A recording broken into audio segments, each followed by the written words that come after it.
here. Yearning, be more than friends. Boy, the boy, pick up poo, pick a little bamboo's gonna lead my way to you. Baby, since the last time we spoke, it's been so long. I miss you. I'm local, but hope you don't know. Pop in my head, dream me of the day when you come and take me away. Like princess, don't fear, just be brave. It's you and me, there ain't no other way. Do I seem like I'm not supposed to be? Retain the sugary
Mend your pace, sway to the beat. Hands up, embrace who you wanna be. We're reaching heights unseen. Whoa, whoa, whoa. Feel the fire deep within. You're the key to where my trust begins. Join my dream, it's just the right time. Whoa, whoa, leave it all behind. Get ready now. Rise up into light. Whoa. Renew your definition. World so high. Let me show. And hear my declaration. No more ties.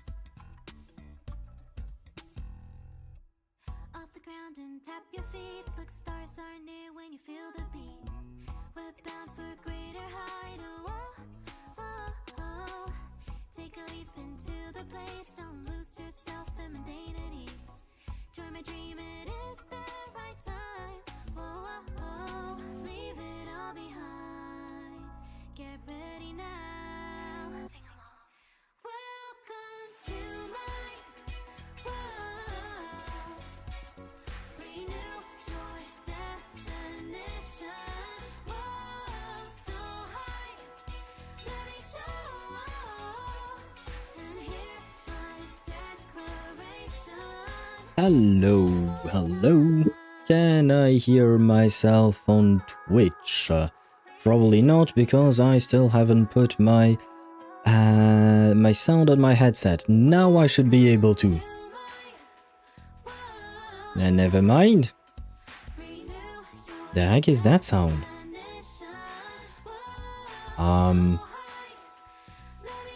Can you guys hear me? I hear very strange sounds for some reason.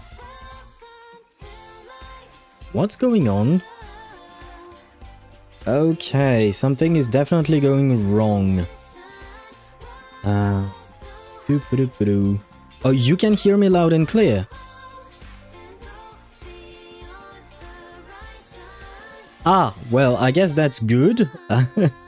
Because usually what I do is that, you know, I try to listen to myself before, what you call that, before I jump onto, the next scene and all of that, and on my end, it sounds absolutely awful for some reason.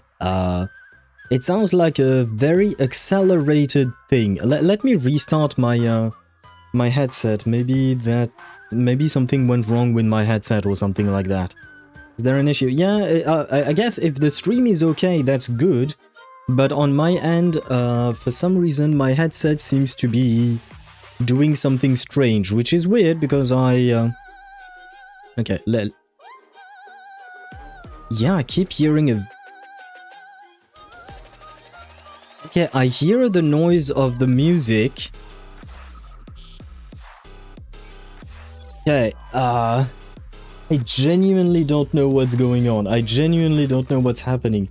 Let me listen to myself on a different device just to try this out. I don't know what's going on here.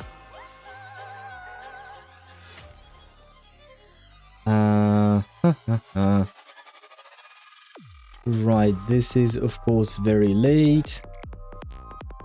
Yeah, something is really wrong with my headset. Maybe it's your browser or something? No, it does come from the headset. Because, how to explain this? Basically, I should be able to listen to my, to the music you guys are listening to. And right now, I am hearing a sound. Well, I'm no longer hearing anything now. That's great. And when I try to listen to myself on the stream, all I hear is a, you know, the very high-pitched... very what do you call that, high-pitched, like kind of as if the whole thing was very much accelerated. And hello Dan, welcome to the stream. Oh, by the way, hello Chip, hello Accelerator, hello Joe, hello Dan, hello all of you. I do apologize for this tiny bit of an issue. Let me switch scenes in just a second. I will activate my webcam first. Where is the webcam? But yeah, it seems like I have some kind of an issue with my headset. Try reconnecting your headset. Yeah, I already rebooted my headset. Maybe I need to what do you call that? I don't know. Unplug and replug my what do you call that? The dongle or something. Let's see. Did that do the trick?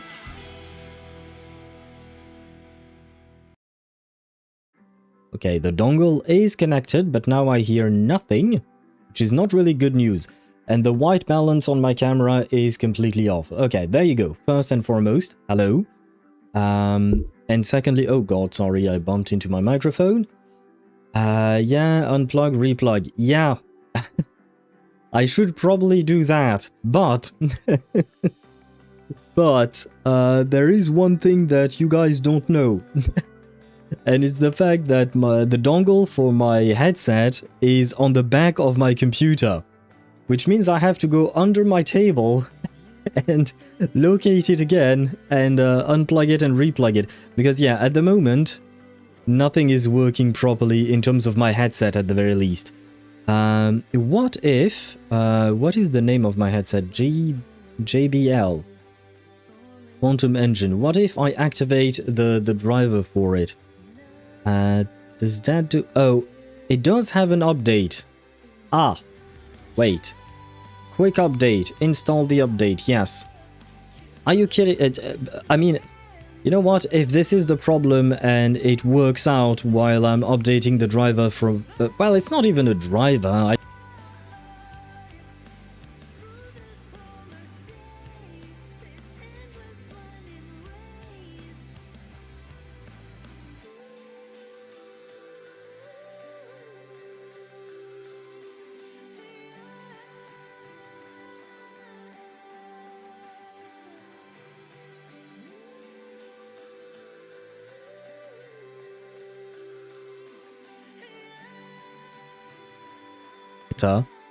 Yep, of course, it wants to restart my computer. And the mic is dead? You've got to be kidding me. Oh god. Holy shit, that sound was really loud.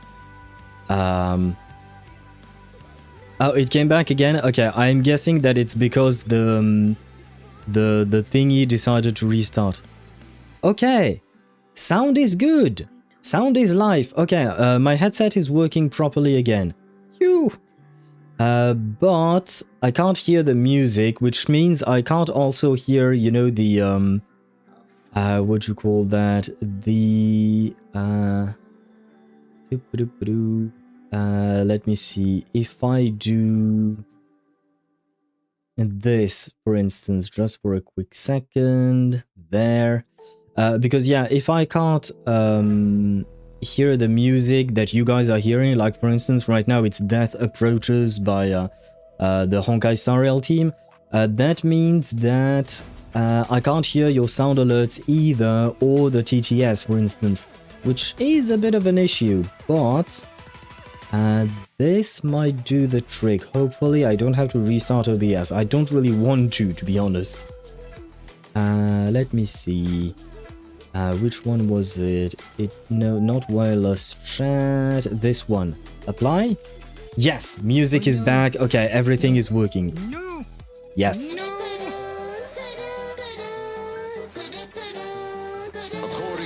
Okay, yes, chip. I kind of forgot about trying to figure out how to add cues to my alerts. That way you don't listen to all of them at once. Yeah, I kind of forgot about that. But hello, Swevy, how are you doing? Welcome to the stream.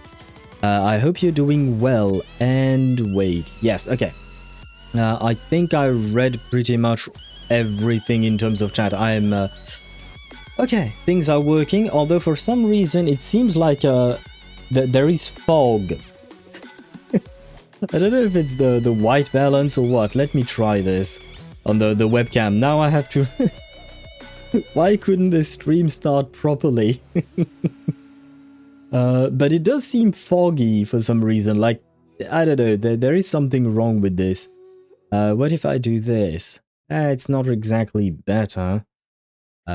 Oh god, I'm blue. I'm too warm. No, it's not the white balance, it seems. I don't know what's going on. You know what? Today's cam will be today's cam. I'll leave it at that. Contrast, no. It's not the saturation. Never mind. I don't know what's wrong with my cam. It is work. Well, now it's not focusing right. Come on, focus, please. Okay, there you go. But it does feel like there is some kind of a grain to my webcam. You know what? We'll call it style, okay?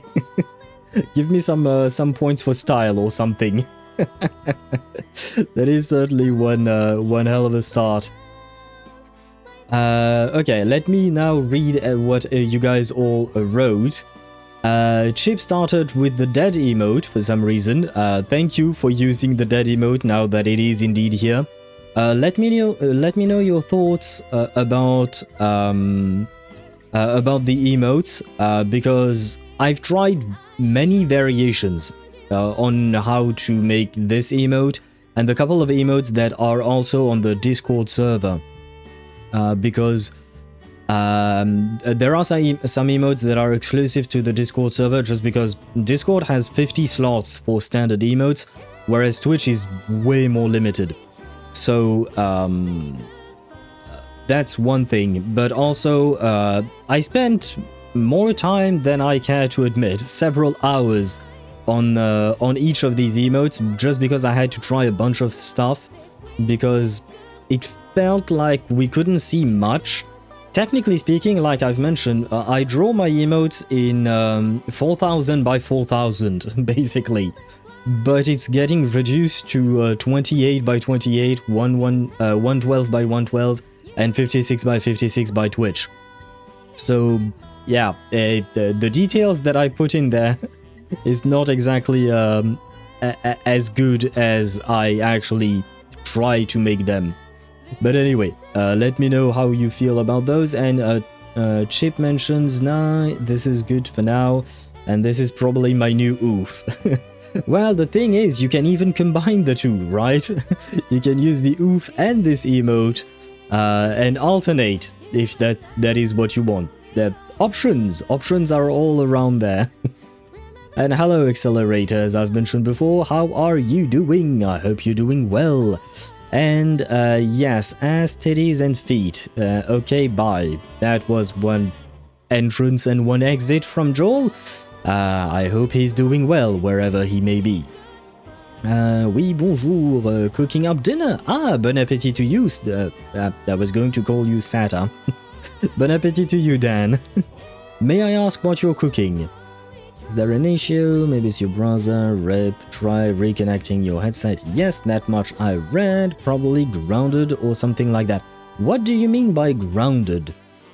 And yeah, thank God I didn't have to replug my headset, because like I said, the dongle is at the back of my computer, because in theory I'm not supposed to move my dongle, right? It's supposed to stay there pretty much forever. So I didn't exactly want to have to do that. Thankfully I didn't, and it was just their software that needed an update. In before it asked for a reboot for the software to work. I mean, it did ask for a reboot, I will say that much. It did ask for a reboot, but thankfully I didn't have to. I just said, I will reboot later, leave me alone. The mic died, yes, probably because of the software updating. I'm guessing it must have interfered because it's something audio related or something like that. Thank God I thought it was grounded. I don't really know what you mean by grounded. I know what the general concept of grounded means, but not in this context specifically. And hello to you, Swavy. I missed Sunday. RIP stream streak. What? You missed our Sunday stream? You missed the adventures of the muscle mage? Understandable. I hope you had a fun day, whatever you may have done on Sunday. I hope it was a fun day. Some things happened, let me tell you. Some things happened during our Muscle Mage playthrough.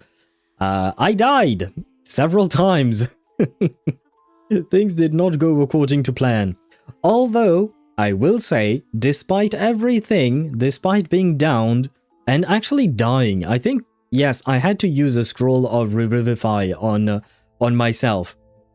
Despite that, we did not go through a, what do you call that? A squad wipe. We did not wipe. A couple of characters were down. Myself and, what's her name? Charlotte. Because I decided to use Charlotte instead of using Lae'zel, just because I don't like Lae'zel. So yeah, I decided to bench Lae'zel, and now I am Team Charlotte, basically. But yeah, Shadowheart and myself were downed. I eventually died because I failed my saving throws 3 times in a row. But I revivified myself and managed to stabilize Shadowheart. And we survived, somehow. But yeah, unfortunately for you, yeah, rip your stream streak. That's something that is out of my control. It's the way, what do you call that? The way Twitch works, and that they are the ones counting. Everything seems well now. Is there an option for, like, defog? I don't think there is an option for that. If it were an actual camera, maybe. But I mean, in interior, right? There is no fog in my room, you know. It would be interesting if it had a defog kind of thing. But no. I mean, and I haven't even smoked. Like when I'm vaping, I can understand when there is, you know, vapor that I exhale. So that I could understand. But I didn't vape before the stream, so there shouldn't be any kind of fog. I just don't know how this camera works. Let me guess. Maybe I have to launch core attacks. Oh my god. Every single one of these... Oh wait, do I not have core attacks anymore? Razor. Maybe it's Razor Synapse. My bad. It's called Razor Synapse. Maybe I have to launch you as well, and you're gonna tell me that I have some kind of an update to do here. God, I mean, dude... Am I the only one who misses, you know, the good old days where you can just plug in and play, you know, plug and play types of USB devices? I wish that things were simple like that. But oh god, no. Oh, okay. Phew. Because when you activate Razor Synapse to control your webcam, it will take over the feed of your webcam, which means it will turn off the feed that is going to OBS. Just FYI, if you know that. Yeah, it's just... well, I give up on, on these things. Blue dabbity dabbadam. Man, when you say that, it reminds me of a team I have in Genshin, where basically I have a team where all the characters have blue hair, and I named that team dabbity dabbadam in reference to the song. Unfortunately, I cannot play that team because the team does not work because of the way some of the kits work. Like, I'm still mad at the racism buffs in Genshin, but it is what it is. I assume that OBS has Lightroom options features. Now this is good for now, and it's probably my new oof. Hopefully, the monitor mount I ordered will fit on my table space. Wait, Chip, you didn't measure before you bought it?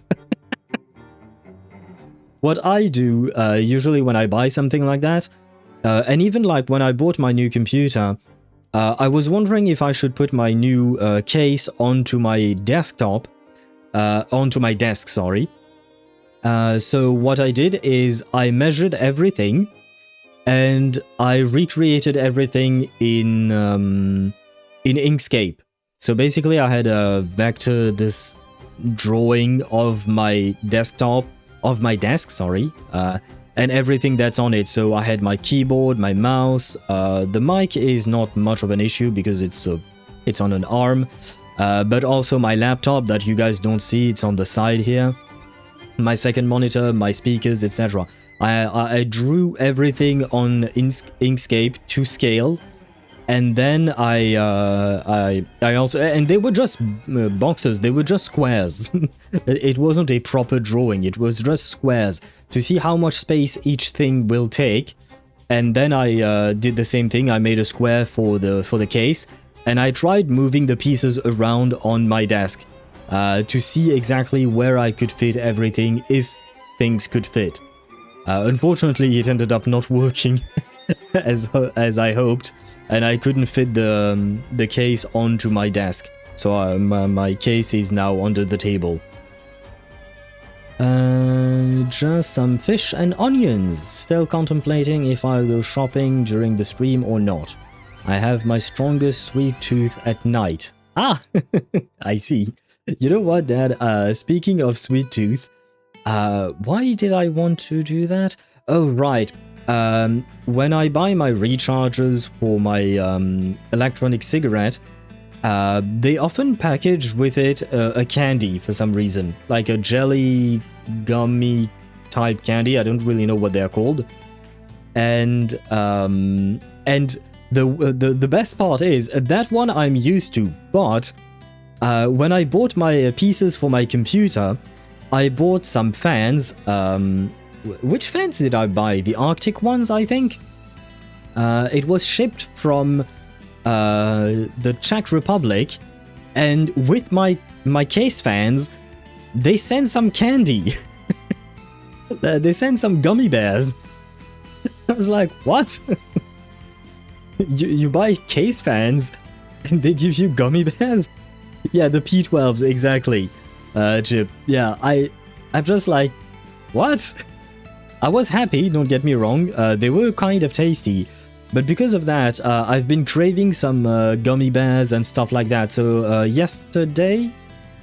No, the day before, when I did some grocery shopping, I decided to buy myself some candy. So I have the gummy eggs and the crocodile gummy thingies. I don't really know what they're called in English. But yeah, I decided to buy all of these things because yeah, it's been such a long time since I had any kind of candy that I was like, I need some. I want some. Wait. Hopefully the monitor... Oh, right, the monitor. I hope that that the mount is indeed gonna fit your space. No, like the defog is a feature you can adjust on Lightroom, like it can artificially defog a picture/camera. Isn't Lightroom a specific software that is completely different from OBS? Let me check, because I have heard of it. Yeah, Lightroom, okay, it is part of the Adobe suite, or the Adobo. Ah, shit, I forgot to... I did some grocery shopping, but I forgot to look up the recipe for the adobo chicken you mentioned. And holy shit, the messages Swivy wrote. Oh my god. Give me a sec to read all of this.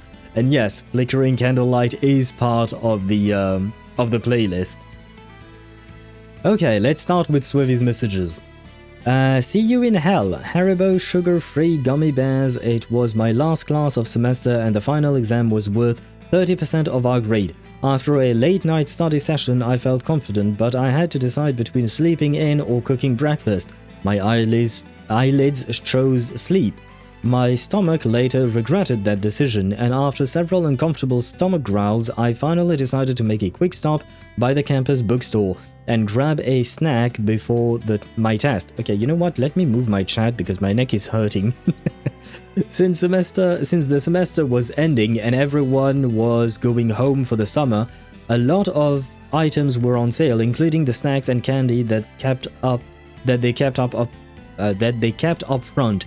Being in the hungry state that I was in, it felt only logical to pick the largest yet least expensive candy in order to get more bang for my buck, and there they sat, 2 bags of Haribo sugar-free gummy bears. Buy one, get one free. What a deal, I thought naively. I would eat 1 bag before my test and 1 bag after. As I walked to class, I gleefully chewed on those abominable little bastards, unaware of the utter mayhem that they would soon unleash upon my poor anus. I sat down at my desk as the professor informed us that, due to issues with cheating in the past, restroom breaks would be prohibited until the completion of the exam. I'll give you 10 minutes to use the restroom now. This will be your last chance. Any takers? The demon bears hadn't released their unholy necromancy upon my stomach yet. So, in a oh, wait. What happened? Wait, I lost where I was. Oh god. How many messages? I swear, you can't type that fast. What is this? Is this a story that actually happened to you? Or how... you can't be typing that fast, can you? Or are you just like the Usain Bolt of, of writing? But wait. Where was I at? So, in my moment of ignorant foolishness, I remained seated, still munching on those miniature bear-shaped bombs. After the students wise enough to take the professor's offer had returned, the professor handed out the test. I was 6 questions in when it happened. It started subtly at first, almost like a slight tingly sensation in my lower abdomen. I thought nothing of it, assuming my intestines were just doing their thing. Little did I know that my intestines were trying desperately to warn me of the horror that was on the horizon. By question 9, it happened again, but this time it was followed by a sharp pain, as if those infernal hellions had orchestrated an attack upon my colon.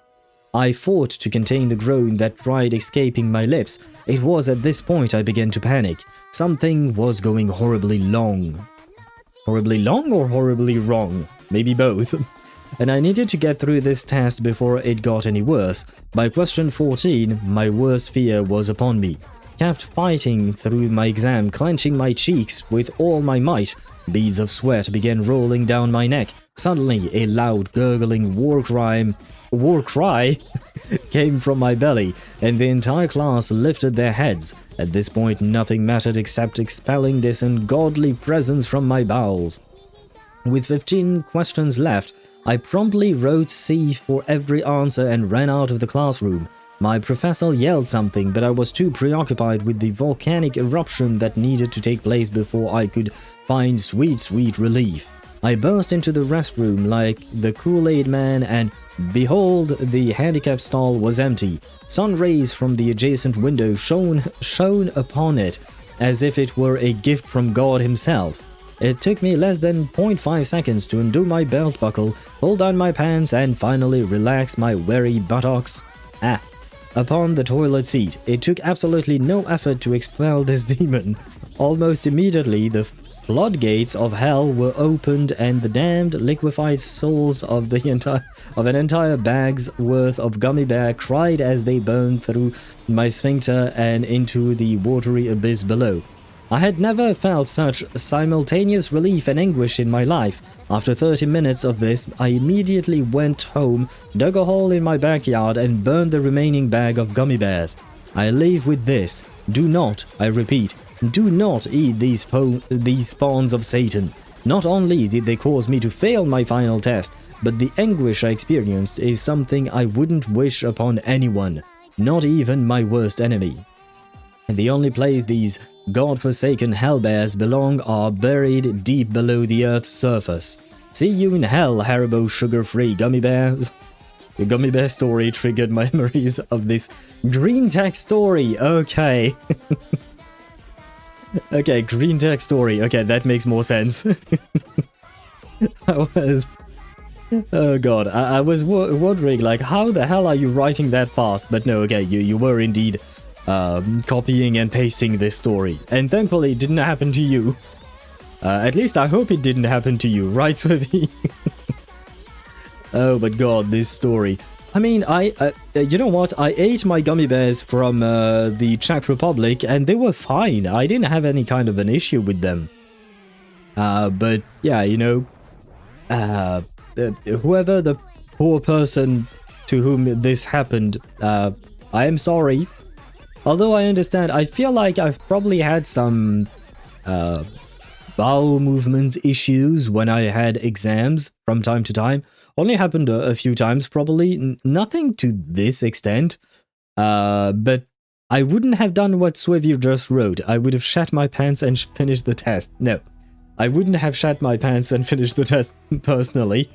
I would have just rushed the test.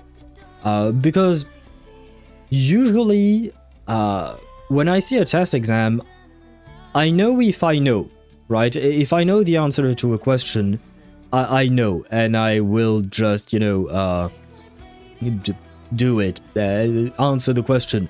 And if I don't know, I am 99% sure most of the time that there is no point in me pondering over the question.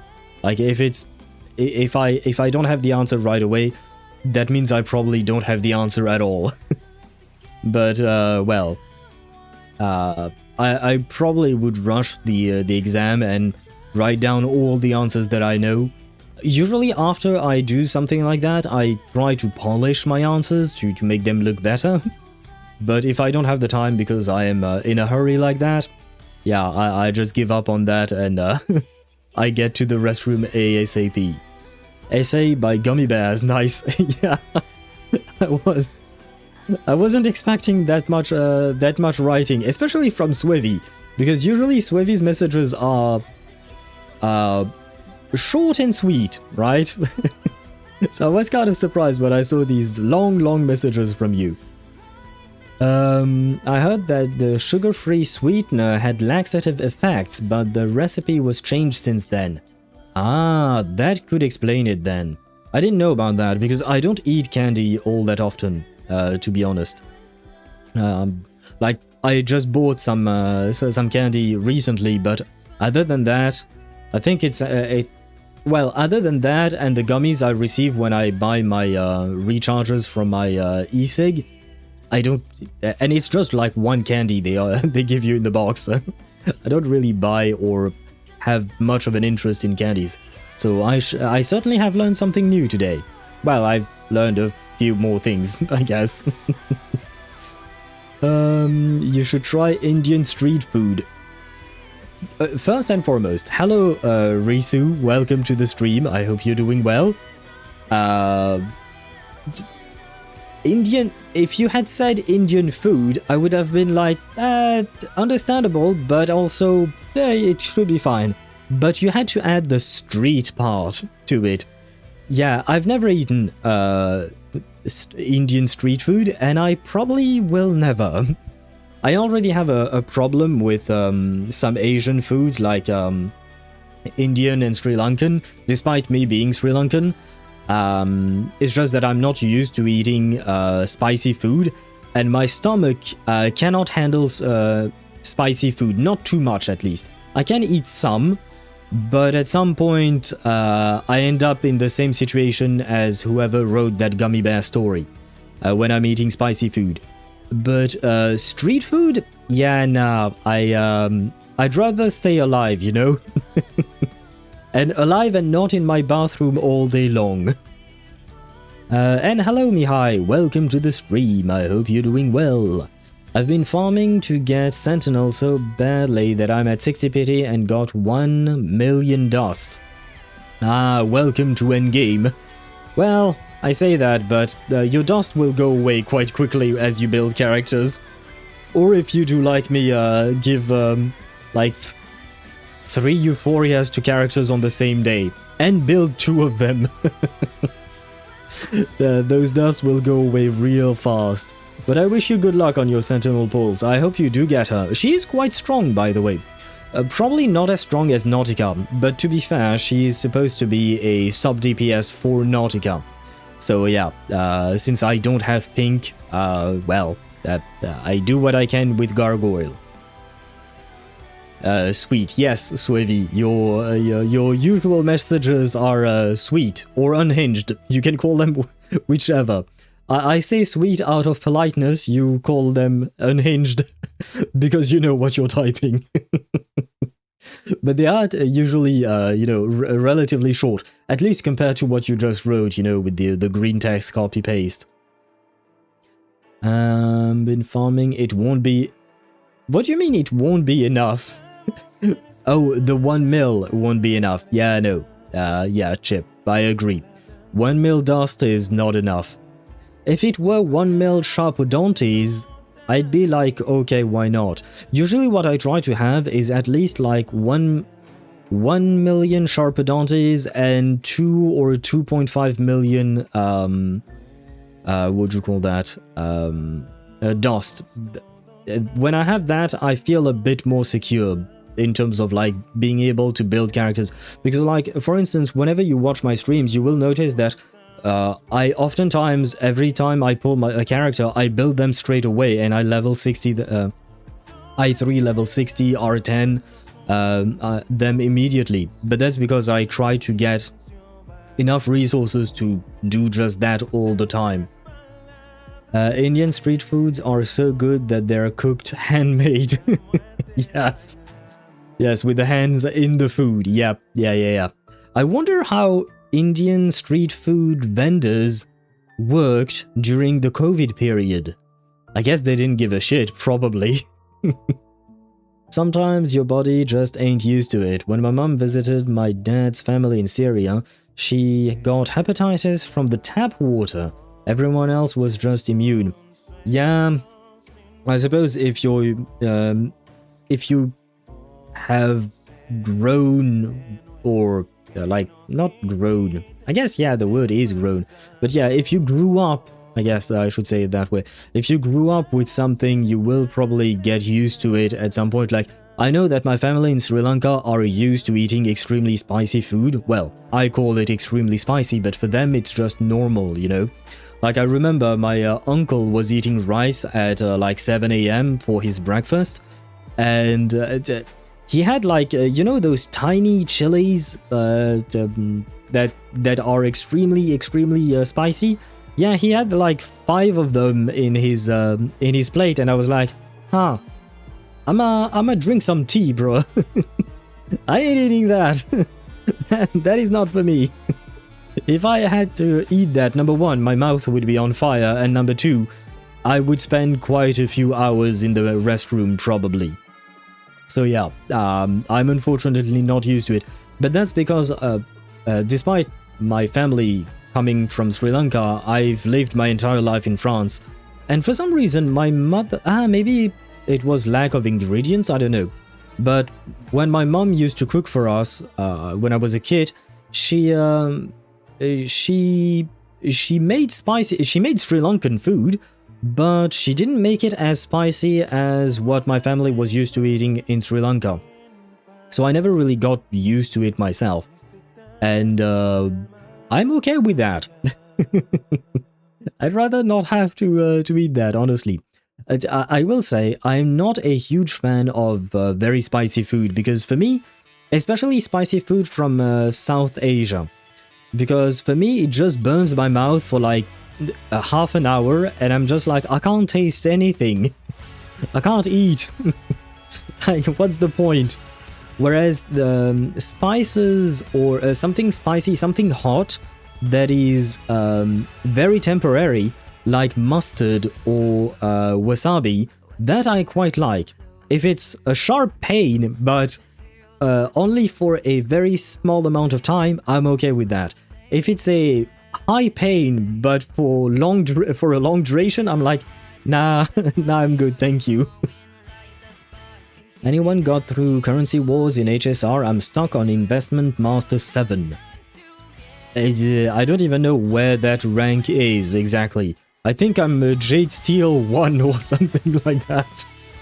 I only did a couple of matches in currency wars just because it takes quite a bit of time, not gonna lie. I do like the game mode. It is a nice game mode. Wait, my hair is annoying me. Yeah.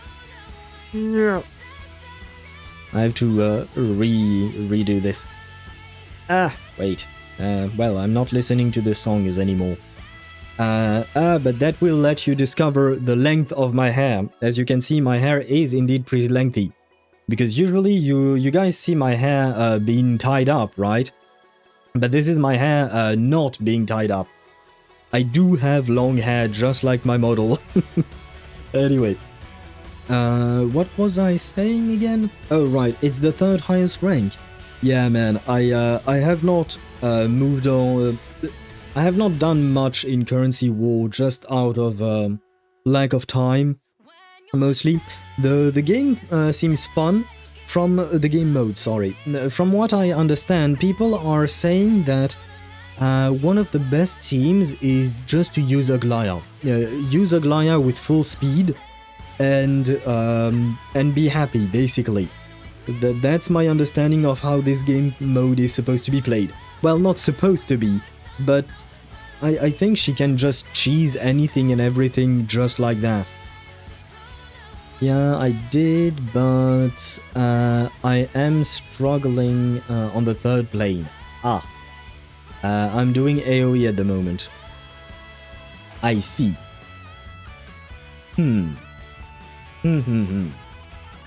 I can't really help myself because I haven't gone through it at all. I've done like a couple of stages, I think, and they were relatively easy. Relatively. There were some things where I was like, because one of the things I don't like about this game mode is the random nature of getting characters. Because it reminds me of Imaginarium Theater, and you get coins after each match, like after each fight, you get some coins that you can use to purchase new characters, or to, what do you call that, upgrade said characters because you get more copies of them. I spend most of my currency, or most of my coins, refreshing the fucking shop because I can't get characters that work together properly. So I'm just like, what's the point, right? Like, the game mode is fun, but the RNG of it is just a pain. Like, I can't do shit. Like, I feel like there should be a way to target specific characters you want. Maybe not have them all the time, but at the very least have a higher chance of getting the characters that you need to complete a proper team. Because otherwise, like, yeah, I don't want to waste my time, basically, trying to make up teams that eventually won't work, especially at higher difficulty. At the difficulties that I'm at, it's fine, but I'm guessing that at higher difficulty it will be just like in Simulated Universe, right? High difficulty Simulated Universe is actually pretty difficult. So thankfully with that game mode, you don't really have to contend with RNG much, right? At least in terms of the team you have built. You can just choose whichever team you want for Simulated Universe. So yeah, Currency War, nice, but I have had my fill of RNGs in my life. And if you keep it street food, it would build a resistance for it. Trust, true, guaranteed, plays Funk. Any spice food from SE are just different. Eventually you get used to it. Yeah, I would assume so, yeah. I don't want to get used to it though. That is why I like Vietnamese cooking so much. The coconut milk counteracts the spice without masking the flavor. Ah. I mean, my mom used to use a lot of coconut milk in her cooking, and it didn't change shit. I mean, her cooking was not that spicy, but I know my family in Sri Lanka also use a lot of coconut milk when they're cooking and making, like, the sauce. I feel like there is the gravy. That's the word I was looking for. And yet it did not help for me. At least for me. Thank God I ate my dinner, midnight snack. Right, isn't it like 1 AM or 2 AM for you at this time? What is up with your sleeping schedule? You're even worse than I am, Chip. Do you sleep enough?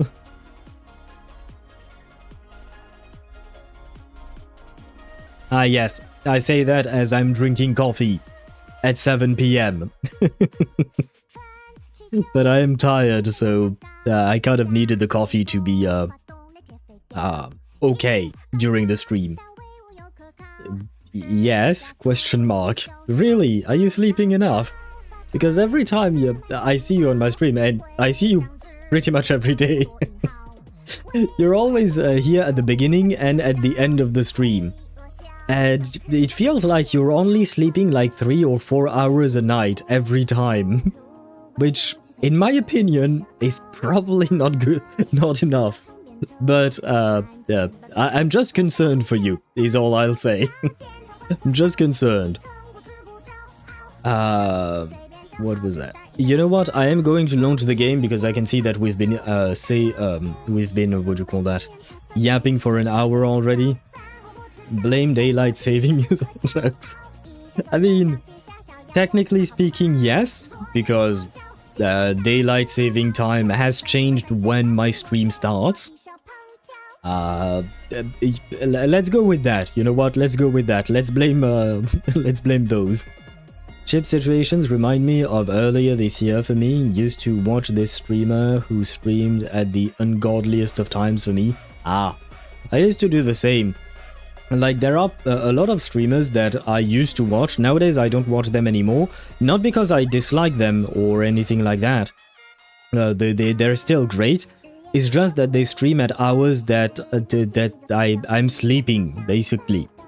And even nowadays, like, you know, Chip, Lucky, External Soul V3. Oftentimes, I wake up around, you know, 7, 8 a.m. in the morning, and brother is streaming, right? And the fact is that I usually nowadays I can catch like the tail end of his streams, basically. But he starts his streams when I'm sleeping. So I can't exactly, I can't exactly do anything.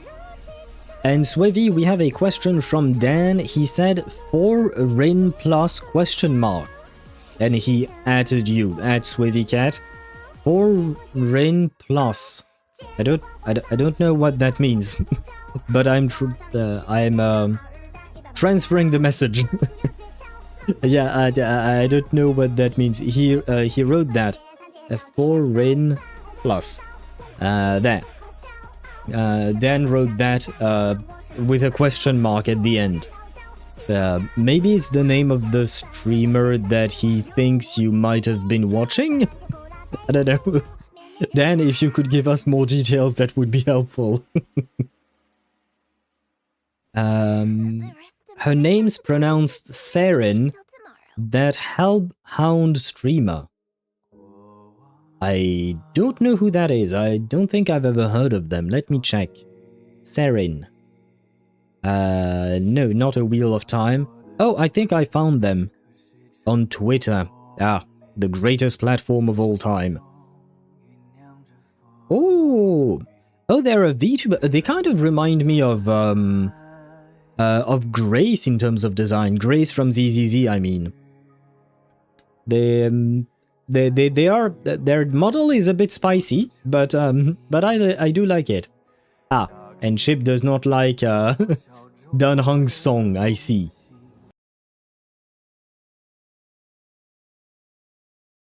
There you go. It has been changed.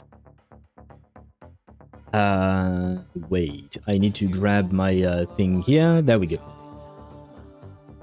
And just letting you know, if I'm not chatting, not doing my usual au revoir, it means I'm asleep, and also if I'm lurking. Yeah, no worries. No worries.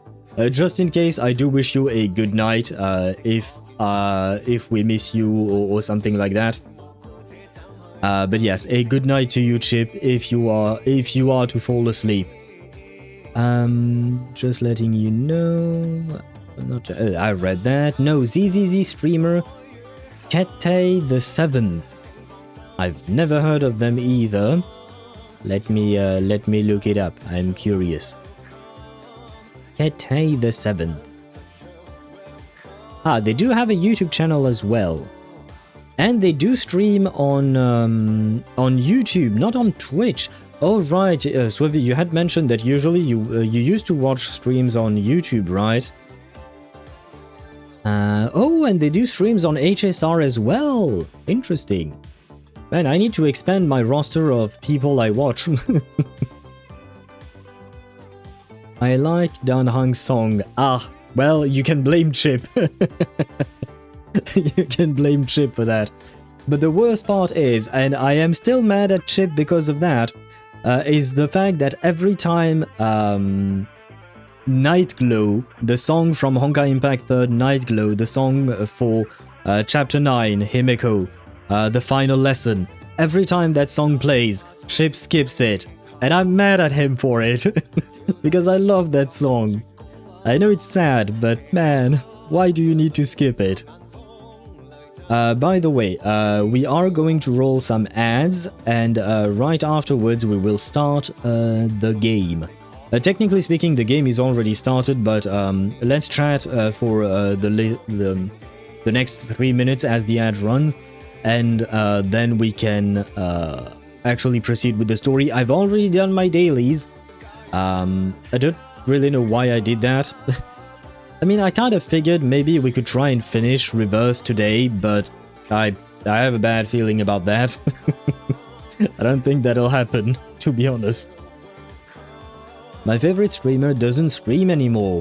What he does is give his account details so I can wail for him. What? Wait, what? So he doesn't stream, and you wail on his account? How does that make sense? But, like, do you keep the account for yourself, or does he... I am confused. I am confused by this arrangement. Now it is his account, but you pay for his account. I see. I mean, if you have the money for it, you do you, right? I personally can't even afford to pay for my own account, so, I mean, I somewhat can, but, like, for instance, right now, I'm hesitating, because I want to make sure I get Cyrene in Honkai Star Rail, but at the same time, I just lost my 50-50 on Wuthering Waves, and I kind of want to get my Zanni to S6 because she's already S5. So I'm like, you know, pondering which one I want to spend money in, but at the same time, my bank account is like, brother, maybe you shouldn't. Maybe you shouldn't. Maybe it's not such a good idea. So yeah, point is, I'm already like, spending in my own accounts is already a problem, you know? But as long as you're happy with your arrangement and the way you do things, yeah, you do you, basically. You know what? I've had an idea on how to have extra slots for emotes. Make the animated ones steady for like 2 to 5 frames. I mean, yeah, but the thing is, we only have 2 more slots for animated emotes, if I recall correctly. Let me check, so that I'm not telling you some bullshit. If I recall correctly, we have 2 slots for that. Viewer, emotes... yeah, we have 2 open slots for tier 1 subscribers for animated emotes. We have 1 slot for tier 2 subscribers and 1 slot for tier 3 subscribers. Though I have not filled those, to be fair. But yeah, we have 2 slots there, and that's about it. Though technically speaking, it's not a bad idea. Just making a very low frame rate emote could make sense. That way we can still make it a GIF, so Twitch is happy with an animation. But I do have 1 animated emote planned. I started working on it already. It's the Muscle Mage emote, though it's going to be an owl, of course. The owl is... For now, the owl is supposedly flexing its wings, but basically it just has its wings up. And it has a mage hat, you know, a pointy hat. And later, that is already done. I need to add a technically speaking, I kind of want to add a rapier because that's the weapon I'm using as a muscle mage. But in Baldur's Gate 3, I mean. But given how thin these kinds of weapons are supposed to be, you can't really see that on the emote. So I'm thinking more of a staff with, you know, a crystal ball. So yeah, I am thinking of doing that, and I will add some lightning. At first, I wanted to make the lightning from in Blender, but brother, I spent like an hour. Oh, I think I told you guys that, but yeah, basically, I spent an hour following a tutorial on how to make lightning in Blender, and at the end, like the very last step, unfortunately, Blender is broken, and one of the what would you call that? One of the geometry nodes that I was using is broken, so I can't get the result I'm looking for. So I am giving up on Blender for now, and I will just draw the lightning myself, which will be way jankier, but at least it will go with the art style that I'm using because, well, I'm the one making it. So yeah, it is what it is. And I see that, Risu, you don't want this song to be skipped. I am purposefully staying on the just yapping scene, because technically speaking, the ads are gone. But and the game is ready. I am ready to switch scenes to the game, but I will let you guys enjoy this song, especially because Chip is now threatening me at gunpoint. I must search you IRL and hope you stub your toe on a Lego if you skip this song. No worries, he's not skipping the song and neither am I. I am going to drink though.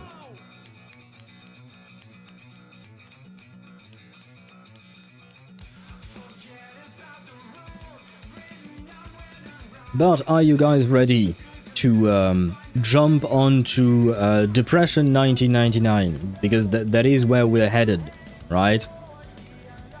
Although, I don't remember who mentioned it, it might have been Dan, but I could be misattributing that.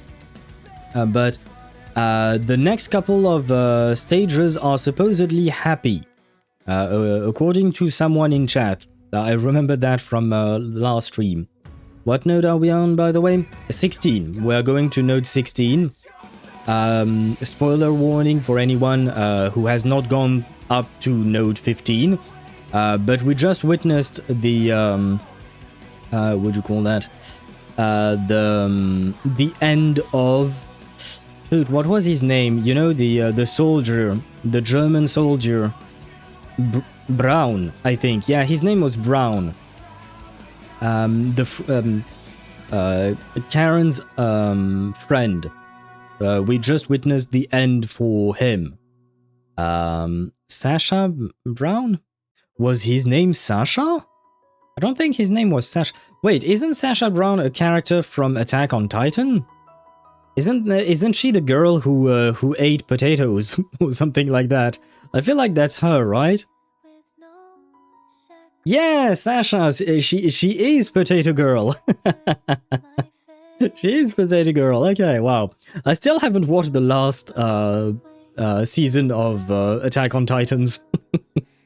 Though I think I already know how it ends, if I recall correctly. It was Browse. Oh, was it Sasha? Wait, what was her name? Oh, it was Browse, not Brown. Yeah, close enough, Chip, close enough. Yes, Eberhard. Okay, Eberhard Brown, as witnessed by Paul Howman. Karen, yeah. And, well, we witnessed it alongside them. And I will mention, it made me genuinely sad when I saw that. Which is kind of nice that I ended the stream after that, you know? Because that way I didn't have to talk about it too much. But it really made me sad when we saw the end for him. Despite the fact that I did find Eberhard to be a bit frustrating as a character. just because, I mean, he was being controlled by the Manus Mist, right? So he does have an excuse, but still, I didn't particularly like him, but I certainly felt a lot of empathy when, you know, he started becoming his real self, I guess. And the end he chose, I suppose. I found out today that Reze Japanese VA is the same as Reze from Chainsaw. So I'm officially a Sparkle main. Wait, what? Not... What's the connection with Sparkle? Oh, I am assuming the Sparkle JPVA is the same as... Okay, yeah, okay, as Reze from Chainsaw Man. I have... Reze, was she in the first season, or is she just appearing in the movie? Because I've seen the first season, but I don't really remember much. Aside from the fact that Makima is an insane character. Just the movie, okay, she was in the movie only, okay, that makes sense. Because I've heard of her, but I've never, I haven't watched the movie yet. And by the way, since the song is gone, now we can jump onto the depression train. There you go. There, and we are now ready. And being a Sparkle main, that's gonna be tough. Because at the moment, she's not exactly the best, to be honest, in HSR, I mean. Depends on what team you're running. I suppose she's good for Archer. But yeah, usually people just prefer using Sunday, right? Its peak, would recommend watching it if it's still in theaters. A good question if it is in theaters or not. I wouldn't know. That would require me to touch grass. Well, I do touch grass from time to time. You say that while we're getting an SP Sparkle. What do you mean we're getting an SP Sparkle? Are you talking about Honkai Star Rail? Because I didn't hear anything in particular. I mean, nothing was announced officially, and I do not... I try my best not to follow leaks. I try my best, I say. Separate path. Oh, I see. I mean, I suppose I have heard that we will have a new path in the game in 4.0. But I do not wish to know more, please. I wish to be surprised when they actually announce things. It was shown here in our theaters, I don't know, in EU. I mean, I guess it should be on. Let me see. Chainsaw Man film L'Arc de Raisin. Yep. We do have it in theaters in France as well. Yeah, we do. We do have it in theaters.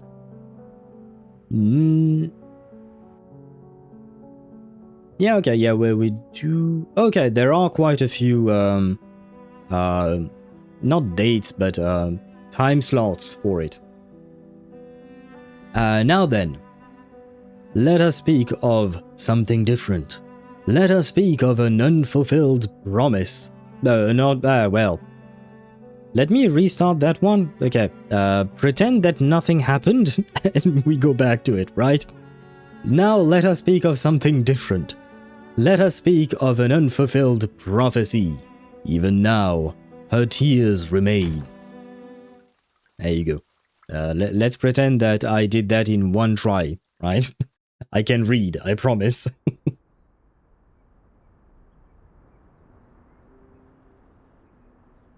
Ah, shoot, I forgot about Ladislas. I don't like him. I don't... Ladislas hasn't spoken a word since news of the ceasefire reached their sanctuary. He's been kneeling at the altar for days, having eaten next to nothing, always thin, He now looks more like a jagged stone obelisk than a man. What am I to do, mon petit chou? You will not so much as touch the biscuits I baked for him. Never have I seen him in such a state. The woman clasps her hands to her chest, worried but helpless. Ladislas. What is wrong with the boy? She gently calls out to him. The war has ended, not as he foretold. Has the war actually ended? Because, I mean, technically speaking, they have signed the treaty, I believe. But we are only at stage 16. I have a feeling something bad is going to happen at some point, right? It may take some time ere he is able to free himself of his guilt. Something is going to go wrong. But I know it, you know it, the American people know it. I don't even know where that quote comes from, but we all know it. Cher Ladislas, keep thy heart in the Lord, for he shall forgive us no matter how great our missteps. The good and pious woman stops herself from saying more. There is no line of reasoning sufficient to break him from his watch. Marie, I beg thee do something. One way or another, we all must return to Rouen in the coming days. He leaves without another word. Sentinel comes to Ladislas's side but has no desire to interrupt his silent prayers. Her focus instead is on the statue of the crying girl. Ladislas, you foretold that Agnes would return to herself come the end of the war. She pulls out a handkerchief to softly clean the stone's unmoving face. Yet she remains unchanged. Is there truly no way to revive our dear friend? Our family? Once again, she receives only a humbling, guilt-ridden silence. Marie? She turns to the voice, finding it belongs to the woman that has become a regular visitor to their sanctuary. As usual, she brought food, this time some salami and dried cheese. After handing off the supplies, Marcia marches straight towards her. What news from the front? Some troops have already withdrawn. The rest will follow suit once the armistice is officially signed.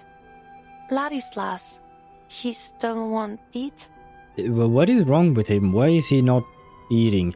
Well, I guess it's because the war ended, but Agnès is not back to being a human. Well, she's not exactly human. She's supposed to be a gargoyle, but she's in statue form and not in human form for some reason. Just leave him be. She doesn't let Marcia dwell on the matter, returning to her work dusting the statue. If you don't mind me asking, is this statue real? What do you mean? I'm not sure how to put this into words properly. It's just that I've never seen her move. Yeah, so is she actually a gargoyle or is she just a random statue? Ah, now your words are clear. She gathers her handkerchief and takes a deep breath, the cold, wet morning mist filling her lungs. This is Agnes, a distant cousin of mine. We share a great-grandmother. She places her hand on Agnès' stone knee. We took residence together until 1914, both at our clan estate in the suburbs of Rouen and in my rented apartment in Paris. Yeah, I'm gonna be honest, this looks nothing like Rouen. I've been to Rouen, and this looks nothing like it. This looks more like, what do you call that? The Brazilian Xeno base, I think. Especially because you have palm trees, I think, here. You will never see a palm tree in Rouen. Yeah, this is probably reused from the Triste Tropique chapter, I think. But yeah, the architecture looks nothing like Rouen. Rouen is actually very pretty. It has a clock that is quite famous in there because it is a very intricately detailed big clock. It's not like, you know, a watch that you have on your hand. It's an actual big, huge clock on the side of a building. But yeah, this is not Rouen. I can tell you that much. When the war broke out, I departed to join the army. Upon returning during my first leave, I found her in the cellar. It came to pass that, in my absence, she had turned herself to stone. Aha. Did she explain why? Is it because you left to join the army, or is it something else?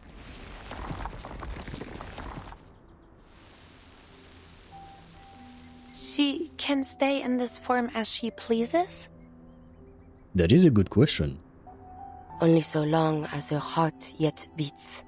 Ah, Were she to turn to stone from within, she would be unable to restore her body to flesh. is she still conscious in there? Like, how does that work? Because that feels kind of like someone who's in a coma or some... Nah, not quite. I don't even know how to describe this. I'm kind of scared for her. My sister is studying in Lyon at the moment. Ah, Lyon is a very pretty city. I've been there as well, and it's a very nice city to visit. Though it was really hot.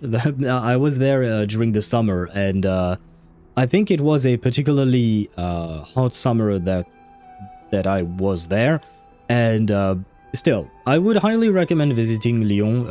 It's really nice, and I guess technically speaking, it is one of the biggest cities in France, but I really managed to see the difference between Paris and the rest of France when I visited Lyon for the first time. Because I think Lyon was the first big city in France that I visited, aside from, well, Paris, but, you know, I've always lived here. So there is a certain contrast, and the architecture is somewhat different, I would say. But anyway. Point is, I would recommend visiting the city if you have the chance. It is a nice city. But Ladislas informed me of another possibility. And I wish you good luck, or rather, I wish your sister good luck for her studies. He said Agnes's petrification was an extraordinary act of self-sacrifice, and that this sacrifice was also a prophecy. Gargoyles were not to coexist with this war. I'm trying to understand that prophecy of theirs. Gargoyles were not to coexist with this war. So if you can't exist alongside the war, but the war is happening, does that mean you have to cease existing? Because one is existing, and you're not allowed to coexist. So does that mean you were all supposed to turn to stone while the war was ongoing? That doesn't sound like much of a solution. He said that a miracle would occur. That Agnes would be freed from her petrification. I thought it might have been true.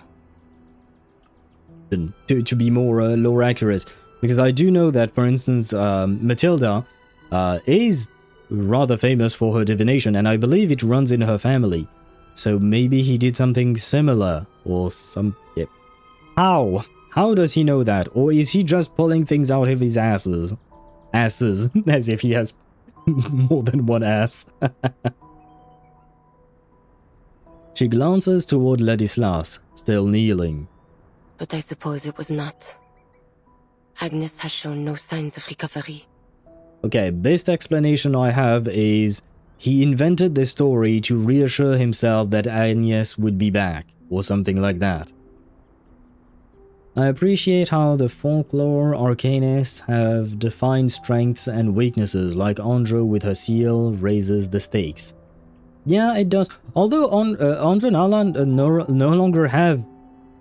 no longer has any weakness, right? Because the seal was the toy, and the toy has been destroyed, right? So she's fine, I suppose. She's fine now, at least. But yeah, the lore behind arcanists and the type they are, because Nala is peculiar, right? She's... I mean, technically speaking, she's neither human nor full-on arcanist. She is a separate species, I guess. That's how I personally see it, but I could be wrong. Kind of like Sentinel, because Sentinel is a gargoyle, right? So does that just fall under the umbrella of arcanists? I mean, technically, yeah, but I feel like it's more like, you know, you have humans on one side, arcanists on the other, and there is a bit of an overlap where you have human-looking arcanists, right? And then you have other species, which is, well, I guess, well, I would have to draw a Venn diagram or something because I don't have enough hands. But I think you understand what I'm trying to say, right? But yeah, the third species is overlapping with the other ones in the middle with arcanists, right? Or something like that. But yeah, I don't fully understand how all of it works, because I feel like not all of it is fully explained. Kind of like, you know, in Genshin we have elves. Like, we have elves, we have Nekomatas, we have Onis, yes, that too. So, yeah, and they are not considered... Well, at least the Onis are not considered human, as far as I can remember. Like, Aratake Ito is not considered human. Same thing... Oh, we have yokais as well. Well, I suppose the Nekomata is a yokai. But yeah, very confusing, but interesting nonetheless. There must be another way. The gargoyle shakes her head, disheartened. If only there were. If only I knew of one. But there is very little I know of our bloodline. While the young of my kin generally receive a traditional education from within the clan. My grandmother supported my decision to attend a secular school in my youth. I resided in a small rented apartment in Paris for some time, hoping to enroll at Lonsad. That was until the war broke out. Sentinel forces herself to look into Marsha's eyes. This war, well, you have seen the face of it. It takes but one shot to end a life. And this war has hurt millions. Friends, family, loved ones. I have lost far too many. Marie. Forget it. Tell me, have you yet time today? Okay, I don't remember. Who told me that this stage and the next one was supposed to be happy? I remember someone telling me at the very end that this stage and the other one was supposed to be happy. I don't feel happiness at this moment, not gonna lie. Also, furries in ZZZ. Furries in ZZZ, at least they're explained. They are called Thyrans. Well, they're not fully explained. Yeah, you know what? Fair enough. But I feel like I do have a better understanding of Thyrans in ZZZ than I have of the other species in Genshin. Because, like, for instance, in Genshin, from my understanding, they're just not explained at all. Like, you have yokais, you have your other species, but that's it. You know they're there, but you don't know why, how, or whatnot. In ZZZ, you know that Thyrans are a mutation that came about with the advent of Hollows, and some Thyrans have more animalistic features, whereas others are closer to humans. Thyrans seem to be stronger and have more resilience to ether corruption, etc., right? There is a bit more lore involved in there. Whereas in Genshin, for instance, I feel like we know nothing. Like, why the heck does Yaemiko exist? Don't get me wrong, I'm not complaining. I love the fact that she exists. But why? Why is she here? Same thing with Ito, same thing with... what is the name of UPS girl? The cat girl, UPS. She's Dendro. Kirara. There you go, Kirara. Why does she exist as well, in that world specifically? And, best question of all, why does Klee exist, right? Because she's an elf. Why do we have elves now? I mean, we've always had elves, technically speaking, in the game, but yeah. Those, I feel like we lack understanding about those in the game. Whereas in ZZZ, we have a bit of a better understanding. As far as the role Atlas is concerned, gargoyles just have their specific bloodline, which is fully arcanists. Nala belongs to the Beyond arcanists, with Jessica, Voyager, and Alien T. And Semmelweis and Nautica are the only infected we've met thus far. Wait, Nautica is infected? Semmelweis, I knew she wasn't infected. She's a vampire, and she became a vampire through another vampire vampiring her. Or biting her, I suppose. But Nautica, how is Nautica considered infected? Because she ate black goo that turned out to be her former colleagues.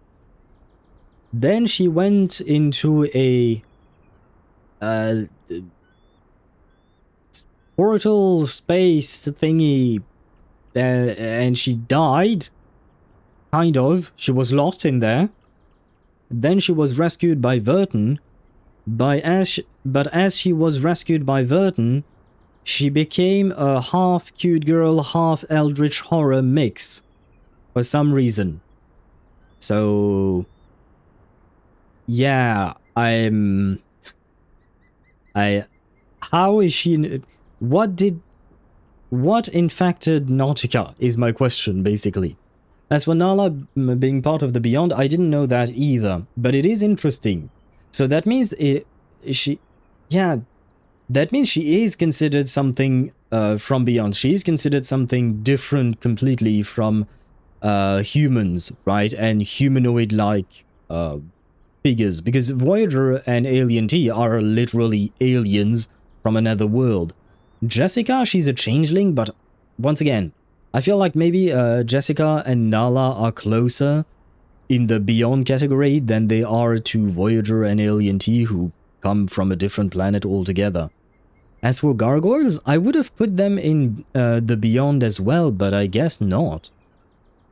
Because I'm like, why would Sentinel be a full arcanist, whereas Nala and Jessica are in the Beyond? Especially Jessica. I mean, no, never mind, both of them. I feel like, in my mind and from my understanding, I feel like it would have made more sense if Nala and Jessica were part of the fully arcanist then. Or, the other way around, Nala, Jessica, and Sentinel were part of the Beyond.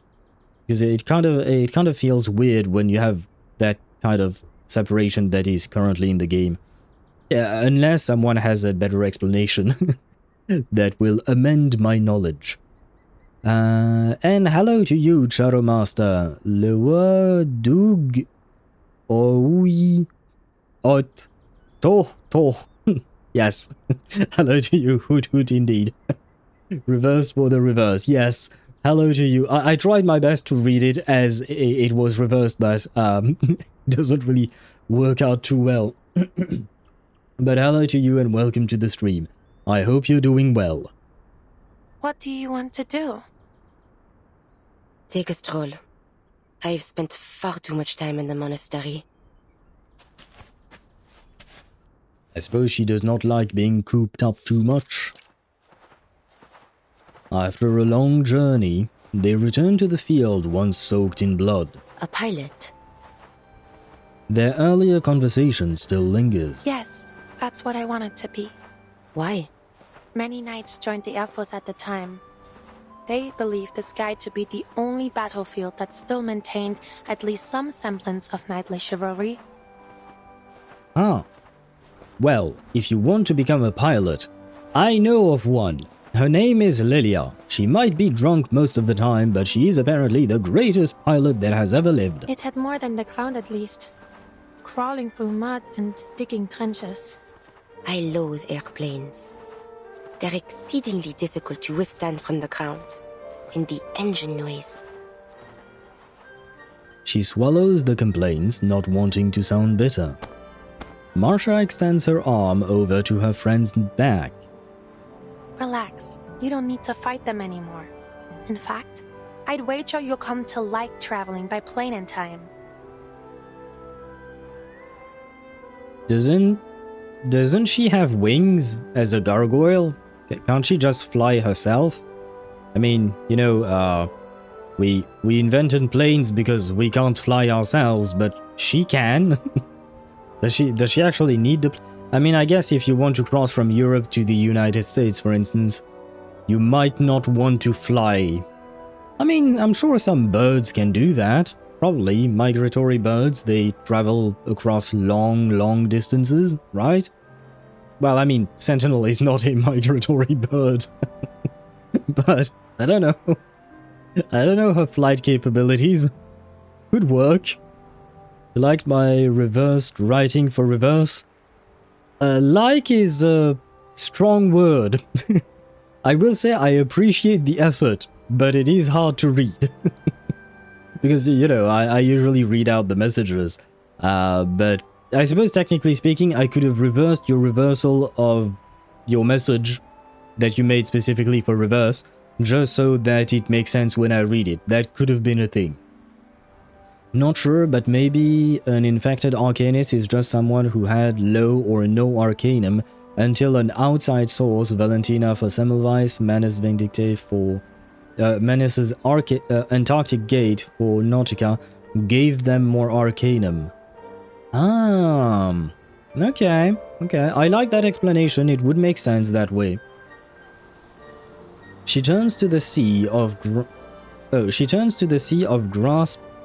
grass rippling in the wind, and I sure can read. Corpses that lay yonder. Did you see them earlier? No. Perhaps Charon had already buried them. Ha, most likely. He is an interesting fellow, if not strange. You're certainly one to talk. I mean, I suppose she's not as strange as he is. Fine. And kind too. Without him, you and I would certainly have fought again at the graveyard. Oh, that reminds me. Suddenly, she bends down, rummaging in the roadside dirt. What? You threw a smoke grenade at me. Wait, what? Hey! Oh no. No. We're having a nice moment, they're laughing. Okay, so maybe the person who mentioned this stage was nice, was right. But this is Reverse 1999 we're talking about. The game that its community called Depression 1999. So I have a feeling the game is trying to set me up. The game is trying to make me feel happy, only to pull the rug underneath my feet. So I'm very worried, especially because this is yet another Yuri relationship. And we all know what happens to Yuri relationships in Reverse 1999. Man. Where are you in Baldur's Gate 3? I'm still in the Goblin's Nest, Den, Stronghold. I don't really know how to call that. But I'm still in there. And I fought... did I fight 2? Yeah, I fought 2 True Souls. My character died. I revivified them. A couple of characters were downed, but I managed to stabilize them as well. But we managed to vanquish the True Souls. And basically... well, we started fighting the True Souls because I managed to find, what's his face? Helsin. Yes, the druid. I found him, and I told him, come with me, because I like the idea of having a bear with me. But he said, if I come with you, we are fighting our way out. And I was like, yeah, sure, let's go with the muscle way. But I was told that technically speaking, one of the True Souls, at least one of them, you could have recruited. I I don't remember her name, but she was a pain in the ass to fight. Because when I fought her, she was like... Well, she's the one who nearly killed off everyone, basically. We did not quite wipe, once again, I insist. But yeah, Minthara, yes, exactly. I did not like her. I mean, I have nothing against her in terms of personality. I did not get to know her personality. We were straight up fighting right away. But yes, we've managed to defeat her, and we defeated another one who looked more like a muscle dude. I don't remember his name. Nikkei, they did that recently? They did what recently? Did they portray a nice and happy relationship and then just decided to destroy all your hopes and dreams? Is that what they did? They laugh as they race down the dirt road, feeling more like children than soldiers for the moment, however brief. They come to a halt before the windmill, its colossal gears interlocking and turning, like the breath of a slumbering ancient giant. The slow creaking of the windmill becomes the only sound. Marsha. Ah, will she confess? Are you leaving? Ah, no, she's sad because her future potential girlfriend is leaving. No, I have plenty of free time today. Not now. After the armistice. I know well that the Foundation has tasked you with keeping a watchful eye on me. Yeah, I have to stop playing with things in my hands. I keep dropping them. Yeah, give people depression, kinda. I mean, I do remember that the Nikkei story seemed kind of dark. I did only a tiny bit of it before I quit the game, but it seemed kind of dark and very well voice acted. That is the one thing I remember the most about Nikkei, is that I really liked the voice acting and the writing of the dialogue scenes. Yeah, she was quite strong, but I managed. I'm already in the city, Act 3, theoretically. Oh, I think I'm still in Act 1. Yeah, I think I'm still in Act 1 or something. I don't even know. I don't know where I'm at. Although I have been told that technically speaking, I might be underleveled. Because the true souls I've been fighting were level... Like Minthara, she was level 6. Whereas I was level 3. So, yeah, I kind of struggled. So I may or may not be a bit underleveled for what I'm doing. So I might have to go and do some side quests. We'll see about that. It's not exactly like that. All is well. You may stay. So long as you do not lie, I shall even aid you should you require it. But do not attempt to persuade me to join the Foundation. I cannot abandon my family. Okay, what if you come join Team Vertin and we find a nice little cozy place for you in the suitcase with your family? I know that. I'll be leaving after the armistice is officially signed. By the way, where the heck is Vertin at this time? Oh, is she still with Constantine at the Foundation headquarters? Where is she? What has she been doing up until now? It comes from the windmill. Sounds like a horse to me. A horse. They cautiously approach the windmill's entrance. Sentinel moves ahead of Marsha, turning her body sideways and hardens into stone to give a weighty push on the door. Wow, what a beauty! A horse indeed. What brings it here? Well, I mean, it's a horse, you know. They're kind of free to go wherever they please. They can pretty much do... I mean, wild horses. I'm assuming that regular horses can't do that. They can't just go where they please. Well, when I say regular horses, domesticated horses. Yeah, you're under-leveled a lot. From the end of Act 1, you need around level 5 or 6. Ah. Well. Yeah, well, right now I think I'm level 4. I managed to level up thanks to the True Souls fights. But yeah, I should have done some side quests. But the thing is, I just go wherever the story takes me, right? And I did save that one kid. You know what the kid we meet at the Druid Grove. But other than that, the game hasn't thrown anything at me specifically in terms of what to do. So I'm just like, okay, well, this is an objective. I'm going to the objective. If I get sidetracked in a side quest, why not? Like, I did take some time to try and free Volo, the bard, I think he is. I think he's a bard. And I also took a tiny bit of time when I was in the fortress to free... I think his name was Liam. He was an adventurer that was with Halsin when they were both captured by the goblins. So yeah, I just, do whatever is presented at me at the time, but if not, then I'm just foraging ahead. Because you have to explore and find side quests to get more EXP. Yeah, I suppose...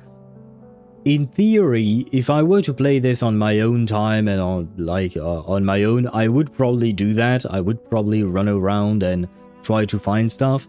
But on stream, I'm just like, do what's here, right? Because otherwise, I would be just running around the entire map all the time. And I mean, I guess maybe it could be interesting. But I'm also very curious about the story, so there is that. Oh well. Fun fact, I just realized I've never touched the reflection section of anything there inside in Reverse 1999. Well, I would call that more of a sad fact than a fun fact, because, I pass my nights in many ways. The reflection thing is where you get to play all the events, right? And why is there a notification thingy here? And I don't understand why I don't have some of all the rewards in some of these, what do you call that? Events. Because I feel like I've completed all of them, but well, that I don't really understand. But yeah, you should definitely do that, especially, I don't know if you saw that message, Mihai, but Chip sent a message in the Reverse 1999 channel of the Discord server. And he detailed what to do in terms of the story, because, you asked me a question about the story, like how far along you were. And right now you finished the first arc of the story, but the second one is a bit more complicated because you need to do some of the events that are in here in the reflection. So for instance, you need to do Florid to the Golden City. Route 77, the Haunted Highway, is a big one as well that you need to do if you want to understand the story. Per Chip's message, you should do Florid to the Golden City, Route 77, the Haunted Highway, and only after that start Chapter 8, Triste Tropique. Because, for instance, there is one major character in Chapter 8 that is actually introduced in Florid to the Golden City, and you see that character a little bit more in Route 77.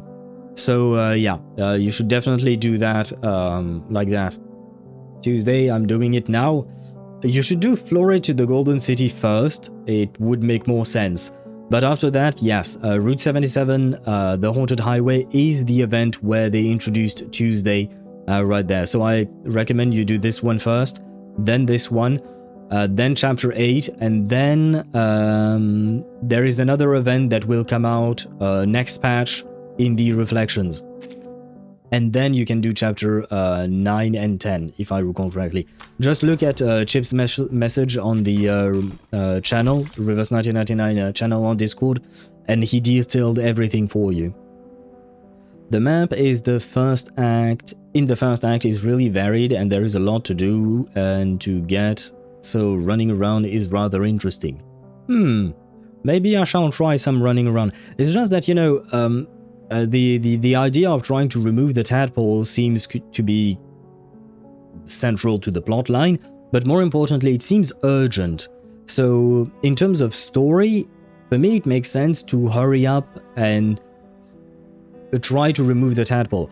I am assuming that I'm not going to be able to remove the tadpole anytime soon, but I want to try and find, like, maybe, you know, someone is going to tell me, yeah, there is no way of removing the tadpole, but it is not going to turn you into a mind flare anytime soon. And then it kind of feels like we have some kind of a respite from the main storyline, and then I would be more inclined to do side stuff, because right now I feel a sense of urgency in regards to the tadpole. Technically speaking, there is no urgency, but it's just, in my mind, it makes sense. I've noticed that too, some old achievements are just unachievable unless they rerun old UTTU stages in the future. I still don't know why they haven't rerun Semmel's Echoes in the Mountains yet. A good question, although isn't Echoes of the Mountains like kind of a beta version of A Series of Dusk? Like, isn't A Series of Dusk like the continuation / improvement over Echoes in the Mountains? Maybe that's why. If you're talking about the girl on the right on the haunted highway, I met her. I was there when you played the whole story and met her on my own. Mentioned that I love her accent. The girl on the right? Do you mean Argus? No, I'm not talking about her. I'm talking about someone else that you meet in Flore to the city, to the Golden City. Technically, she does show up in the Haunted Highway, but her main story point happens in Chapter 8. So that's why. But I'm not talking about Argus, I'm talking about someone else. I'm not going to tell you who. I will allow you to discover that for yourself. And wait, I missed something to read here. Entrusted visions. People then, as now, nurture dreams worth sharing. Where was I at? And hello, Cafe. Yes, I will call you Cafe indeed. Hello to you and welcome to the stream. I hope you're doing well. Here for my daily shot of depression. Yeah, welcome in. I mean, right now we are in happy moments. We are getting to see our beautiful Yuri relationship between Sentinel and Marsha develop. And we are waiting for the game to break our hearts, basically. You get more info about it in the second act, and you're under-leveled anyways, so yeah, run around. I'll see. I mean, so far so good, technically speaking. Even though it was very difficult, technically speaking, I managed to win my fights. Right, gonna go back to grinding for Sentinel. Grinding to get her, I mean. Okay, good luck to you, Mihai. Werkstatt. Workshop. What? Why are you talking about a workshop? And I'm assuming Werkstatt is in German? But did we see that word at some point? Did I forget to read something?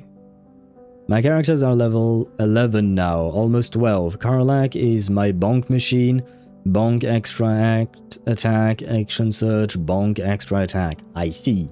I have not met Karlak yet, unfortunately. Soon, hopefully. I mean, for now I'm still stuck in a goblin dungeon though. My dearest cousin Ladislas, how oft thou art in my prayers. I trust with all my heart that Italy hath already begun to feel as home unto thee. I am told the folk there are warm of spirit and generous of hand. I can well believe thou hast found many a kindly friend upon thy path. I wish they spoke like modern English, would have been easier for me. Marianne and I do prepare for a journey into Austria, and our hearts are full of longing.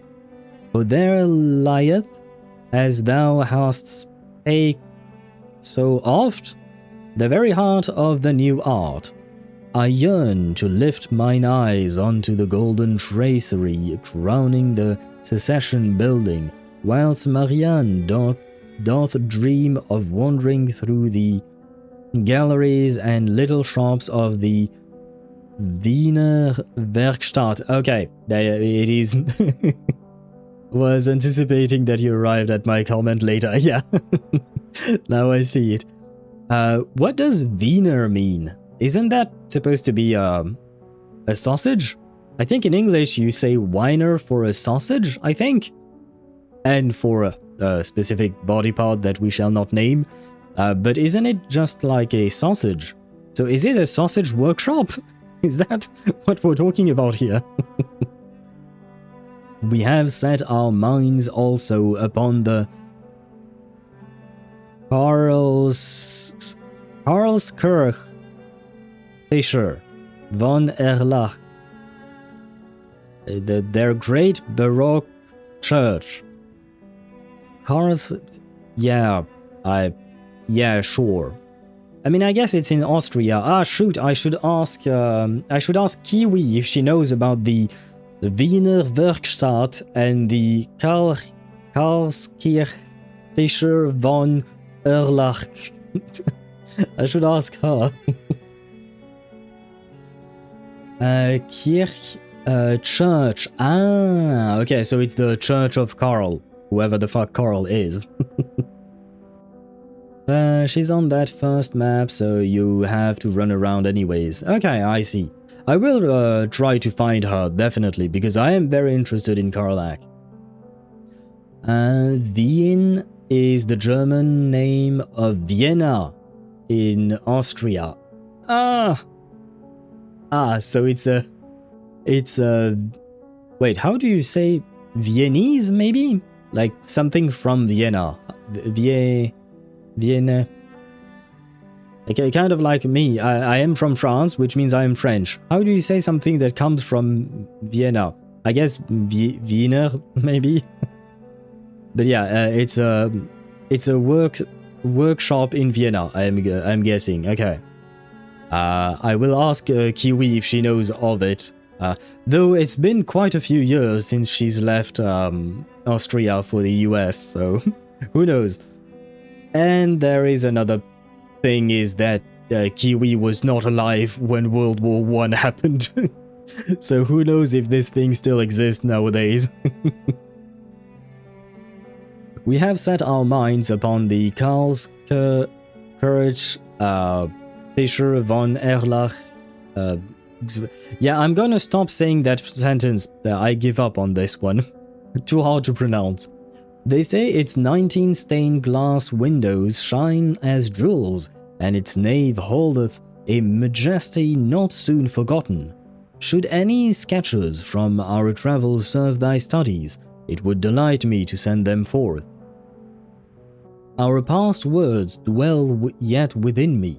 Marianne telleth me ever of the new age dawning, of electric light supplanting the gentle glow of candles, and of the darkness of our nights fading away. Yet, dear Ladislas, I still feel the nearness of the old ways.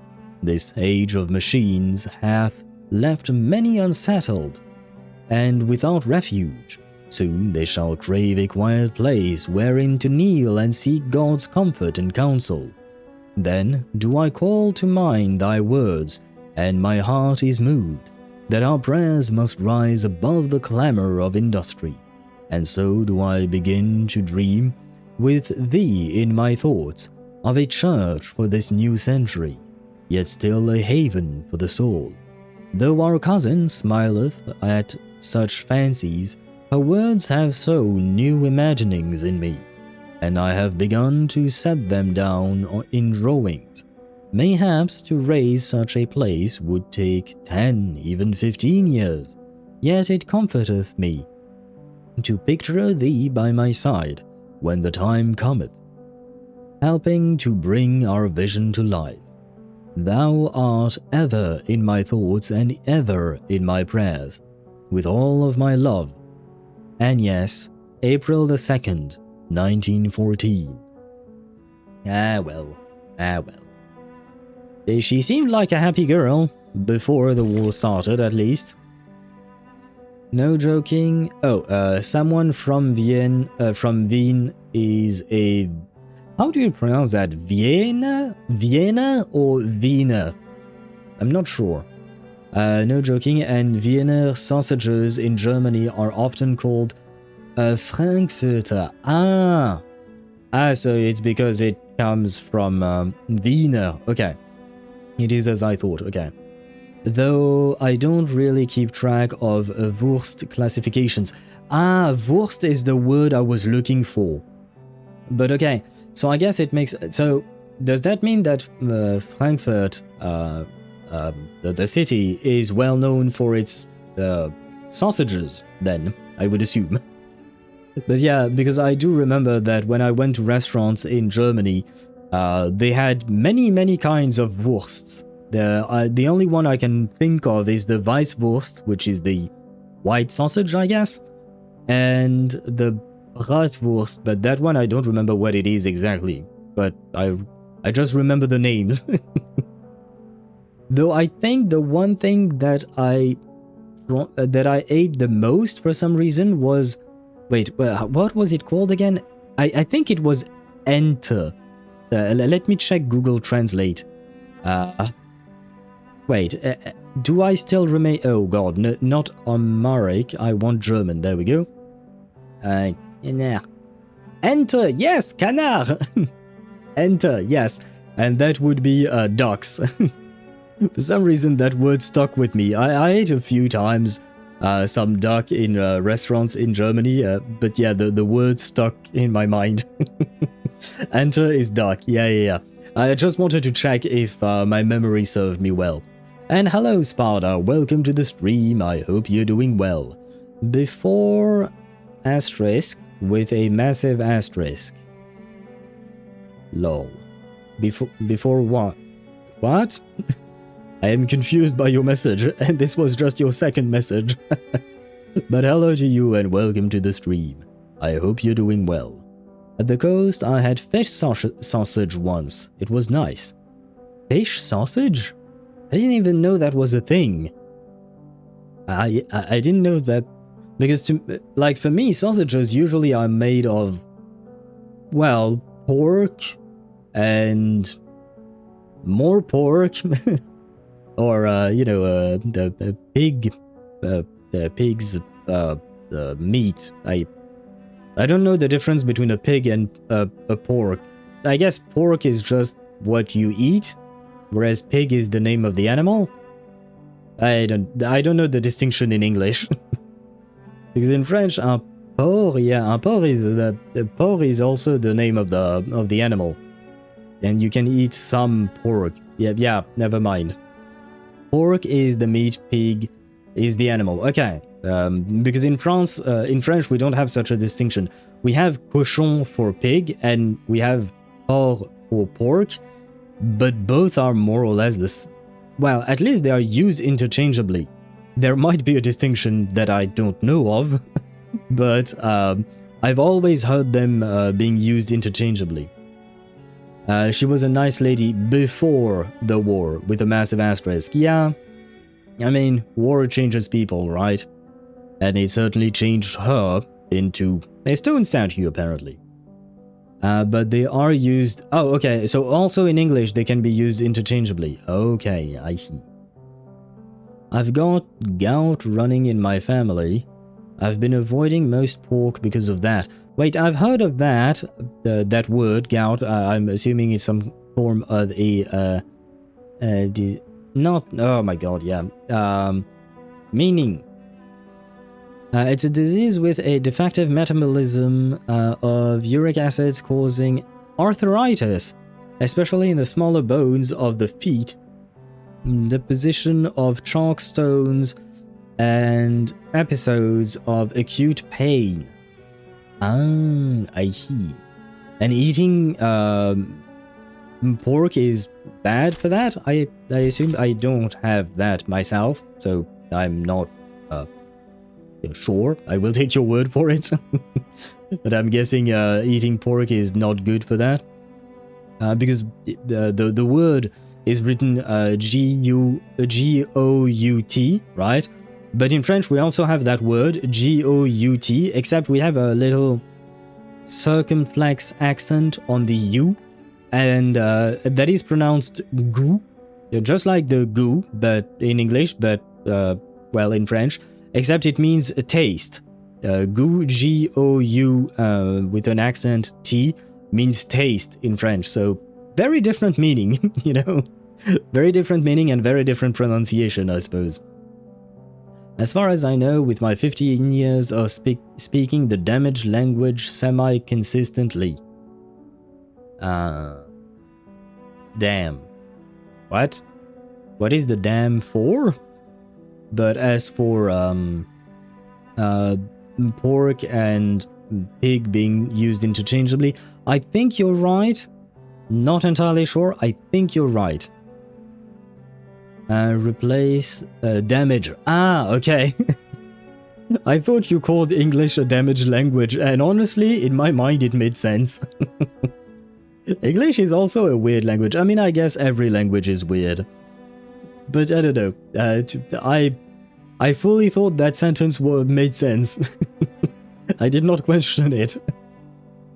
Anyway, serenity in the wind. Or on the wind, I should say. If only this war had never begun. Yeah, but see, if the war had never begun, Sentinel and Marsha probably would have never met. And thus, a beautiful love story would have never started. And that would have been sad. Does make sense, just not what I wanted to say. Yeah, but I suppose I'll keep the damaged language. I like the I like the thought of that.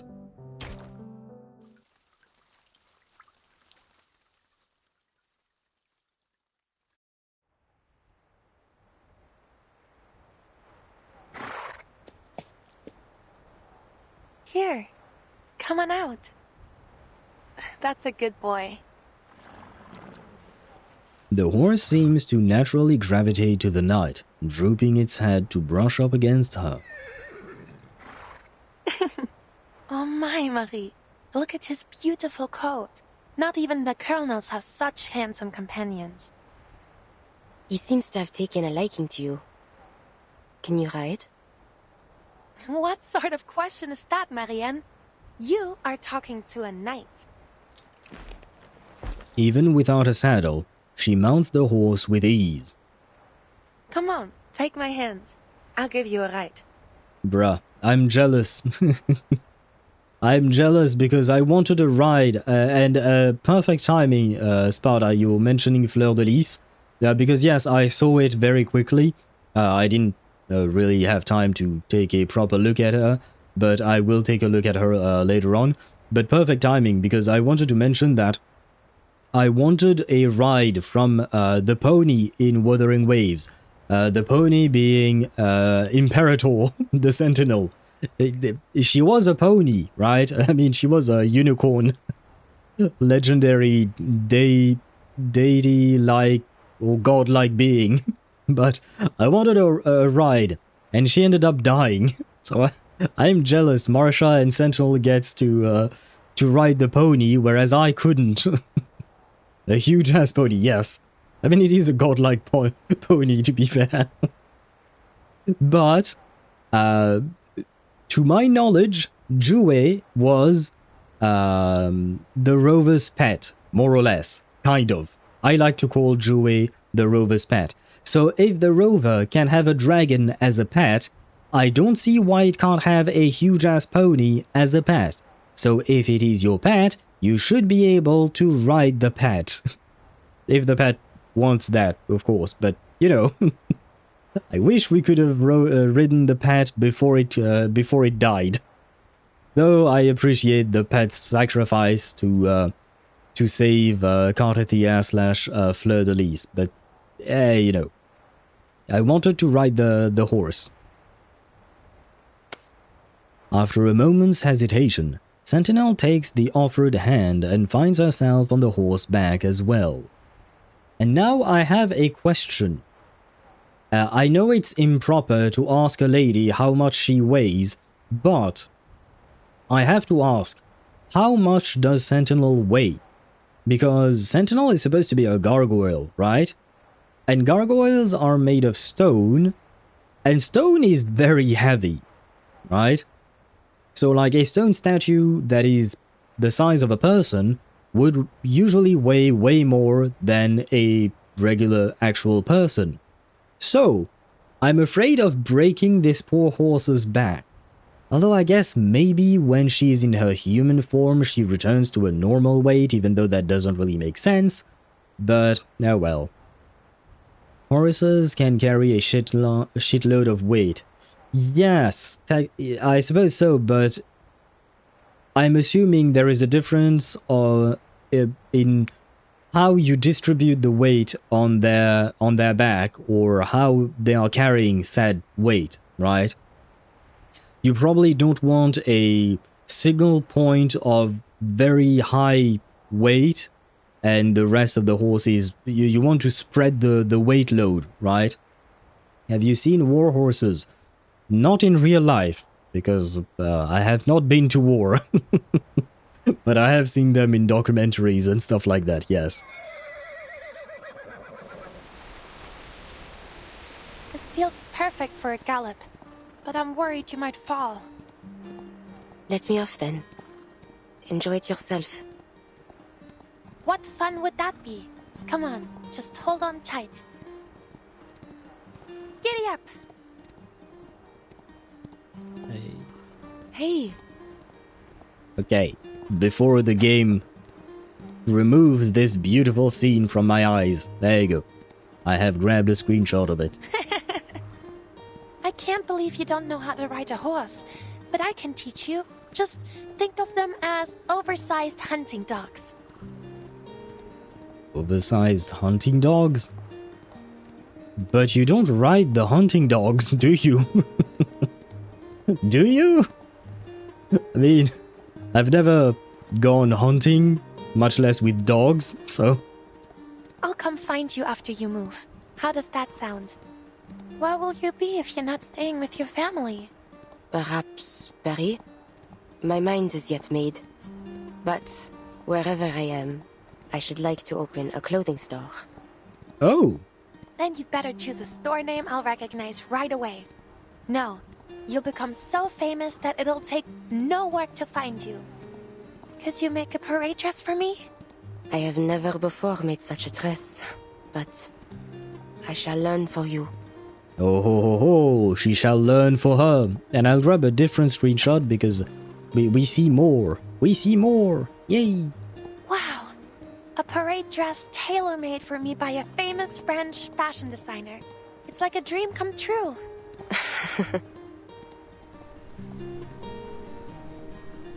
No, we have nice things.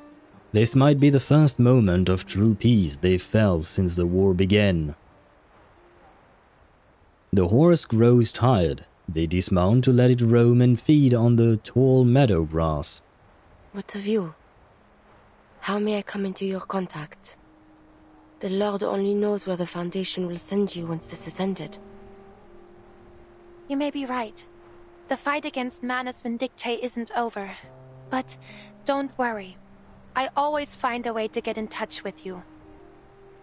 I do not wish to judge your decision, but... do all you can to stay alive, Marcia. Do not make a martyr of yourself. Why the sudden sentimentality, Marie? If all this... when all this... comes to an end one day, I hope to see you again. I see the Yuri. I see it here, clear as day. But all the Yuri ships we've seen so far, well, almost all of them have been doomed. Although, wait, I think someone mentioned that this one was not doomed. So hopefully Marcia is not going to die, right? She's not going to go insane, she's not going to die, she's not going to be taken away from Sentinel. I mean, she might be... they might end up in a long-distance relationship or something like that, but that's fine. As long as they're both fine, right? Me too. I will pray for you. Though, I am uncertain if my voice will be heard. I am nothing like Agnes. She is an angel descended from heaven. And I am. The gargoyle keeps her eyes hidden in the shadow. Never mind.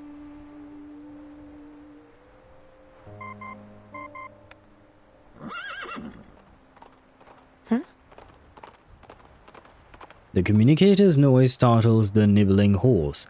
It lifts its head and bolts into the distance. Ah, there he goes. Ah, well, it lasted for a solid moment, right? These horses were bred from the horses that had metal plating on them.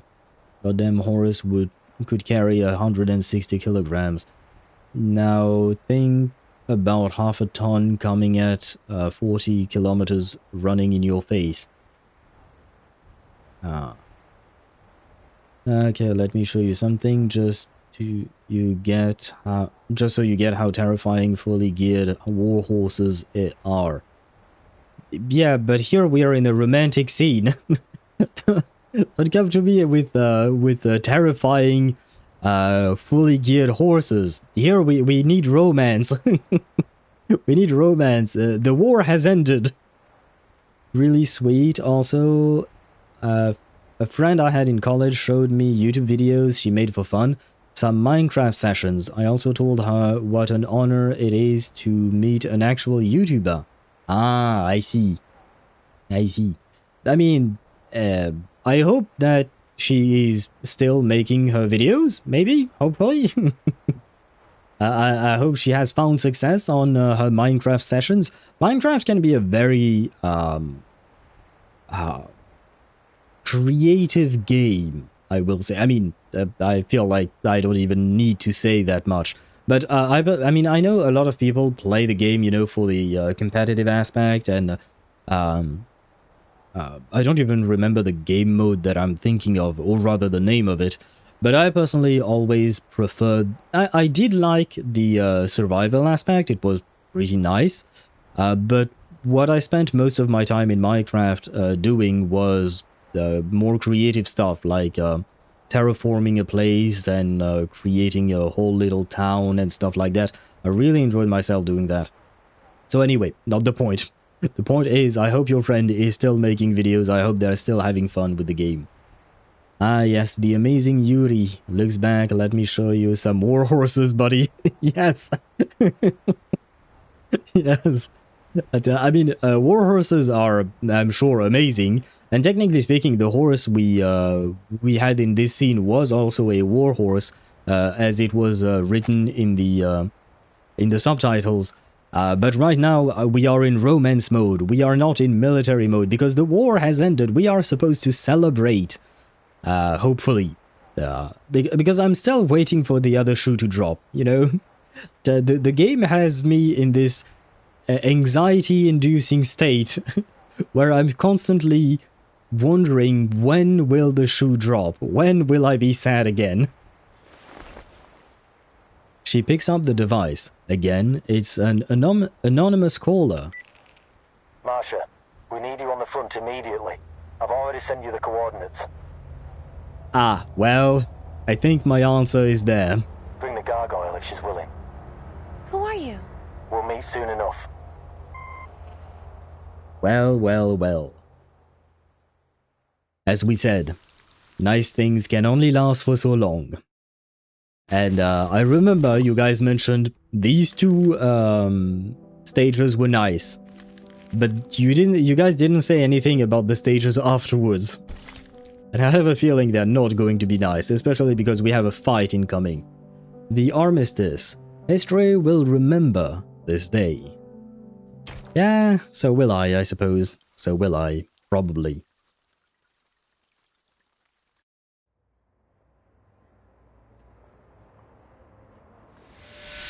Half an hour earlier.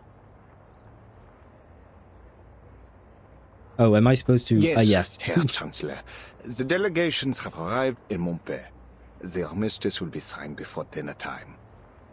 Ah, right, Georg. I forgot about him. Understood. We will be sure to serve a simple but delicious dinner. And of course, all journalists granted entry will be carefully selected. Mr. Georg hangs up the phone dryly and with full confidence before checking the ceasefire memorandum once again. No problems so far. He picks up a fountain pen and sketches out his signature over and over again.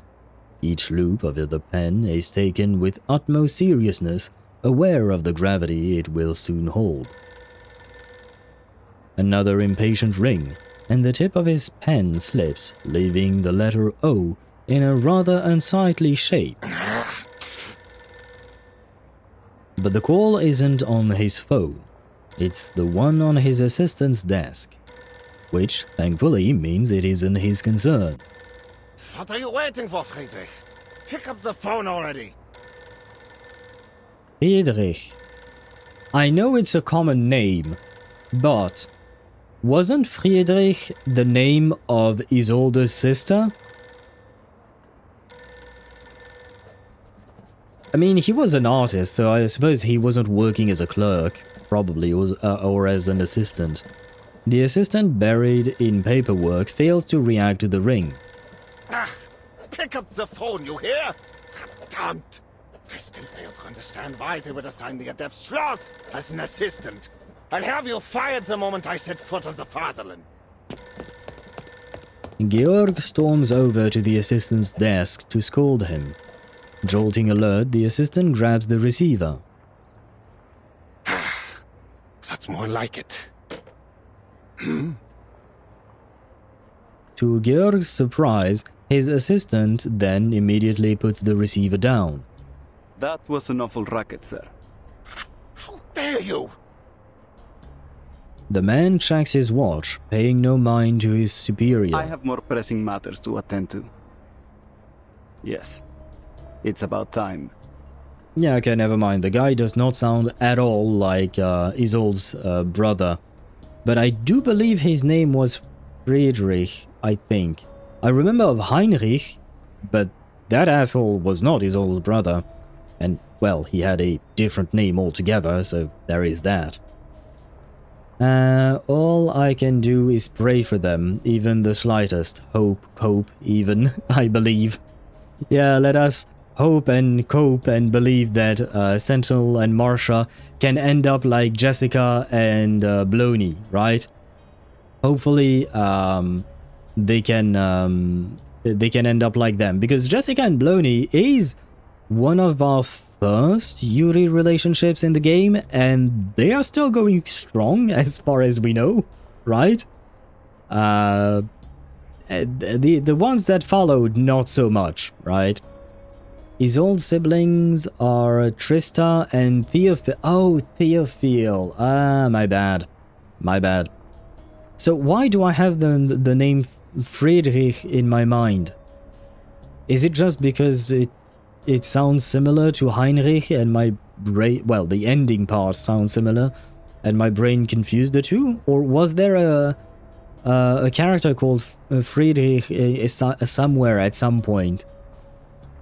See, in general, those guys are the winged hussars, the last heavy cavalry in history.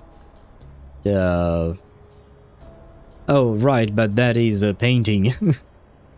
Yeah, I thought you were going to send a picture, but I mean they look like nice horses, and the guys on top of them are fully armored indeed. But yes, like I've mentioned, we are here for what do you call that? For romance, not war. We forget about the war, right? We're trying to focus on the romance, because as soon as we think about the war again, well, you know what will happen, right? You know that nothing good will come out of that. And hello, Commander. Welcome to the stream, and I hope you're doing well. It's a common name, Austro-Hungarian name. Yeah. I am assuming as much that it is indeed a common name, but for some reason I remember someone in the game being called Friedrich, but I could be wrong as well. war is romance in a way. I suppose, technically speaking, you could see some romantic aspects to war, or you could go the other way around and say that romance is war, kind of like the the anime Kaguya-sama.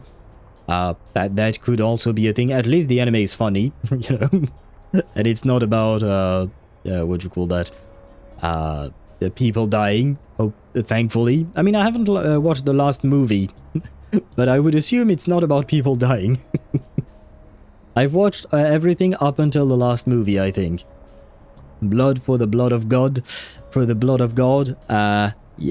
No, for the blood god, sorry. I wanted to say for the god of blood, but my brain inverted the words. I suppose it is reverse, right? I am reversing words, just like Reverse 1999 is melting my brain.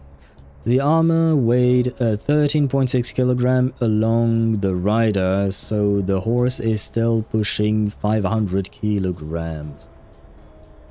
Wait, how did you get the 500 part? Is where I'm confused about. Oh, because the rider plus the horse's own weight, I'm assuming, is what you're talking about. Genocide is a common occurrence in Reverse 1999. Yes, it is. Yes, it is, unfortunately. I mean, technically speaking, what would you call that? Reverse 1999 has seen a lot of war and war-adjacent type deals, right? So I suppose it makes sense, right, that that we would see a lot of genocides in those stories and in the game, because the warhorse itself was like 400 kilograms. Yeah. Don't worry, I understood eventually. And hello, Deidara. Welcome to the stream. I hope you're doing well. Ah, yes, then meet Deidara, who sometimes happens to be on Twitch under the name YahiCox V5. And right now he's under the name LichRow2. But I know him as Deidara because he has yet another account. What is up with you people and all of your complicated names? I mean, not complicated, it's just that like Deidara has 3 names for 3 different accounts on 2 separate platforms. Ktosh used to be known as Ktosh, and now and later on he was Kinich Lover 69, and now he's Kaching Lover 67. Like, brother, how am I supposed to keep track of all of your accounts? Or how am I supposed to keep track of all of your accounts' names, you know? At some point I become lost. I guess Friedrich and its variants common because of their etymology. It's Old High German, meaning the Lord of Peace or the Lord of Power. And for some reason my brain immediately went to the Lord of the Rings. I don't know. Blood for Baal? I don't know who Baal is, technically speaking. In the sense that, like, the 2 references that I can think of is Baal from Stargate SG-1. He was a Goa'uld. He was an alien, basically. And Baal was also one of the demons that we fought in Diablo 2, specifically. I don't remember much about the other ones, because I've mostly played the second one, I mean. Well, we forgive... Peace? We forgive something for the genocide she did towards Fatutu's people. Oh, Miss Grace. And because of the dot, it was censored. Okay. Yeah, we somehow forgave Miss Grace. It's because she's hot, right? She's hot. So we forgive people who are hot. They have a very distinct advantage over regular folks like us. I have 70 accounts. Are you... Is that a joke, Deidara? Do you really have 70 accounts? Blame my computer. Can you recap what I lost a bit? You didn't lose much. We just had a nice moment of peace, basically, where Sentinel and Marsha continued to build their relationship nice, a little bit of horse riding together, right? To build the Yuri relationship together. But other than that, you haven't missed much. People change names like their mood or hair colors. Yes, I do realize that, but I mean, you say that to a man who hasn't changed names in like 12 years. I don't remember exactly when I started calling myself Happy Owl online, but it's been years. Many years. And I haven't switched, and I don't plan on switching anytime soon.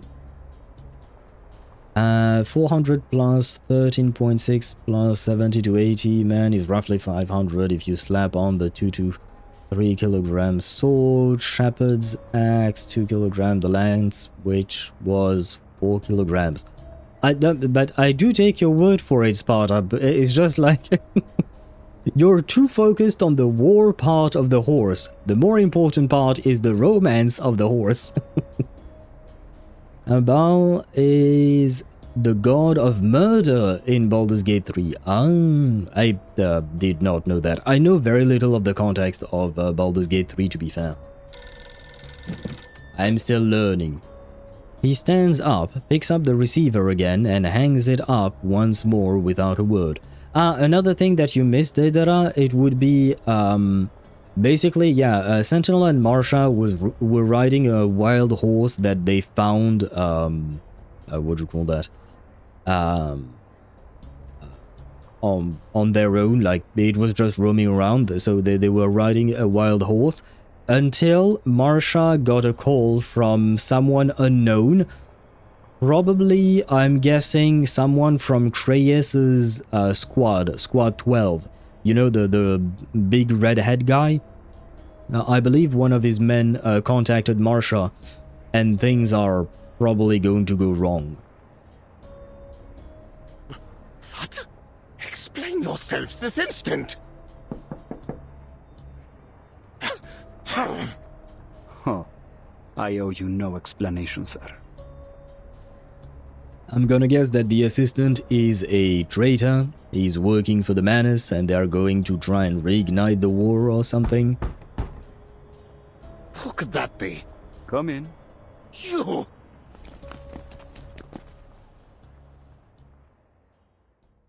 I want to die. I'm at 68 pity when the guaranteed is at 70. LT_Mihai played text-to-speech. Well, welcome to No Luck Land, I suppose.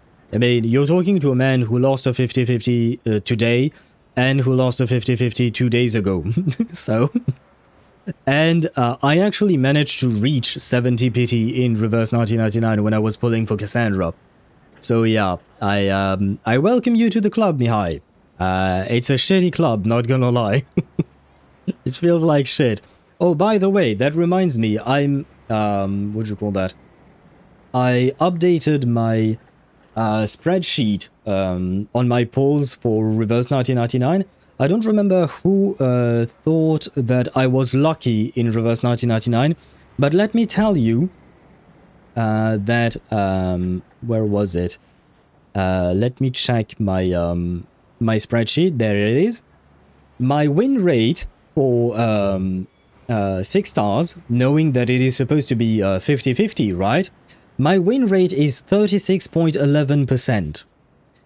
I dare you to call me lucky again in reverse 1999. I do get earlies, don't get me wrong, but I'm not working on a 50-50. I am working on a 66-36, and the 66 is not in my favor. So, I just wanted to point that one out. On the other hand, I am very lucky in Honkai Star Rail. But yeah, point is, in reverse, not so much. Where was I at? My friend lost a 50-50 but got Druvis, which is still a win since he has a rank up team. Okay, why not? I don't have Druvis myself, so I don't really know how to play her. Because you mentioned the rank up team, but isn't she supposed to be a Petrify unit? Lost the 50-50 for Cyrene, got push 1. Well, like I said, welcome to the club. The very shitty club that we are a part of. I hope that one day we can quit this club and join the club of lucky players, right? Although I suppose, yeah, I have been very lucky. I guess maybe HSR is taking all of my luck away from my other games or something like that. Maybe. For each new character I created a Gmail, and sad fact, I forgot some Gmails and that game with some good and invested characters. Oh, so you were not joking, Deidara, when you said that you had 70 accounts. I see. Well, I mean, in my opinion, it's no wonder that you lost track of them all. At some point it becomes too much, at least for me. It would be too much to have that many accounts. All attempts to reach the investigators sent to Hill 299 have failed. Reyes puts his communicator down, pauses, then tries again, this time calling Hound. But only static replies. No response either. Something is afoot. Reyes watches the passing politicians with growing unease. They do not flinch under Reyes' gaze. In fact, they do not seem to pay him any mind at all. Their limited time is devoted to the pressing matters of peace. Haravian exits a nearby building and makes his way to Reyes. Sir, a new batch of counter-arcanum devices has been deployed, as instructed. Good. Any contact from Meryl in the past 3 hours? No. She's probably still on the front. There's a lot of celebrating going on out there. Oh right, Meryl was handing food out to people. Okay.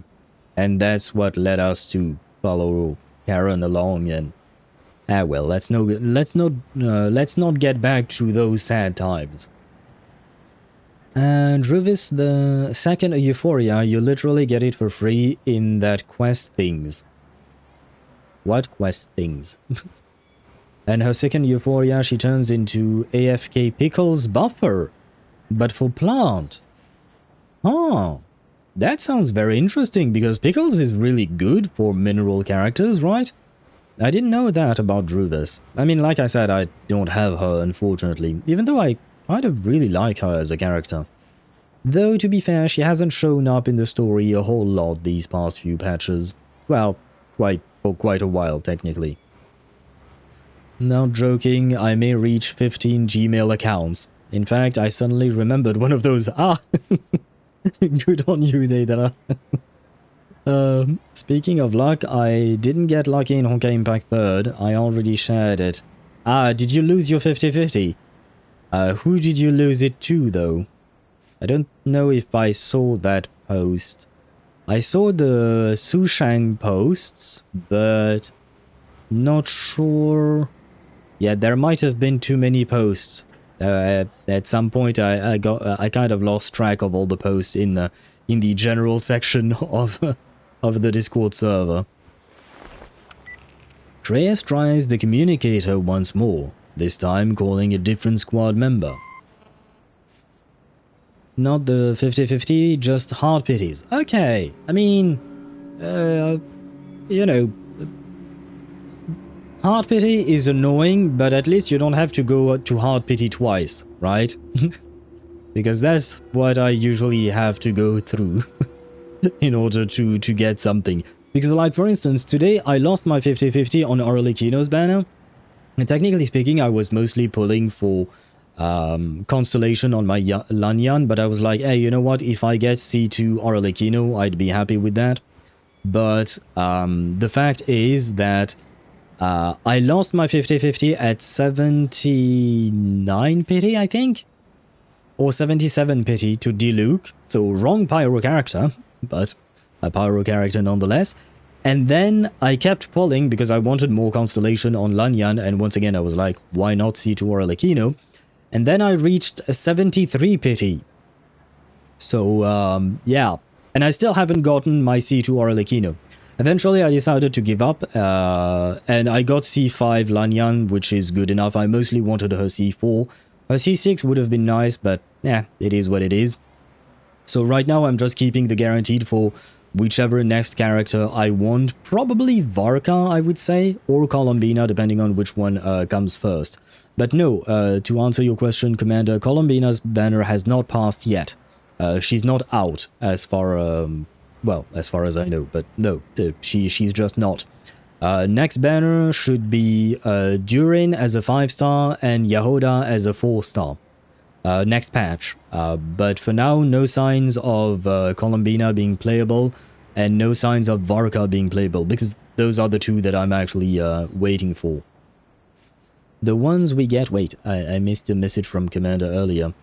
Druvis gives a 50% pen rate to Marcus, and her with her 3-star skill gives 30% more, means that Marcus does 80% penetration rate. Damn, okay. I do like playing Marcus, but I don't have Druvis. I don't remember. I think I usually play Marcus with Mercuria and probably Vila, maybe? Yeah, I don't know. I mean, it could be Vila, or most of the time I just play Kakania because Kakania. I don't think I need to say anything more than that. Loki, hilarious that a lot of us are from the middle of Europe. Yeah, there are quite a few of you from the middle of Europe, because there were a couple of Polish people. Mihai is from Romania. I guess Dan is from Germany. I mean, it's we're going more west, but still Europe, I suppose. The tactical telegram on the event menu gives Druvis's Euphoria among other items. Tactical telegram. Oh, I think I know what you're talking about. Okay. Yeah, but what happens if I don't have Druvis but I get her Euphoria? Can I keep the Euphoria until I actually get Druvis? Like, if I one day lose my 50-50 to Druvis, will I still have that item to give the Euphoria? Yes, okay. It is not time-gated, right? Or time-limited. Because they gave out those Cocoon of Mists that Dan is speaking of. It's a perma item. Okay, good. Because I remember having a Cocoon of Myth that I had to use because it was going to expire. I don't even remember who I gave it to. Yeah, I don't know. But I did give it to someone. No, they ignored Sushang Mountains of Taishuan. Wait, who ignored what? Who ignored Sush... What? I'm not sure what you're talking about, Deidara. Mihai is basically my neighbor, yep. Yes indeed. For me, rank up team is Marcus, Druvis, Argus, and Vila. Okay. Yeah, I wish I could make up that team, but I don't have Druvis and I don't have Argus either. So I'm replacing them with Mercuria, generally speaking, just for the rank up. You know, she helps. Maybe I'll try Marcus with Druvis in the near future. Currently, my favorite Marcus team has Anan Lee, Argus, and Vila. And yes, the item does not expire. Okay. Yeah.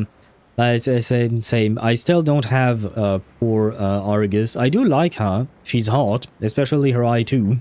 She kind of lacks clothing, which is, well, as I said, hot. Instead of Argus, you can use the French girl in 3.2. The French girl in 3.2. Oh, are you talking about Beryl? I think she's supposed to be Matilda's mother, right? The limited banner. Oh, is she limited? I didn't know that. Huh.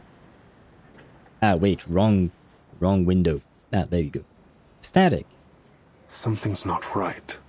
I've been telling you that. You're not listening. A shot rings out like a thunderbolt on a cloudless day. We're under attack! Security forces rush into the streets, drawing any wandering delegates inside to safety. Steel-eyed veterans fan out, searching for the gunfire sources. What's the location?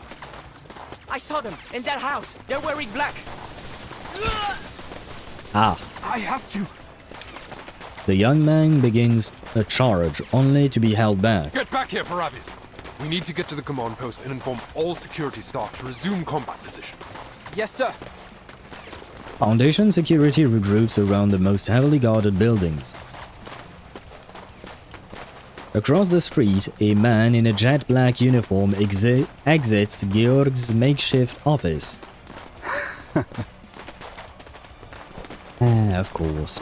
As he walks into the open, he is flanked by soldiers covered in pitch black. Finally, no more hiding. The moment of truth has arrived. He raises a hand and the soldiers around him stand at attention. Leave a few of the Foundation lapdogs alive. I have something to say to those sanctimonious hypocrites. As for the rest, kill them all. Of course, the menace has to try and, you know, make everything bad again. Yes, limited intellect character. But I thought she was supposed to be burned. I thought Beryl was supposed to be bringing back burn units, especially because in 3.2 we are getting Isolde's Euphoria, right? I think. So I thought that is how she was supposed to work. But well, I will see that when 3.2 rolls around. I will most likely pull for Beryl just because she's Matilda's mother, and I really like Matilda, so I need to get her mother, just like I did with Moldir and Lupera, right?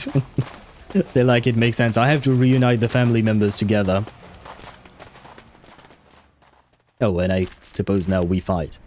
She's a DPS that buffs rank up, burn, and her own type of damage type, like Halo and Afterglow. Yeah, I kind of read part of her kit. I don't really understand her kit. I mean, like I said, I read part of the kit, not the entirety of the kit. So I'm not, like, I don't have all the information about it. So I don't really know what Halo and Afterglow does exactly. But okay.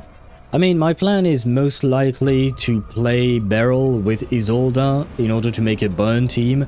And I mostly want Isolde to be played with Kakanya. I want to finally be able to play Isolde with her wife. That's it. Or Kakanya with her wife. The other way around.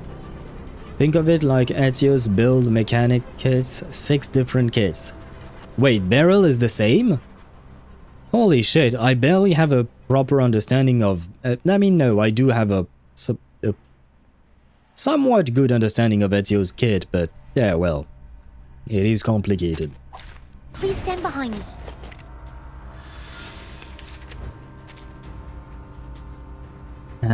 What to do, what does his debuff do exactly? Can't hit on it. Yeah, Leave it sure. to me. My sight shall unveil the hidden. Take it easy. By God's grace. A little bit hot here. The enemies of peace shall be stamped out. A sure hit. Mushrooms! Hey!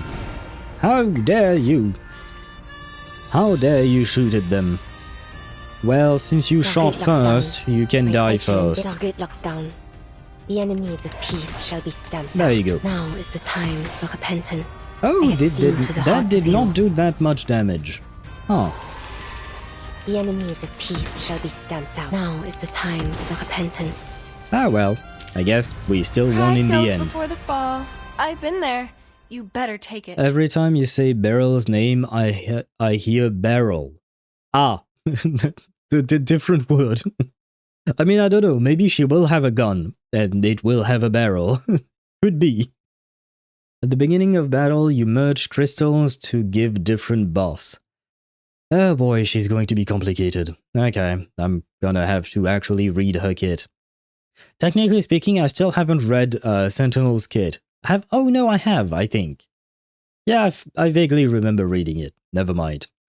And are you going to do Tenant's anecdote? It is pretty good. On stream, I don't know. I was thinking of maybe recording it as a video on YouTube. Maybe. On stream, not sure, because we do lack time a bit. Because I kind of want to get back to Honkai Star Rail as well, just because I want to pull for Cyrene finally, and also because I want to stop living in the fear of being spoiled, because right now in Honkai Star Rail we are on patch 3.7, which marks the end of basically a year-long journey from 3.0 to 3.7, where we had only main story related patches all the time. So I really want to finish that story first. So for Tenant's anecdote, not sure. I'll see how I do things there. So funny. I am in the same situation, going for Songche costume. I bought her girlfriend Thelema, but I don't have any of her gears. But yes, it is important to play our waifus or husbandos together, right? I mean, they don't always work out too well. Like, for instance, I wish I could play Maidemos with Finon in Honkai Star Rail, but that team would not make sense at all. I've still kept my mouth shut, yes, and I do thank you for it. I do thank you for that, Sparta. And speaking of thanks, thank you, Gamer995, for following the channel. Welcome to the stream, I hope you're doing well. And I have seen your name before. Wait, on whose stream did I see your name before? Was it on Moo stream or was it on Kiwi stream? But I have seen your name. No, it was on Kiwi stream, I think. But hello to you and welcome to the stream. Hi, Lurking, thanks for the advice in Kiwis earlier. Oh yeah, no worries. Yeah, it was on Kiwis and we talked about Wuthering Waves. Yes, indeed. Now I remember. My memory takes a bit of time to ramp up, but eventually I get my memories back. But thank you very much for the lurk. Thank you for the follow as well, of course. Happy lurking to you. I hope you will have fun. We share the same fear, yeah. At least you can play your synced ship Evil Laugh. I mean, my synced... no, I've actually farmed like a madman in order to try and get... what do you call that? To get proper relic sets for... to be able to play Cyrene with Finon. Like, I am going to try and have a Cyrene reaching 200 speed outside of combat. Right now, I think I'm at 168 without counting her own speed talents, which I think should get me to around 178. And with her light cone, if I do manage to get her light cone, I should be over 180, which is the bare minimum you want to get with her. But yeah, the ship is not sunk for me. The ship is sailing for me, because I'm giving it everything I have in order to make the ship work. You're good. Happens to me too. Yeah, memory is a finicky thing, isn't it?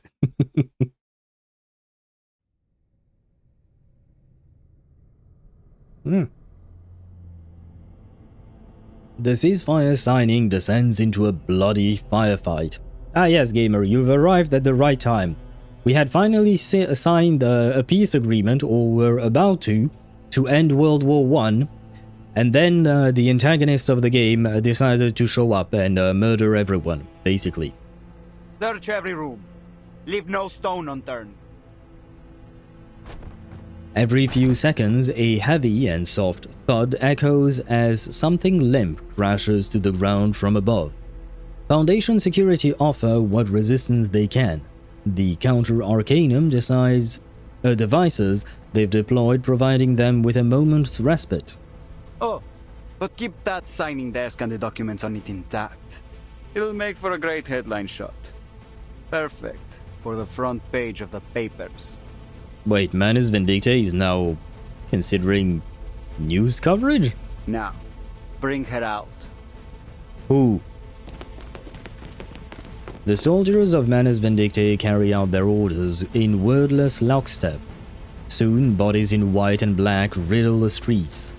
Moments later, two soldiers march a hostage into the center of the empty street. Who is it going to be? Oh, Foundation staff, security staff too. Okay. I was afraid it was someone we knew. I mean, it's still a dire situation for her, but, you know, not as heavily emotionally invested into her. Quiet. Once again, the assassin-turned-officer raises his hand and checks his watch. Better late than never. He strides forward as he were participating in a triumphal parade. Stopping only a few short paces from the Foundation command post, so near that he can hear the flag fluttering in the wind. All that endless searching, huh? Well, here we are. You finally caught us. He spreads his arm wide like a showman. You might ask, why must things end like this? Why must we kill one another? Do you want to know why? Because our pleas, our pain, our suffering were all ignored by you. I guess he's trying to say that about the fact that there is discrimination between humans and arcanists. I mean, I suppose that is the selling point of Manus Vindictae, right? If you're an oppressed arcanist, join us. We will get rid of these pesky humans that tear your lives apart. Humans started this war, all these wars, and yet you hurled us, arcanists, onto the front lines like cheap cannon fodder. You have created a world that despises us for our bloodlines and mocks us for our arcane skills.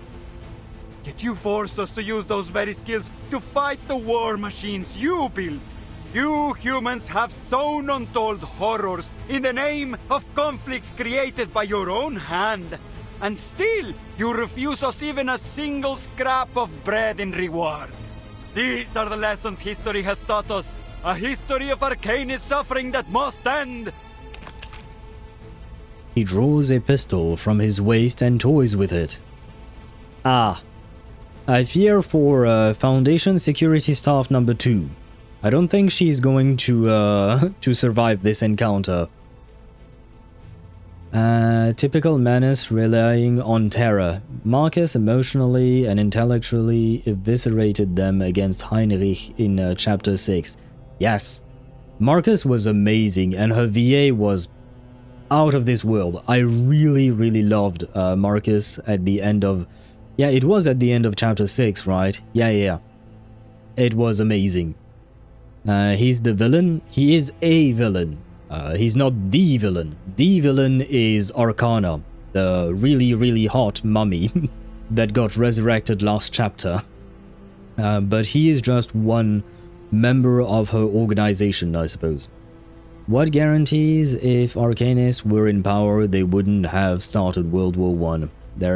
That's right, nothing. Yeah, no, especially because he says that humans have started wars, etc. But I am questioning whether or not Arcanists have started wars on their own end, right? I don't know. I don't think the game has told us of that specifically, but I feel like humans and Arcanists in my mind are not that different from each other. They draw differences and segregate themselves and discriminate against each other, sure, but at the end of the day, they're not that different. So if one group can start a war, the other one can too. I hope he gets better drip. I'm not sure he will, unfortunately. I don't think he will. I mean, unless he graduates from the status of the random NPC number 2571. So when I heard that Arcanists were uniting, marching under the banner of a formidable army, I caught a glimpse of hope. In fact, it shone like never before. Foundation lapdogs, human scum, mark my words. This war has only just begun.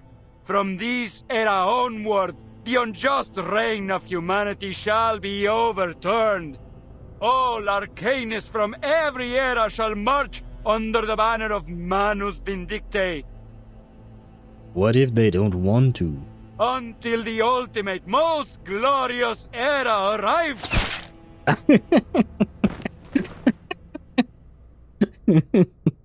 Well, Daedra, I think he's not gonna get any better drip. I didn't think he was going to die. But, yeah. I mean, I guess maybe he'll get a suit for when we bury him in a coffin or something like that. A bullet ripped through his temple. Well, yeah, so much for your hope.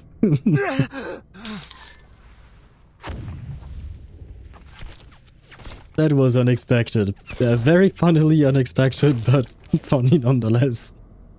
The remaining soldiers drop where they stand. Who did that? Was it Sentinel? Has she arrived?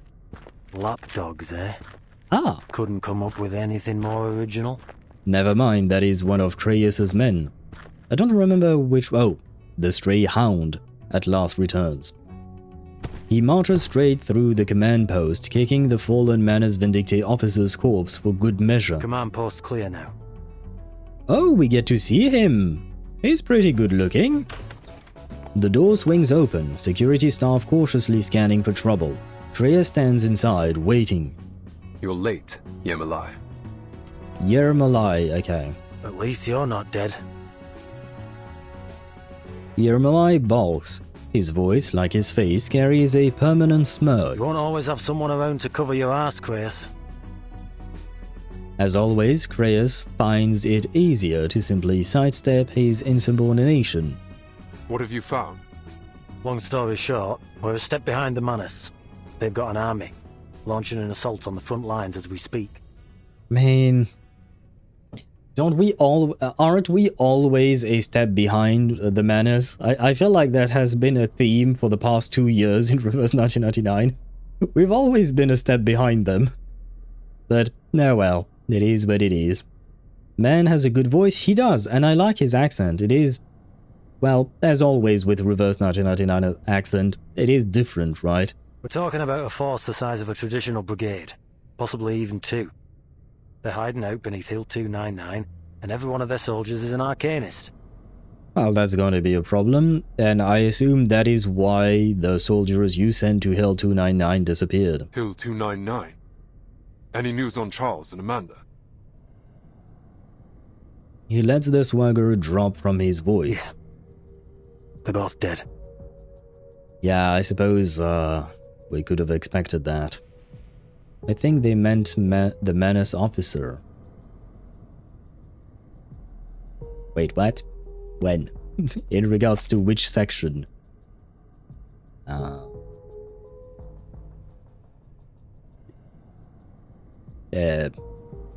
Not sure what you're responding to exactly, Dan. I don't remember what I said.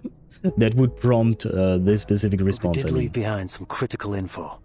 Turns out Manus Vindictae's built a colossal, full-fledged underground fortress inside Hill 299. That's where all these Manus troops have been coming from. The ones here in the safe zone and the ones sent to eliminate the human soldiers at the front. Did you carry out the other order? Yeah.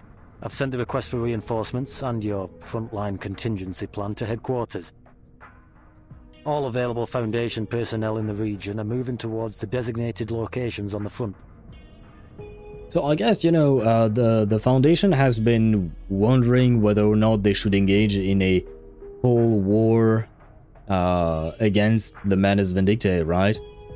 And they've been wondering, they've been saying, no, we shouldn't, we should think of the consequences, blah, blah, blah. Well, I guess here is, you know, here is life. Here is the war that you've been trying to avoid, which was kind of unavoidable, because, let's be honest, you know, war came to them, exactly. And the worst part is, like, you don't need to be a genius to know that at some point Manus was going to do exactly that.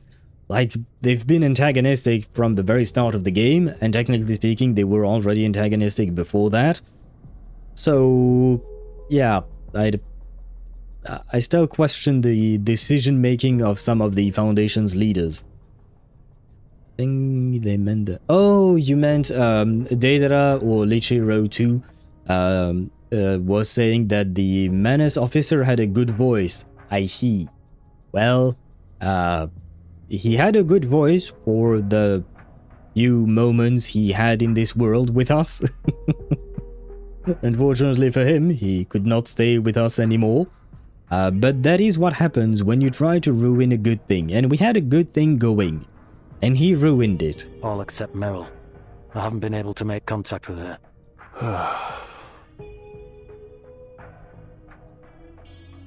Reyes nods, an understated gesture of approval.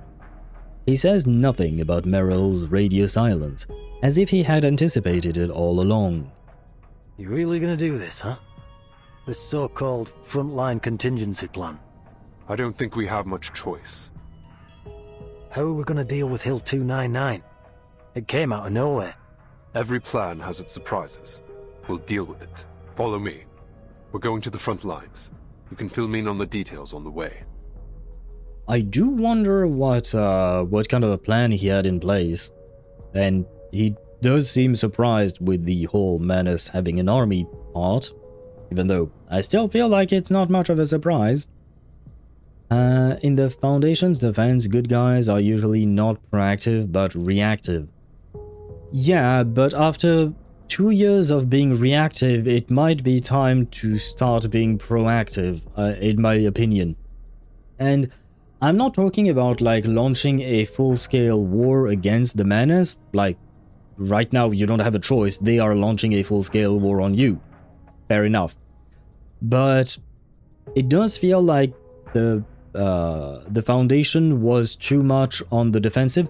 On top of that, you put quotation marks on good guys, but I would insist on those, but we're the good guys. Yeah, but no. I would insist on the quotation marks on good guys, because the Foundation is not really a good guy type of deal.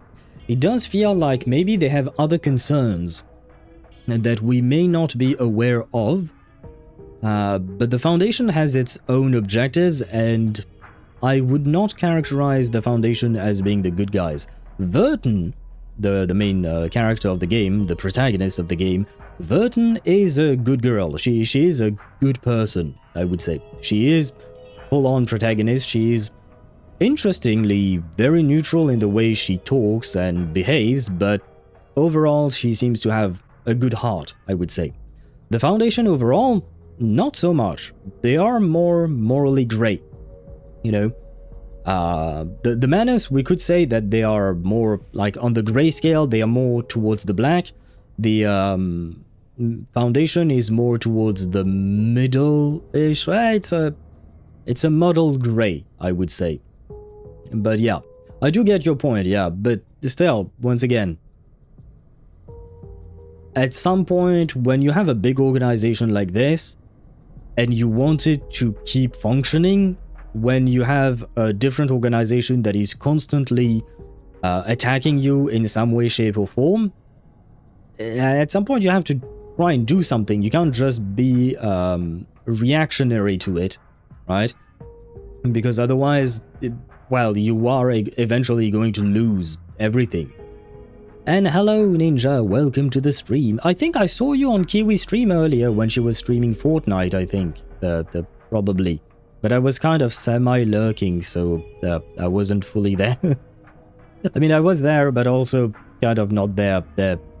Life is complicated, but anyway, hello to you, and welcome to the stream. I hope you're doing well, and congratulations on your E1 Tribby. E1 Tribby is actually a great addition, honestly. Like, if you were a bit on the fence about pulling for Cyrene, for instance, usually E1 Tribby is better than Cyrene E0, period, right? So E1 Tribby is an amazing thing. I think you will have a lot of fun with her as such, and she will boost your teams a lot. I was there in spirit. Yes and no. I was there in spirit, sometimes I was there physically, but at some point, what I often like to do, because Kiwi starts her streams long before I start my own, so oftentimes what I do is that I start watching her streams and, I chat a bit, or I do something else at the same time on my PC, but you know, I'm still somewhat focused on her stream.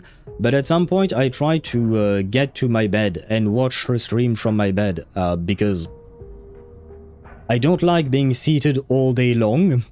It's not a good thing for my back. So I need to lay down for a bit before my stream, because I know that I am going to be sitting here for like 5-6 hours at a time or something like that. So, you know, I just want to rest for a while. But yeah, so I watch her stream from my bed, so I can't chat or anything like that. And sometimes my mind wanders off. It's just, you know, my mind doing its own thing. Now, I am pulling for Cyrene. Ah, good luck to you on your Cyrene pulls. Are you going for her E0, E1, E2, S1? What are you aiming for exactly? Although I suppose if you have just pulled E1 Tribby, maybe your funds have taken a bit of a hit. I don't know how many pulls you needed for that. E1 Tribby, the man wants to bury Cyrene. What a menace, I don't approve. I don't want to bury Cyrene, man, it's just the truth. The cold hard truth. Because of the way Cyrene works and her ramp up time, E1 Tribby is just much easier to use. And you get E1 Tribby's buffs straight away. For Cyrene, you need to get her ultimate. That is where she gets most of her usefulness. It's through her ultimate. But her ultimate is difficult to get. So, in terms of account value, E1 Tribby is much better than Cyrene. Overall, in terms of account value. But I still prefer Cyrene. I'm still going to pull for Cyrene and probably, you know, always her S1 if I can. But at the end of the day, like, as much as I love Cyrene as a character, her kit is complicated. It's not as bad as people make it out to be, but Hoyo made something that they probably shouldn't have made. It's not as bad as Dia, but it's still pretty bad. I mean, no, it's not pretty bad. It's still good. Sorry, it's still good. But yeah, they could have made something much better than they did. Good news on my end, finally got a stronger router. Had to make it an AP, but it is what it is. An AP. What is an AP? For me, the first thing that came to mind for me, AP means action points, but I don't think that's what you're talking about there. I'm joking as always. Yeah, I know. But I do want to give an honest opinion on Cyrene. As much as I love her, she has problems. E0 very likely, but I can try for more since I only just got to the Ligus boss and still got a lot of story to do. Okay. I mean, if you're going for, from my understanding, the recommendation, you can go for E0, of course, but if you plan on investing more into her, you can either go straight to E2 or try for her S1.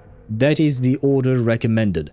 Her E1 is nice, but it's not worth it to go for her E1 if you're not going for her E2, just letting you know. From my understanding, either you go straight up to E2, and of course you have to get E1 first, but the point is, don't stop at E1, stop at E2. And if you can't get there, then just grab S1.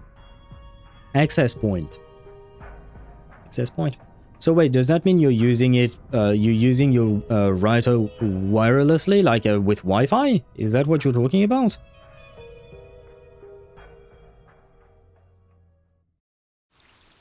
Ah, well, I yapped too much. I was trying to yap my way out of ads, and I ended up yapping too much. Ah, let's listen to the not old lady. The lapdogs are barking again. Their masters remain quiet, for the most part. And you know why. But silence gives no orders. So the masters whistle. Just a pitch, no words. And so no words are heard. Only the baying of dogs. What do you mean I know why? You sound like a soldier I know. What do you mean I know why? Perhaps you've forgotten the words echoed in that cave, darling. Never mind. The cave? And no, Sparta, we're not talking about that cave. We're not talking about Lygas's cave. I'm assuming maybe she's talking about 37's cave. Yes, there you go. I knew you would react to it. I knew you would react to it, but no, not that cave. It's a different cave. It is a cave nonetheless. We will see how lucky we get. Lurk, time to grind. Happy lurking to you and happy grinding as well. I hope you have fun and I hope you enjoy the story as well. The cave, of course, Deidara also also mentions the cave. Curious descriptions, either either Aperon or Antarctica. Ah, I didn't think of the Antarctica cave. My mind went straight to the cave on the island of Aperon, the one where 37 went in, and then a whole lot of weird thing happened. I didn't fully understand what was going on in that cave, not gonna lie. Forgetfulness can be a mercy, especially in this dog fight. If only these hounds would forget their training, then perhaps at last the barking would stop. Okay. I know. The dogs are fighting. I don't like seeing dogs fight. A false dawn. Only the dead have seen the end of the war. Part 90. So wait, we have 5 more. No, 5 more or 6 including this one, right? I think. What's that sound? Because if I'm not mistaken, we are getting up to 24, I believe. Lygas sounds like a gamer. He has his cave. I mean, Lygas is kind of like a gamer, right? He has a strange build with multiple HP bars. He listens to EDM. He's a DJ. He's DJ Xandar. And he does live in a cave. And he's very lonely. Has some antisocial behavior. I suppose he is kind of like a stereotype of a gamer in some way. You're not wrong on that, Shadow Master. Rudolph has said about packing his things. Like many in the trenches, he does not have much, but his greatest treasure is a pile of manuscripts and notes. He lifts his head. A pale look glints behind his glasses. What are you standing there for? They're firing again. So? Surely you're used to it by now. The rumbling of artillery has become so familiar to them that its return is barely noticed. But isn't there supposed to be a ceasefire? I know it isn't official yet, but there's no point in firing now, is there? Erich draws in a sharp breath. A low, ominous whistle follows. Scheiße! In Deckung! All at once, the quiet of the front erupts into fire and fury. The impact of the explosions shake the trench lines in unyielding waves, the blast spraying mud and earth in every direction. I sincerely hope that the Germans and the French won't be blaming each other, and they will see that it is the Manus' doing. Because thus far, it's been really hard to convince either side that we should take the Manus Vindicte's threat as being very serious, so... Verdammt! Has everyone gone mad? Diese alten Säcke! I thought they were supposed to be negotiating peace! But why? Why are we fighting again? Rudolph sprawls out on the ground, trying to find his baggage, which has been scattered in the blast.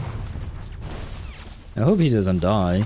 Clothes, notes, and cans are buried in loose dirt or carried off in the air. No! Forget that rubbish! Get inside! Erich forces the bespectacled soldier into a dugout, then forces himself up to the parapet, peering over with his periscope. Scheiße! Scheiße! Who in the hell is attacking us? Yeah, that is definitely Manus Vindictae, with the colors. I don't know. They're not even wearing blue. They're in all black. You're right. Are they wearing masks? Can they even see through them? The flank! Scouts and messengers dash in every direction, alerting everyone they can reach of the attack. I don't know who or what they are, but they're coming from our flank! Verdammt nochmal! Right, can you imagine, you know, you were in a war for 6 years, and finally you had hope that the war was going to end, and all of a sudden some assholes decide to pick up the war again, like... Also, the Wi-Fi is the same, just made router number 2 into basically another signal broadcaster that you can connect to Wi-Fi. I see. I think I understand what you're doing. Zendar is a NEET if you count being a crazy scientist and not being in employment. I mean... yeah, he's definitely... Yeah, he's a NEET indeed. At least it's not the French. Well, yeah, for once we are not to blame here. I mean, to be fair, the war that broke out was the war that broke out, right? In World War I, I mean. But afterwards, everything else was mostly Manus Vindictae's doing, manipulating both the German and the French into continuing the war.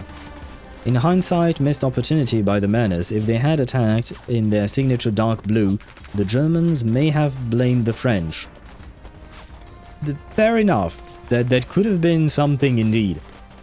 But maybe maybe Manus is just like maybe they don't care anymore. Maybe they achieved the goal they meant to achieve, in the sense that like maybe like throughout the entire war their point was trying to recruit a lot of soldiers in order to build an army, and now that they have a strong enough army, they are willing to throw away the pretenses or something like that. Could be. It's not the French this time. Hey, it's not the French this time, but sometimes it was the German who attacked us. To be fair, among the countless wars that were fought between France and Germany, sometimes the French started it, sometimes the German did. And I'm not gonna lie, I never kept count, because for most of those wars, I was not alive. Let it be known. Well, technically speaking, I've never been alive during any of the wars between France and Germany. A stray bullet shatters his periscope. He tosses the device down with a stream of curses. He grabs a messenger by the collar. All men from the 2nd Company, assemble! Focus fire on enemies in black uniforms! Well, I mean, yeah, focus the fight on them, but is there anyone else? Oh god, you want me to use 5 characters? Who the heck am I supposed to use here? I can barely make a proper team here. Oh right, that so-called best girl is here under this. There you go. I'm gonna grab who do I want first? Semmelweis, Eternity Sentinel. And because why not, I'll grab Cassandra doesn't really work outside of assassination teams. I guess Pickles, why not? Just throw everyone at them? Yeah. I mean, if you want me to really launch everyone at them, we might have way too many characters at this point. I mean, I can't use all of them because most of them are not built. But there are... let me see. How many characters do I have in total? Oh god. Oh, I only have 90 characters. I thought I had more. I feel like I had more, but okay. 90 characters. That is a small army that Vertin is just lugging around in her suitcase, by the way. This surprised me too. There'll be a dialogue in the fight again, by the way. Oh, okay. Very well. Let's see if this team works. I mean, this is a... The puppy wishes what do you call to that? come along. Story fight. So we should be fine. Where are our men? This is all I could find. We've been caught off guard. Everyone's confused. Snap out of it! Scheisse! Don't you see what we're dealing with here? There is something that I've always been wondering about. Why does reverse not blur, censor the word shit in the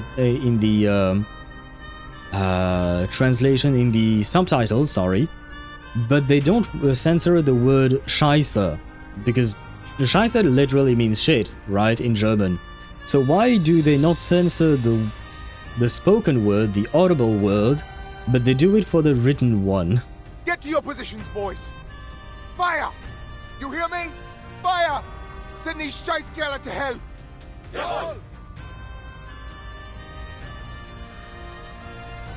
What to do? I suppose buffing... Technically speaking, I'm supposed to buff Eternity, right? That was target lockdown. Let's do this. Handle it gently. And that. Take it easy. And might as well throw in another attack from Semi, that way I get her ultimate next Agreed. turn. Yes, okay, good. Our blood will burn. By God's grace. Oh yeah, okay, they are going to die very soon. A little bit hot here. A little surprise. At least two of them are going to die here. Yeah, there you go. 1, 2. The enemies of peace shall be There we stamped go. out. Get the wounded to me! Oh, Marsha is here. Oh man, Marsha has joined the fight again as well. You know what? I hope the French and the German unite against Manus Vindicte. That would be nice. Somewhat. French were rather courageous in Napoleon times, but later not that much. First World War stalemate, Second World War you got rolled over. In the Napoleonic France's defense, they were on the offense. True. And if he wasn't a complete and utter moron and attacked the Russian in winter, we'd probably all be speaking French right now. That is also true. And I mean, for the Second World War, the French, we made a grave miscalculation in the way we set up our defense, right? Because one of the main things is that we built the, I think it was called the Maginot Line, right? It was a line of many bunkers that was completely bypassed because the German rolled over the Belgium first, right? Instead of attacking us straight through their usual, our usual frontier or common frontier, they went around the whole thing by attacking the Belgian first. But yeah, the point is we got outsmarted real fast, real easily. I mean, to be fair, there wasn't much outsmarting to be done because, like, if there is a line preventing me from doing something, either I can go through the line if I think I have strong enough forces, or I go around it, right?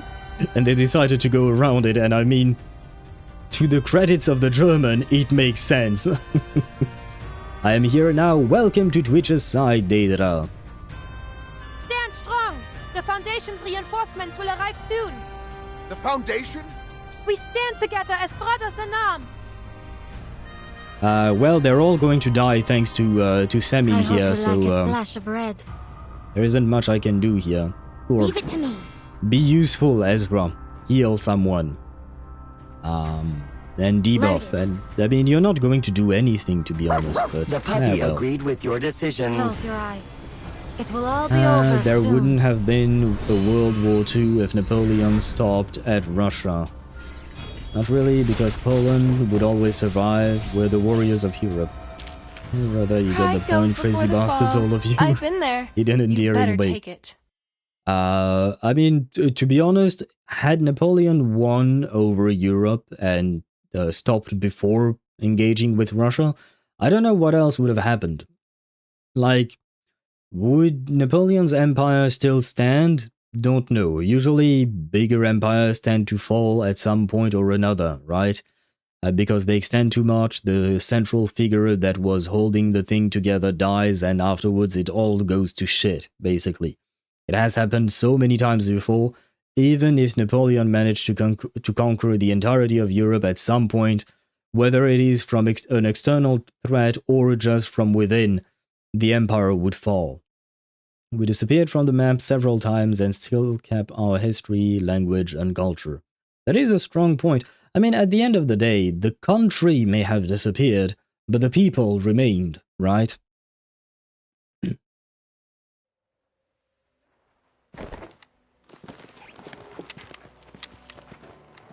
Their first assault breaks against the renewed defenses, but the black-clad soldiers seem numb to their losses. They advance in rigid order, stepping over the dead and dying. I guess this is a, what do you call that? A very difficult thing to do, because when you're fighting a war, you can try and count on psychological warfare, right? Try to scare the enemy away or pressure their morale or something like that. But when you're fighting Manus Vindictae, none of that will work, right? They just don't give... I mean, it's not that they don't care, it's that most of Manus' soldiers, from my understanding, they don't really have any kind of sense of individuality anymore. They just follow orders like machines, more or less. Have they lost their minds? They just keep charging right into our gunfire. Erich steps down from the parapet to relay orders. In every direction he sees his comrades lying wounded. Only yesterday they had begun to believe their fight was over, but the rattling barrage has shattered their dreams. A new war has begun. Look, the mist! What the hell is going on? Rudolf hasn't reported back. Concerned, Erich begins to search the dim trenches for his friend, only to bump into a striking figure in a white uniform. Are you the captain of the second company? Oh, he's already here. Aye. Still impressed by Sobieski, like dude was different. I don't know who that is. Not sure if my last comment got through. My guess is that they allow non-English swearing to sell the game's voice acting. Ah, wait.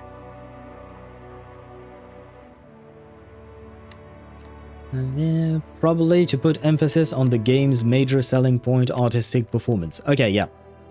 I just missed the message. That's my bad. But okay, why not?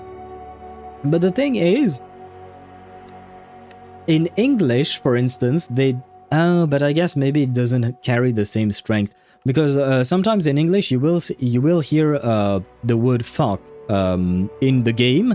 Or rather, you won't hear it because they are going to censor it both in the audio and in the writing.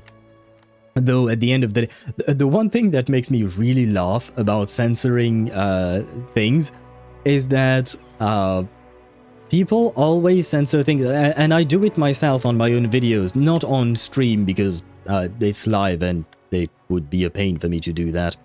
But when I'm editing videos, I do it myself. But when we censor things, we remove just enough to make it a censored word, right? But we leave in just enough so that everyone knows exactly what word we were using. So like, if I were to censor the word fuck, I would keep the F part of the sound, I would keep the K part of the sound, and I would just remove the, well, I suppose, in the middle, right? So, and usually I replace that with the sound of an owl hooting, just because it makes it fun for me. But the fact is that you know exactly what word I was saying, right? Which, anyway, I just find it really fun and dumb. But the fact is that, yeah, especially for instance on YouTube, at least in videos, I try not to swear, and if I do, I will censor myself while editing. I don't always think about doing it, sometimes I forget. But yeah, I do try to do that, but like, and I've seen many other people, other YouTubers do it as well, and every time you know exactly what word they used, and you're like, what is the point of censoring in the first place? And you know, it's to please the YouTube gods, I suppose, but yeah, just things don't really make sense in life as usual. The man speaks with a gravity of command that Erich still has yet to find. I am. You're with the Foundation? Reyes nods, articulating the battle at hand in an organized manner. I am Kreis, the commander of the Foundation personnel stationed in Montpellier. This is an emergency situation. Manus Vindicte invaded the safe zone. We neutralized the threat there, but now they're on a mission to kill every human soldier on the front lines. Every human soldier? You mean including those on the other side? Yeah, most likely. I mean, you have to commend Manus for their balls. It is pretty ballsy to decide that two countries that were involved in a world war, I'm going to start a war against both of them at once, you know? At the same time. Although to be fair, both countries were probably weakened by the war itself. Maybe that was the plan. Shit, I just thought of that, but maybe that was the plan all along. Maybe that is why Manus tried to make it so that the war would continue. Making the war last longer means depleting both the French and the Germans' resources and manpower, and, you know, having more soldiers die means that you have to have younger recruits with less experience, so potentially people who are not as strong, quote-unquote. And on top of that, earlier, one of the Manus Vindicte soldier that Deidara liked, he mentioned that arcanists were thrown into the machine of war, right?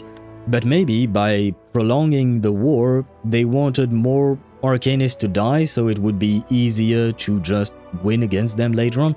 Although that would kind of contradict the point that the Manus is trying to make a world for arcanists. Though I guess they wouldn't be past the idea of making some sacrifices in order to get their point across.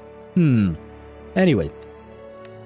Jan III Sobieski, aka John III Sobieski, King of Poland from 1629. Dude was crazy for gathering up the Holy League coalition army while Poland was in internal turmoil at the time, kinda. His greatest achievement was the Battle of Vienna. He literally saved Christendom. Now that you mention him, I think you guys told me about him before. Like, the story rings a bell. I think you guys mentioned him before. He struggles to find sense in the words. Kreis pats the soldier turned captain with a firm and steady grip. If you're willing to give up this position, follow me. I couldn't give less of a damn about positions, but where are we going? In a nearby section of trench. Anyone still standing? Help me clear this bunker. The field medic arrives in sync with the rest of the Foundation's team. Doctor, mein Bruder! Ist verwundet! Bitte! I wonder if, I wonder if Sentinel came with Marsha. Bring ihn zu mir. The soldier hauls his wounded comrade to the makeshift aid station. The man's leg hangs limp, soaked in dark red blood. Ah, it is Rudolph. Well, hopefully he will survive. Easy. Put him down here. I'll patch him up. Have you seen any other Foundation personnel? I think I saw one. A redhead. Oh, Kreis, okay. Good. Go tell him we need medical supplies. They should have brought plenty from Montpay. Right away! Next to them, another soldier clutches his thigh, gasping for breath.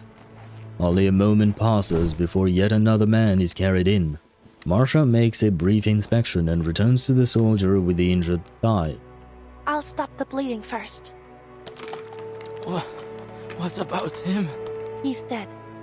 Now, relax and try to stay with me. He's dead? No!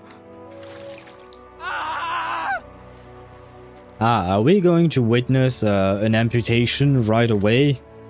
I mean, I don't know if she's going to amputate him or not. I mean, she only mentioned stopping the bleeding, right? But... I mean, amputations were pretty common in World War I, to be honest. So... I have a feeling Rudolph is about to lose his leg, most likely. Mentioned him before. Okay, so... Okay, I do have a vague memory of that. From red-nosed reindeer to red sniper scope. What kind of a comparison is that? I mean, I suppose... Oh no, they weren't celebrating Christmas, but we did mention Christmas because when they stopped fighting and they started celebrating, it was kind of reminding us of the Christmas truce. But I don't think the reindeer is here yet. Himmelhilf!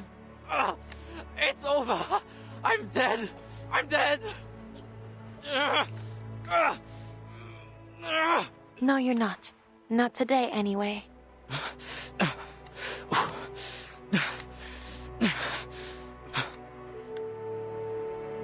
His vision blurs. For a moment he thinks he sees a soldier in a grey and blue uniform.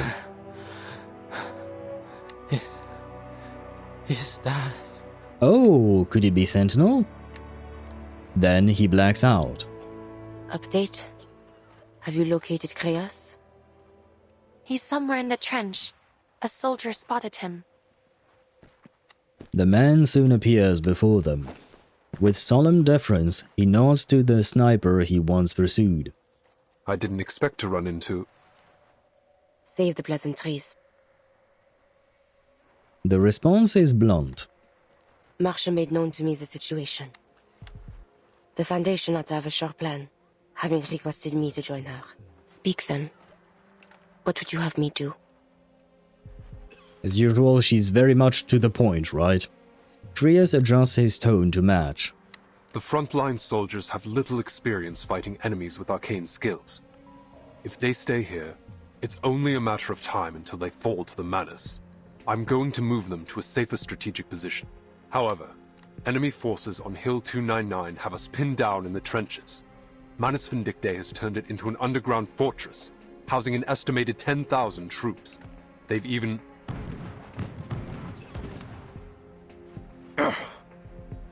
positioned artillery on the hillside. Retreating under that kind of fire would be a death sentence. Eliminate the threat from Hill 299. Then withdraw the troops from the front. This is the Foundation's plan? Not the Foundation's plan. Not yet, at least. An icy restraint condenses in the man's eager eyes. This is my course of action. How do you intend to do this? Even with an army of 100,000 at your command, to take a fortified high ground under artillery fire is no surety. I know. That's why I need your help. Kreas stands solemn and sure, though he knows how absurd his request sounds. Such an act is to walk into the valley of the shadow of death. What difference would be made if I lent my aid or withheld it? If I recall correctly, gargoyles are insusceptible to poison gas. I was going to say, wait, you want to use poison gas on the Manus? But at the same time... Oh, sorry. At the same time, would that actually work? I mean, I guess they would... They're still human. They can still breathe, I think? Probably. Our winged hussars rolled over the Turks like they were nothing, despite there was a lot more of them. I don't exactly know a lot of Polish history, at least stuff my people weren't directly involved with, which is, funnily enough, a significant period of time. Their army had up to 300,000 people, and Poland plus Holy Roman Empire was like 70,000. So it was Poland. The HRE were just moral support. I have no... Oh, the Holy Roman Empire. I was like, what is the HRE? I will take your guys' word for it. Unfortunately, I have not studied much of whatever happened in Eastern Europe. Usually in history classes we focused way more on Western Europe, and then we spent way too much time on World War II. I mean, not too much. World War II does take up a significant amount of time to learn all the details about it, and even then, not that much. Because, like, once again, we focused way more, even in World War II, we focused way more on the Western Front, in school, I mean, but we never explored the Pacific Front. We did explore it a tiny bit, but the Pacific Front between the US and Japan, or even the Southern Front in Northern Africa, they were always, you know, mentioned in passing, but not that much explored. And same thing with the Eastern Front between Germany and Russia.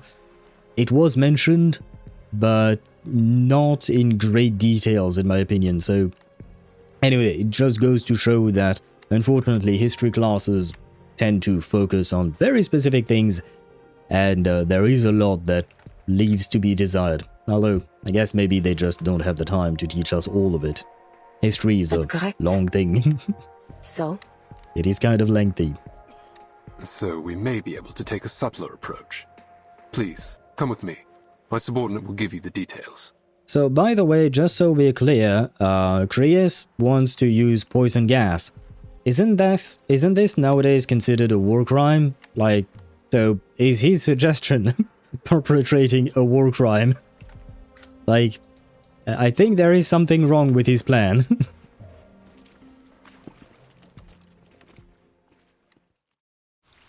Are we done with the fight? Okay.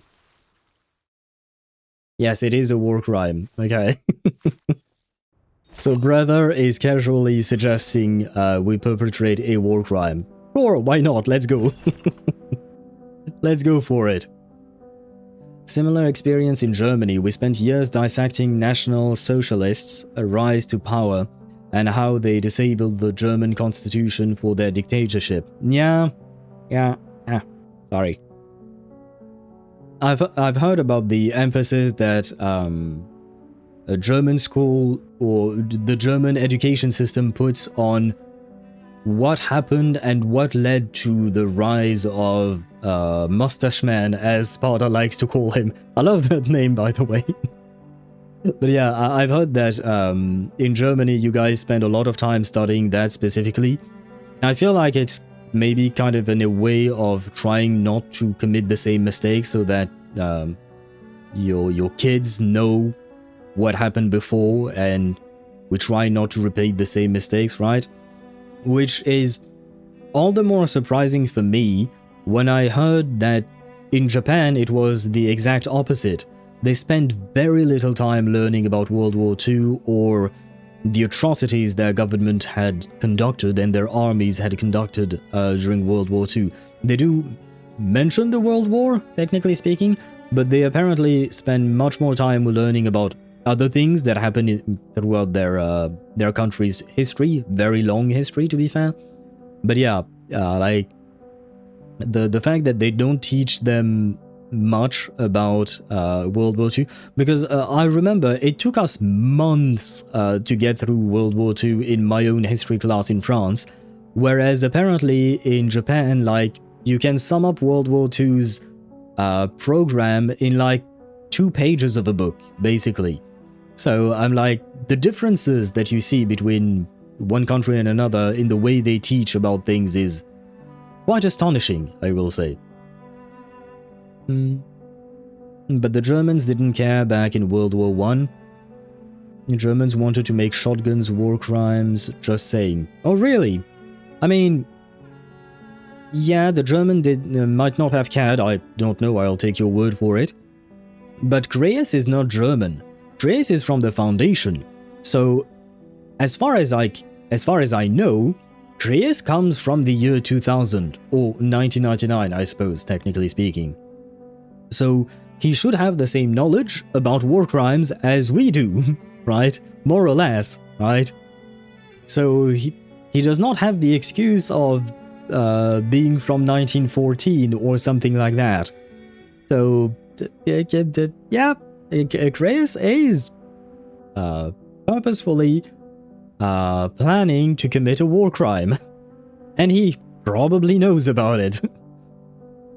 Amid the chaos, can you hear it? The low hum that comes before a great change.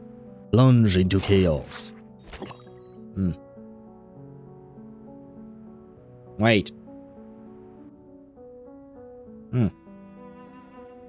You know when you can feel that you have like some kind of a tiny piece of skin that flaps around and just bothers you on your lip? Yeah, that is annoying. Okay. A recent report on Manus Vindictae. Reports continue to arrive from across the globe concerning arcanists operating under Manus Vindictae. A complete list of names and locations can be found in the attached appendix. These individuals have been gathering in coordinated cells, their training evident. Given the efficiency and precision of their attacks against human military forces, it is no longer accurate to call them merely an organization. They are, in effect, an army. Each morning I open what feels like 10,000 urgent messages clamoring for my attention, with still more pleas for reinforcements. Our office has been working without pause. Fatigue has dulled even my anger. Nothing surprises me anymore, not even reports of skirmishes between warlords in the Eastern Territories. At times I am tempted to reply that they needn't fret. East or west, it makes little difference. The entire world is sliding into chaos.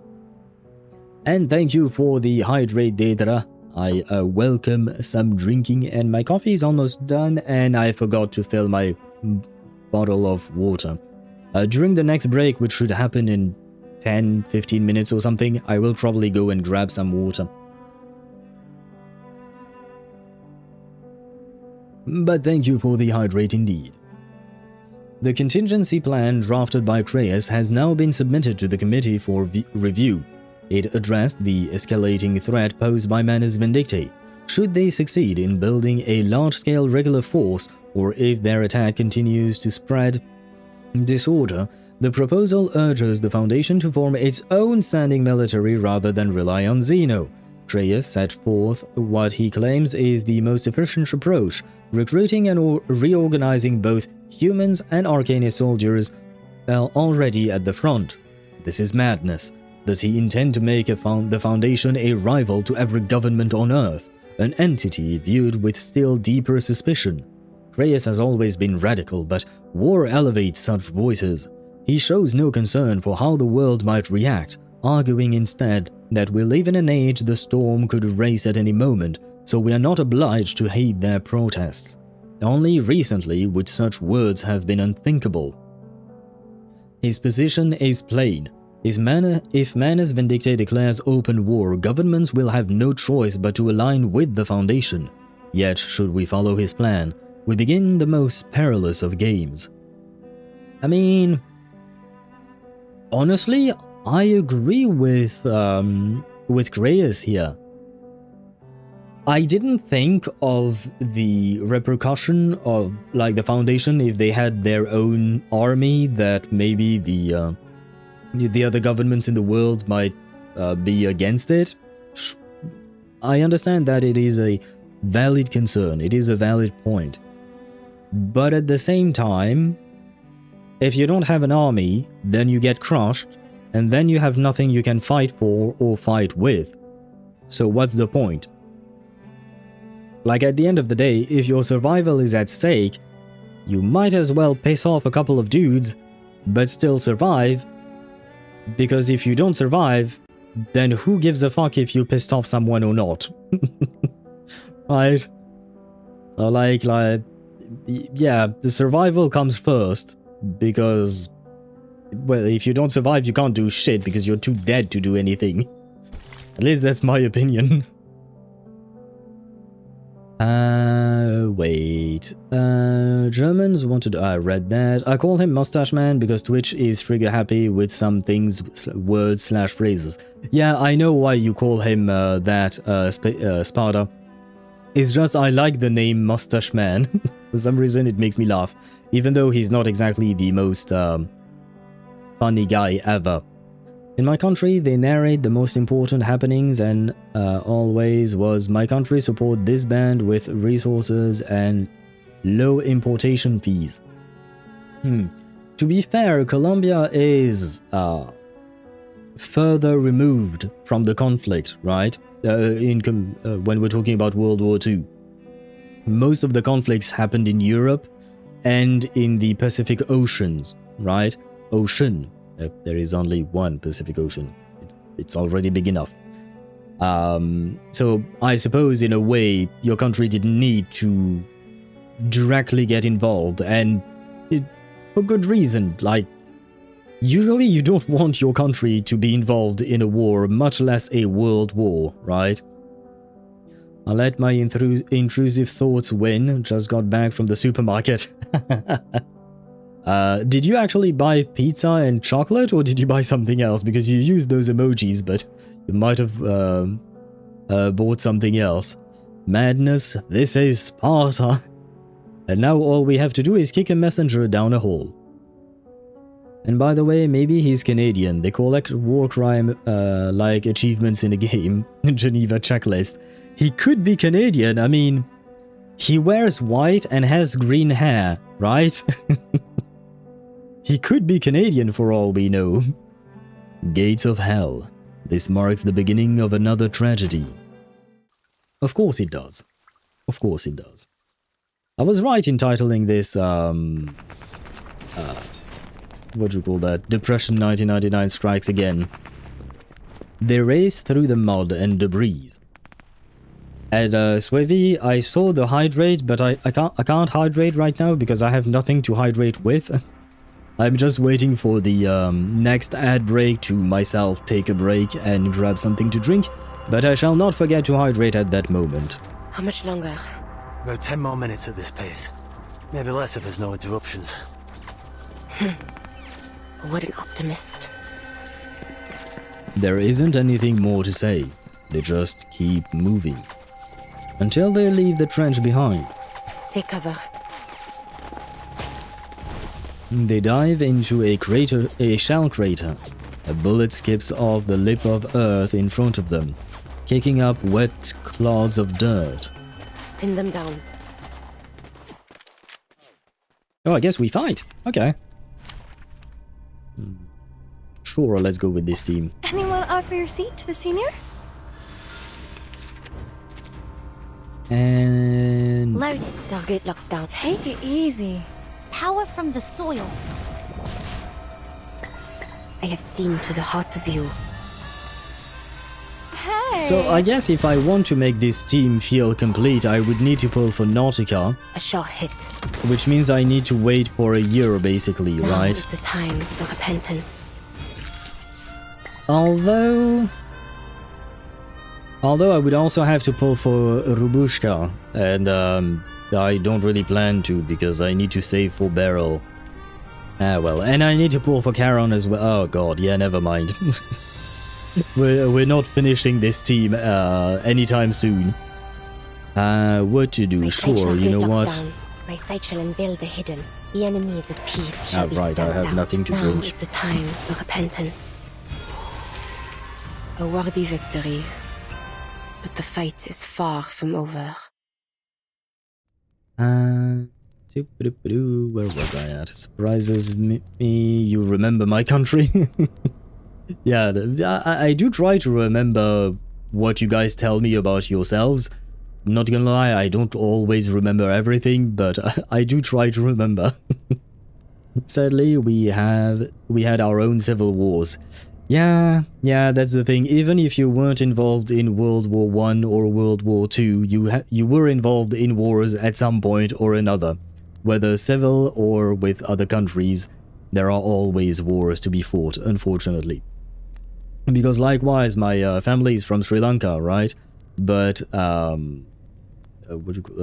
technically speaking, I don't think Sri Lanka was involved in World War I or World War II. It's a tiny country, to be fair. But afterwards, long afterwards, it was involved in a, I think, between 35 and 40 years long civil war that ended like 10 years ago or 15 years ago, something like that. So yeah, there will always be war, regardless of the size of your country or where your country is seated exactly. War will always find you. Maybe Nautica will be in the 2.5 anniversary banner. Yeah, but that's next year. that would be probably end of August, start of September. That's usually when they celebrate their anniversary, I think, even though technically speaking the game came out in November, at least on global, if I recall correctly. So yeah, I do have a long ways away, and I will probably want to pull for many other characters in the meantime. God damn it, my gums got cut. Time for the local remedy? Wait, what do you mean your gums got cut? What happened? Find it funny, all the preparations to one shot. Yeah. That is how you play the game. You prepare and then you murder the enemies. But to be fair, I am playing the story difficulty mode, which is very easy. A searing hot shell casing ejects from the chamber. Threat neutralized. Oh, and by the way, Dan, bon appetit to you if you're eating your pizza. I hope you're not eating pizza and chocolate at the same time. I mean, you do you, but I'm going to judge you very hard if you're eating pizza and chocolate at the same time. Nice shot. Right, we've arrived. I'm sorry I skipped his line. Yermalai veers off to the side and drops into a stretch of abandoned trench. Sentinel follows close behind. By the way, why is Yermalai here? Because, okay, Sentinel can survive poison gas, but can he? They stand before a sealed underground bunker. Yermalai stops a short distance from the entrance, pulling from his coat a bundle of explosives and a hastily drawn map. Take these. Without a word, she takes the key items for this suicide mission. I'm surprised you agreed to this. I hope she does not actually suicides. Like, we've already had one in the story in the game. I don't think we need another, right? Nautica, you are the cutest eldritch horror. She is quite cute. If you look her above the waist, she is quite cute. My gums at the back split open? How does that happen? So it's causing me pain when I eat. How did that happen? Sorry to hear that. I hope it heals fast, but I know having any kind of injury inside the mouth is... it is really annoying. Because it can take quite a bit of time to heal properly. Doesn't last 1,000 days, but 947. Oh, we had a war that is called the War of 1,000 Days. Doesn't last 1,000 days, but 947. I mean, it's like what we had between France and England, you know. We had the 100 Years' War, but in fact it did not last for 100 years. On top of that, it was on and off several times. Like, the war stopped and then resumed after a while. I have my reasons. But you know, it just sounds better that way. And we are going to have some ads, so I'm going to take a quick break and I will be right back. I need to grab something to drink, and hopefully Sentinel will not die in the meantime or after I come back. But I'm going to leave you with a bit of music, and I shall be right back.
And I am back. Switching scenes, reverse, and there you go. Let's see, where was I at before I went to take a break? By the way, Swevy, I have some water. I am hydrating. Technically speaking, I already drank a bit beforehand, but I wanted to show you that I did not forget your redeem, and I do thank you for it. I have seen chocolate pizza before. Never tried it though. I would recommend you never do. Dad, I would recommend you never try chocolate pizza, but I mean, I suppose to each their own, right? Everyone has different tastes, so maybe that could be a thing. Not my cup of... not my kind of pizza, personally. Sentinel is so OP, she was sniping... She was just sniping enemies and she's doing so much damage together with Nautica. Is it what it feels like to play a meta team? Yes. Like I've mentioned on Discord, Nautica, Sentinel, and Semmelweis is basically the best team in at the moment. Nautica is the best DPS in the game. Sentinel is her best in slot sub DPS, and she even boosts Nautica's damage, if I'm not mistaken. Semmelweis does the same. So yeah, that is the best team in the game at the moment. You can play Ezra as a healer, though I know you don't have him. So wait for the little babushka, as you named her. Her name being actually Rubushka. From, I believe she comes out in 3.1, so next patch. So you don't have that long to wait, but you will have the best team with her in hand once she actually gets here. High concentration alcohol will work to fix the problem. That's why I was asking Charomashta the Polish equivalent thing I'm using. I see. Basically, it's a fruit brandy if you want the English approximate. Okay. I don't know what you're talking about, but I mean, I understood what you meant, but I don't know what you're using specifically. And hello Decaf, and welcome to the stream. I wish you happy lurking. I hope you had fun, because I was on Shiny's stream last week, and she mentioned that, I think she mentioned you by name, Decaf, and a couple of other people whose names unfortunately I don't remember, but mentioning that you guys were going to voice act the Tenant anecdote, and I was very interested in that. Unfortunately, I did not manage to be there, but but the point is, I find the idea very interesting, so I hope you guys had fun. But happy lurking to you. You don't have to reply, you can lurk. Don't worry about it.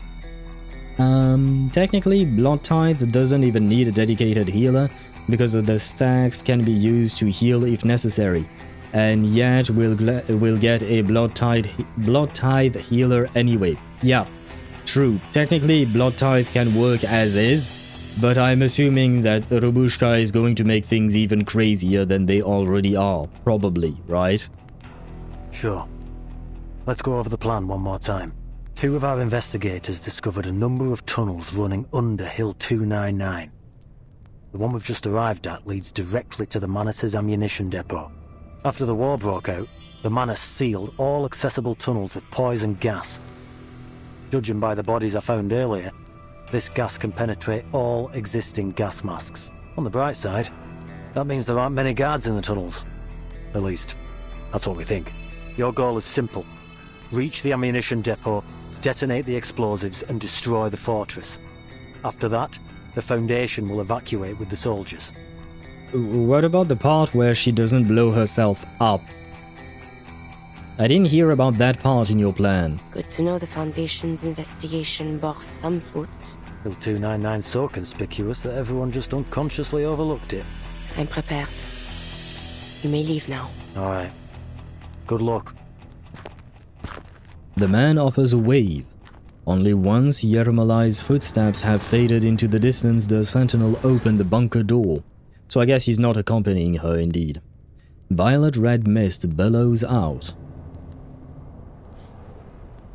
She furrows her brow and takes a cautious sniff. Thankfully, as before, it has no effect on her. Yet, from within, she can hear something dragging. Sentinel holds position at the door, waiting as a shadow shuffles into view. Oh, Charon! Oh, I suppose it doesn't work on him either. A grim figure emerges from the toxic mist. What are you doing here? Burying the dead, I assume? Charon drags a corpse out of the shelter and halts outside. One war ends, and another begins. More lives will be claimed by their own kind. I am simply doing what I always do. You knew of this tunnel. Tunnel? I know nothing of it. The cloud of death hanging above this place. That is what led me here. She knows better than to suspect him. Cloud of death. An ambiguous omen. An omen. Tell me then, who will this cloud of death fall upon? Hopefully not you, Sentinel, right? Hopefully not you. It's Palinka. I do not expect you to read it. Well, too late. I mean, I don't know what the accent does to the pronunciation of the first A, but the rest, the link part is easy enough. The P part is easy enough. It's just the accent on the A. I don't know how it modifies the sound of it or not. Oh, in fact, I lost a boss battle in PGR. Well, that is a trophy out of my collection. Ah. Wait, what? Do you mean that you got a trophy for losing? Or do you mean you're not getting the trophy because you lost? Because recently I was achievement hunting in Wuthering Waves, because I was trying to get some astrites to get my Zani, which, as you all know, did not happen. And one of the achievements I got recently was to lose 10 times in a row. Well, not in a row, but 10 times against specific... He's not exactly a boss. It's a complicated deal, but basically I had to lose 10 times in order to get the achievement, so I purposefully lost 10 times in a row just to get the achievement. It's kind of like the R sound, but it also changes where the damn letter is placed. What? How does that work? If the letter changes place, does that mean that it is now Palinka, or is it Palinka? How does that work? Not getting the trophy for never going to fight that boss. Ah, okay. I mean, I understand. I'm still trying to get the trying to do the holograms in Wuwa, and I'm still struggling, and there are some achievements tied to them. Although, once again, I'm mostly interested in the astrites here. I just want to try and pull my Zani, but oh well. Palinka. Isn't that how I said it? I feel like that's how I said it, but at the same time it's kind of hard for me to assess how I'm supposed to pronounce something with just you writing in chat, you know. I mean, the letter, in other words, changes how you say it. The letter, in other words, changes how we... I'm even more confused now. Death is impartial. It doesn't decide who will live and who will die.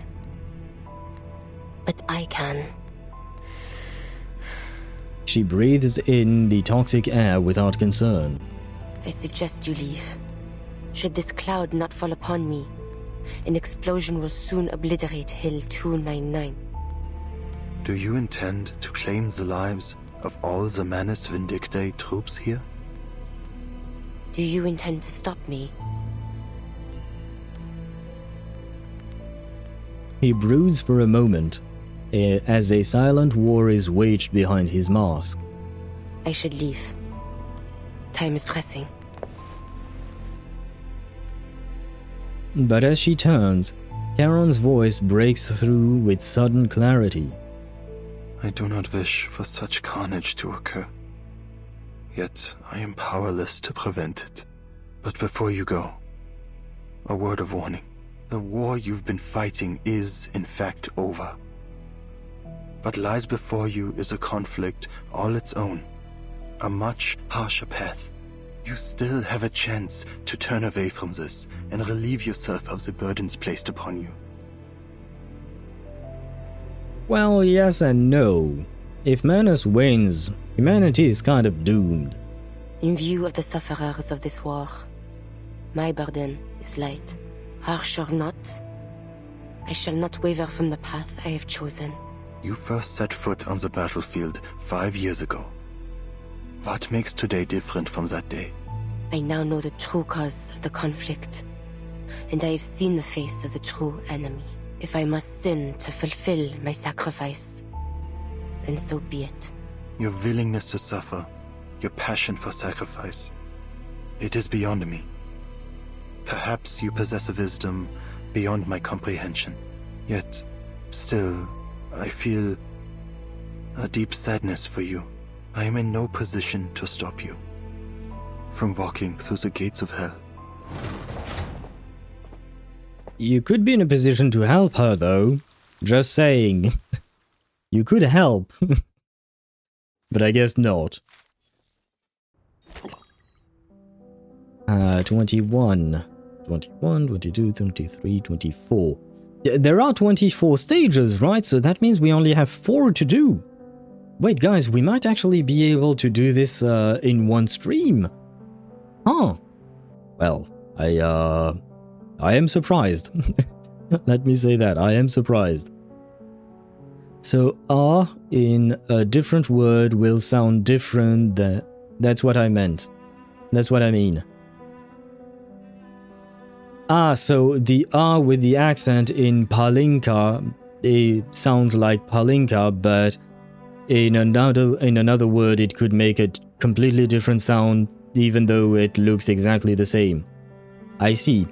And you dare to say that French is complicated. I'm just kidding. 1 hour politics. Practical results often holds more weight than following orders.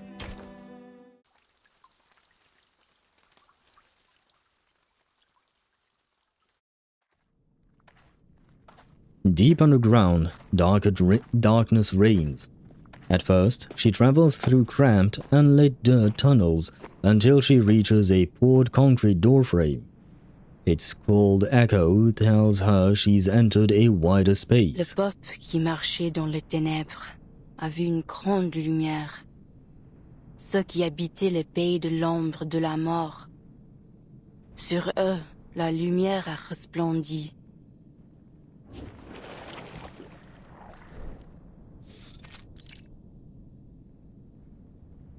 She taps into the power of her ancient bloodline, her eyes adjusting rapidly to the pitch black, yet she finds no comfort in seeing what surrounds her. Dark and viscous substances flow through the walls of the tunnel, like an endless mass of writhing insects. In their trance, they form some kind of unrecognizable symbols, shifting back and forth into chaotic shapes. Blasphemy. But she has seen far more sinister abysses in her time. The fortress's center ought to be closer to the peak. But this path appears to be extending downward. She unrolls the map and reads the included intel. The Foundation's map says this is the route. Plumes of gas tumble with the intruder's movements, stinging her nostrils. Not the stench of rotting hay. Not garlic or onion either. This is a new kind of poison gas. Still, it has no effect on me. Where art thou? An ethereal voice drifts down. Agnes. Dost thou hear me, Marie? I heareth not from thee. You hear me not? He looks up, seeing nothing but the vaulted ceiling. Agnes's voice is like a biting acid in her ears. Where hast thou gone, Marie? I sense thou art somewhere deep below the earth, surrounded by that which I cannot clearly see. I don't really understand this Agnes character. How does she know? So does that mean she's conscious as a stone statue and somehow able to communicate through telepathy with Marianne or Sentinel? And for some reason her voice gives me eerie vibes. No, I don't think I like it. Hungarian is just as bad, if not worse, than French. I have zero pity for those that voluntarily choose to learn my language. Motherfucker, choose to learn it. Fair enough. I mean, it might be useful if they decide to move into your country, right? I feel like learning the language of the country you speak is usually a good move. Now, why exactly would you choose to move into Hungary? That's another debate. I don't know. In your opinion, is there something worth noting that would make someone want to go live there? I myself don't know much about your country, which is why I'm asking. Bodies lay scattered around me, Agnes. Many of them. They're Manus soldiers. It appears they attempted to flee through this tunnel but an hour ago. She steps over debris. Their superior blocked their way and loosed upon them this poison gas, killing his own men. Okay, so I guess now we do have an answer. The poison gas does affect Manus Vindicte soldiers. Bodies stare up at her from unblinking eyes. What kind of enemy am I soon to face, Agnes? Art thou afraid? Thou must have spoken much, Marie. I shall not leave thee. I am listening. Only I yet hear not thy voice. Dost thou recall the day we hid together in the catacombs of the manor?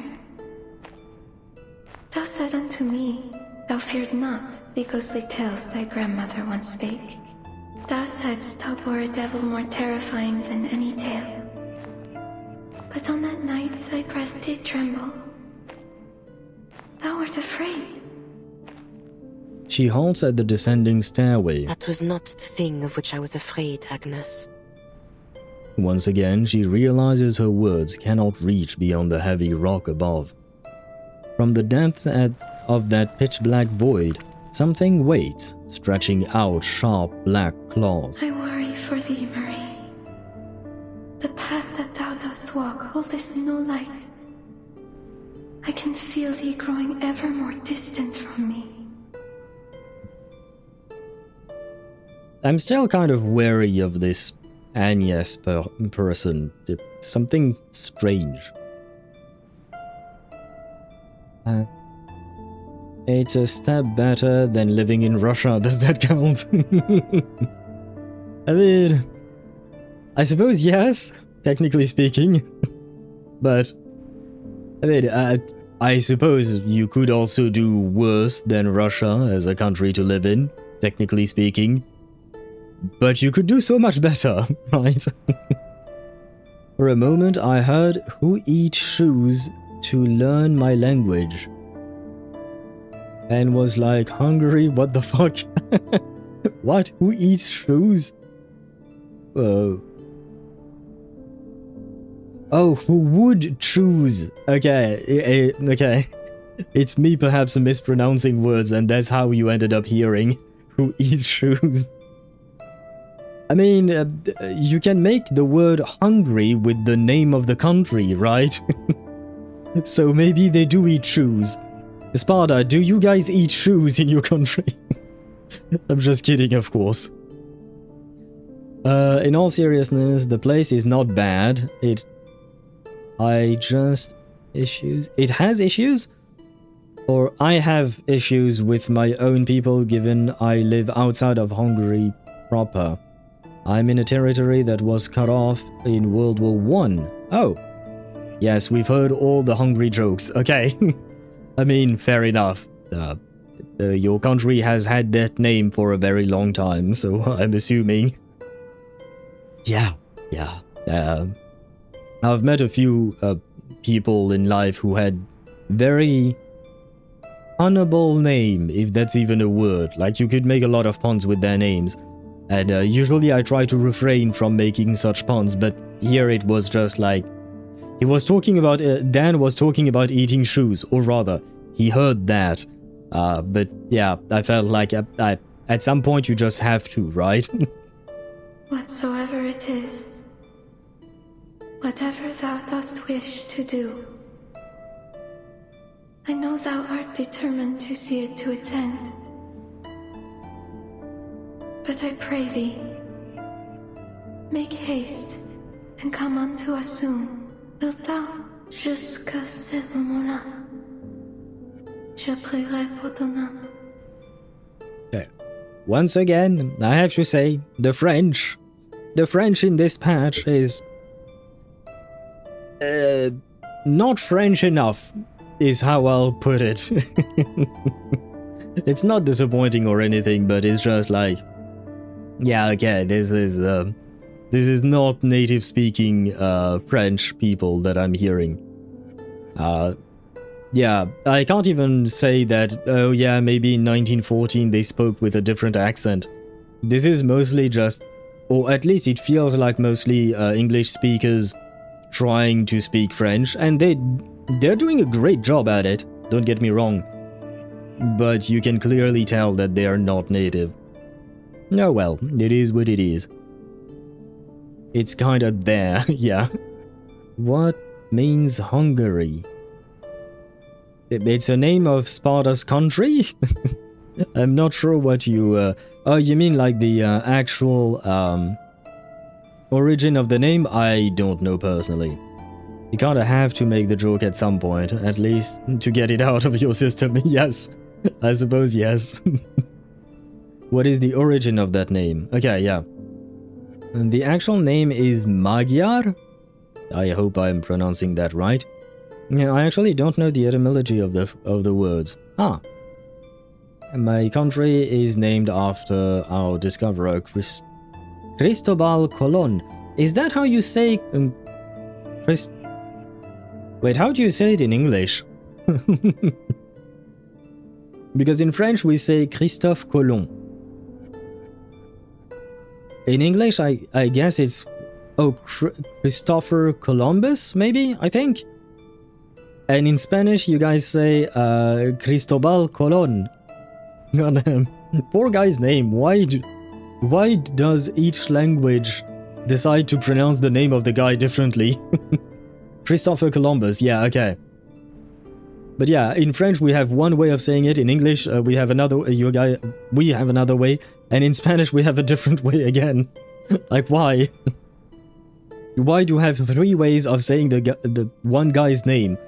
Like, since when do we translate names? I mean, since forever, I suppose, but to me translating names makes no sense. Waves of cold stone scrape over her skin as she readies herself for battle. Then begins her journey down. You're pretty good at pronouncing Magyar. Okay. In a brief lull between volleys, Yermolai returns to the trenches. It's little trouble to find his commander in the sea of grey uniforms. To summarize, your troops must stay in place for the time being. We've made contact with the other side. They'll cooperate with you to create a fire network against the enemy. Let's hope they do cooperate. Manus Vindicte has waged war against all humankind. We must work together if we're to get through this. Erich knocks his helmet with frustration as he leaves, chafing against his orders, burdened by the lives placed in his care. Wishing now more than ever that he was just a soldier again. The reason why I laugh is because you probably heard me stumble upon the word care, and it's because instead of reading the word care, I read cave. You guys have infected me with your virus of Lygus' cave. God damn it. Yermolai steps forward. The translating names thing is an issue of the telephone game. Spard_4 yeah. text to speech. Yeah, I suppose so. But still, I wish we didn't translate names. It would make it easier for us to call people. Like translating actual words and sentences. I understand, but it makes sense. But names? Names? Why? So, you're the commander too now, huh? All I did was convince them to work with the Foundation. But you don't represent the Foundation. Not without proper authorization for your plan. The soldiers are desperate. I won't hesitate to do what I must to restore their hope. What's the status on your mission? And on top of that, to be fair to Kreyas, by the time the authorization comes in from the Foundation, everyone would be dead. Like, let's be honest. We all know how much red tape there is with, what do you call that? With the Foundation. So by the time he gets proper authorization, no one would be left alive and there would be no plan. Literacy is a recent thing, and accents also fuck up the telephone game. Yeah, I know. Yeah, people used to not know. Well, they used to not know a whole lot about their own language, and much less about other languages. Lord Lygus only used the allegory of the cave, and it condemned him to be the cave guy. For me, it's a bit exaggerating. Nah, for me, he's not so much he's the cave guy, but he's mostly DJ Xandar. I prefer calling him DJ Xandar. But here it was about the cave, so, you know. Just like, you know, Sunday is the Charmony Dove, right? Sunday is the Charmony Dove guy, or Chicken Wing Boy, right? As Sparkle called him. Yeah, exactly. Sunday really burned the Charmony Dove, but Lygus mentioned the cave 5 times in 3.5. I think Sunday mentioned it as well, like 3 to 5 times or something like that. It's just that his Charmony Dove story is really fucking long. And he recounts the entire thing every time, right? The thing is way too long and he keeps repeating it over and over, as if we didn't understand it the first time. Wait, am I in the wrong window? The gargoyle's en route to the target location as we speak. Conservative estimates said she'll take another hour to get there. Hound's voice comes out low and hoarse. Well, who knows what she'll come up against. She might not make it. Unusual for you to show compassion in such a moment. It just brings back unpleasant memories. You know what I'm talking about, Chris. That wolfish grin returns to Hound's face, and Kreyas ignores it once more. Then we'll wait 1 more hour. The Foundation's reinforcements will likely have arrived by then. Should it come to it, we will regroup and consider our next steps with them. Huh. If there really are reinforcements, that is. They're launching a second offensive! Hold your ground! Oh, am I fighting? Yay, more fighting. 4 to 5 times for Sunday, but the entire story is repeated like 3 fucking times. Yeah, it was a bit exhausting here. I remember when I was playing that, I was like, ah, brother, shut the fuck up, I've heard that story before. And to be fair, the writing in Penacony was really long-ish, right? Anyone offer your seat to the senior? Oh no, I'm fighting a tank again. You know what? Let's buff her and build the hidden instead. Target lockdown. No, I should have used that first. Nah, who cares? We'll be fine. Our blood will burn. I have seen to the heart of you. Lord Lygus planted the story one time, and then sometimes he was like, do you remember the cave? And add a bit more juice to his thinking. It won't hurt. Yeah, but like I've mentioned before, Lygus is basically just a dude who needs friends. Time for repentance. So he needs to a sure hit. Repeat the same story over and over, right?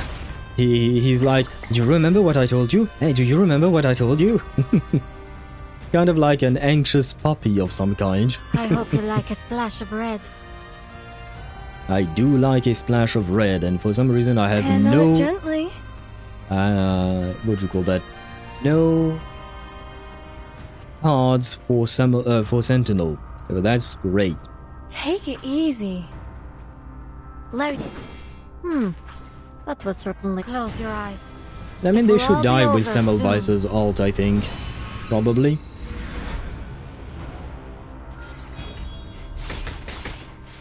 Oh, right, I mean, her follow-up attack Flying afterwards. handbag for only But 3,000 Sharpedantes. I guess it won't come to that. Oh well. A worthy victory. But the fight is far from over.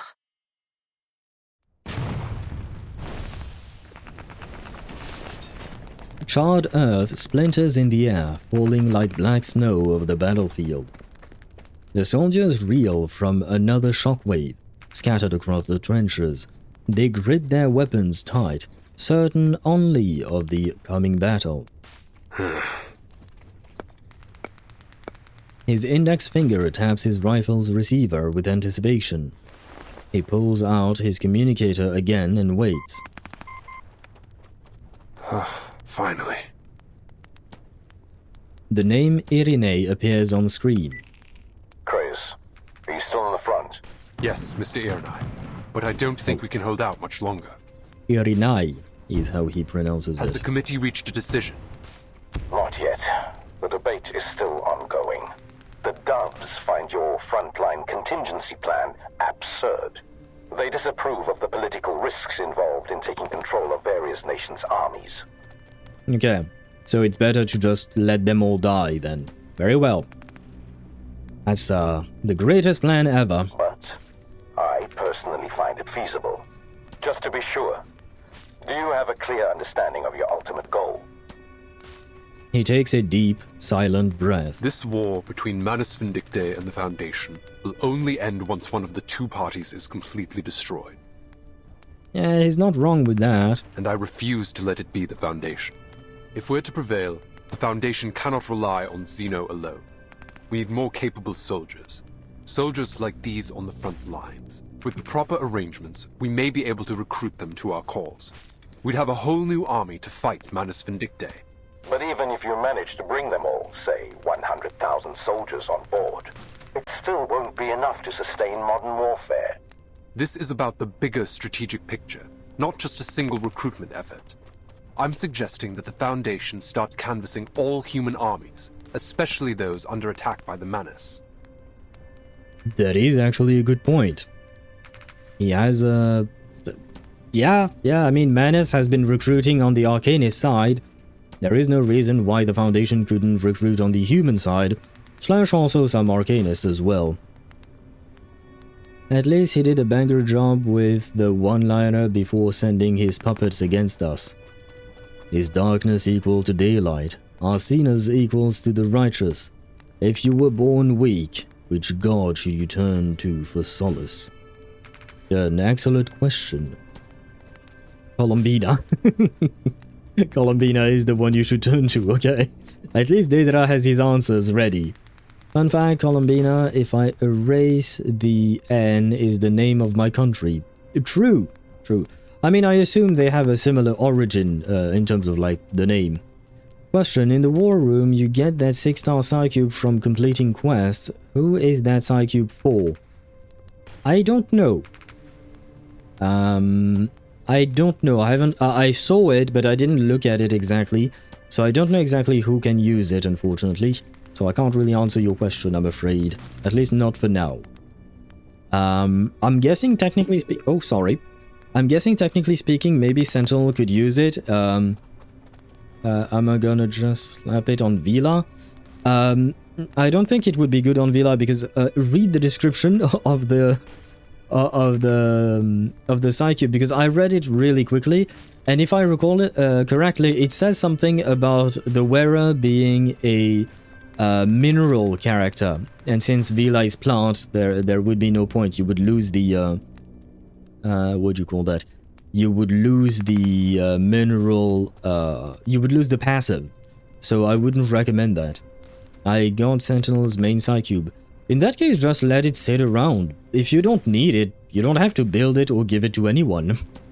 If you don't need it, or rather if you don't have any other better alternative.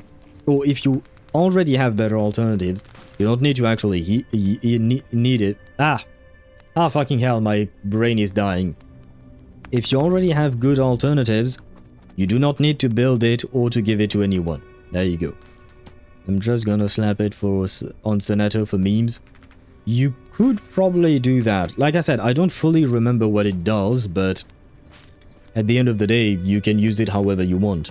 I wouldn't recommend like building psi cubes that are not the best in slot for a character just to save up resources.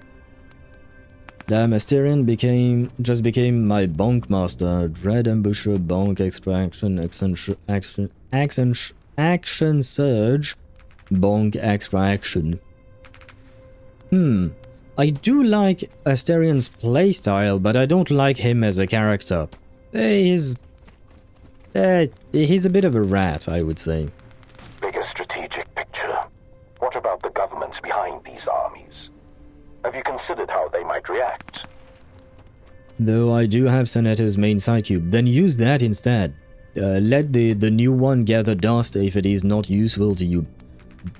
Once again, if you want to use you use your resources however you want, but I personally don't like to waste resources, and I would consider building a psi cube that I don't use. I would consider it a waste. He's the rogue after all. I mean, yeah, honestly, so far he's been a good sneaky assassin type deal on my own playthrough. It's just his personality that it just rubs me the wrong way. I mean, the biggest offender for me is Lae'zel. Lae'zel rubs me the wrong way, like times 1,000. It's about time they realize that the Foundation is their only hope. The last bastion for humanity to unite against their shared enemy. The Foundation cannot take responsibility for all the lives in this era or in any other. The storm is a near inevitability, and so too is the loss of many. Once it does come, the Manus won't hesitate to drag war into that new era, into any new era. It's time the Foundation took action and built an army capable of crossing the storm. The politician, on the other hand, falls into a long silence. Enact your plan, Kratos. As long as you're successful on your end, I will deal with the political obstacles in your way. The call is cut. Kratos exhales. What next, sir? The young soldier watches Kratos, waiting for orders with a dutiful stare. He casts a look towards Hill 299. The Manus Vindictae stronghold bristles with flashes of gunfire, yet to him it looks as if it were a slumbering beast. We stand our ground for an hour. Hopefully that will give enough time for Sentinel to achieve her goal, right? But I don't want a Sentinel to blow herself up. I mean, she might be made of stone, but she can't resist a blast, right? I don't know how much explosive she had, but she's aiming to blow up an ammunition depot, right? So, yeah, I don't think any kind of stone can resist that. Rather, the stone of a gargoyle specifically. Brimstone and fire. Past the borders of bloodshed, boundaries and concepts of purity and corruption. Part 22.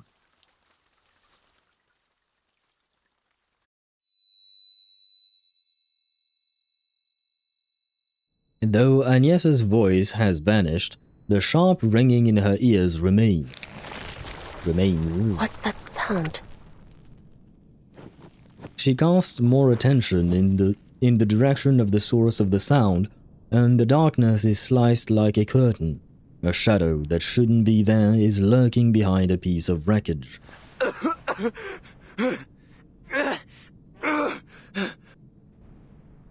Is that Charles and potentially Amanda with him? He lies prone, using bloodied fingers to scrawl erratic symbols across the ground. As the intruder draws near, he slowly raises his head. Oh, it's you.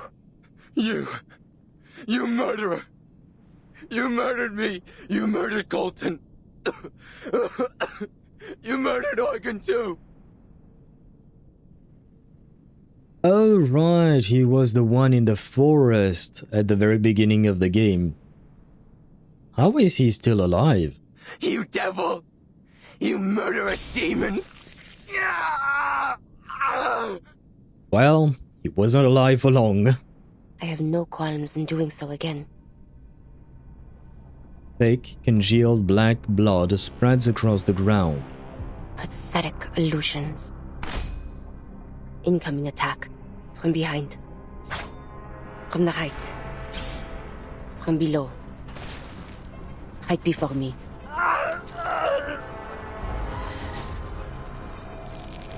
Petrified claws clamp down on his soft neck with precision, pulling him up into mid-air, his hands clawing against the chokehold. Let me go! Please! Oh no, I tried to murder you. Please, now that you've captured me, let me go.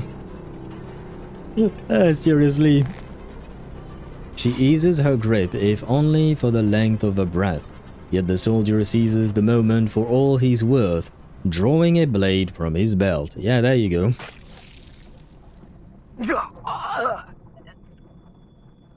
As I said, bro is constantly trying to murder her. Why would she show any mercy? She arrives at the land where the flower of death blooms. Did she arrive in Casterace's domain? Corpses are strewn across the ground. A figure waits at the far end.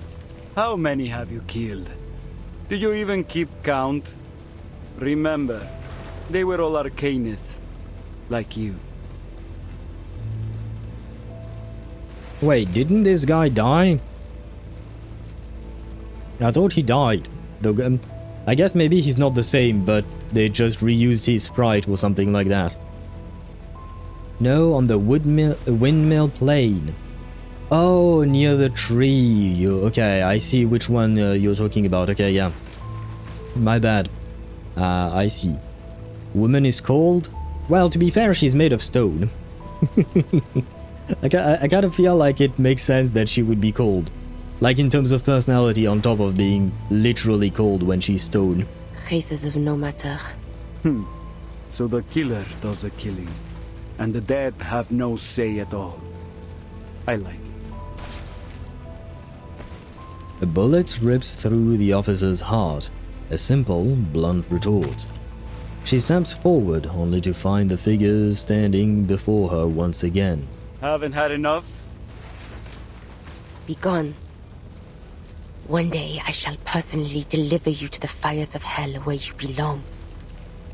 Oh, it sounds like you know who I am.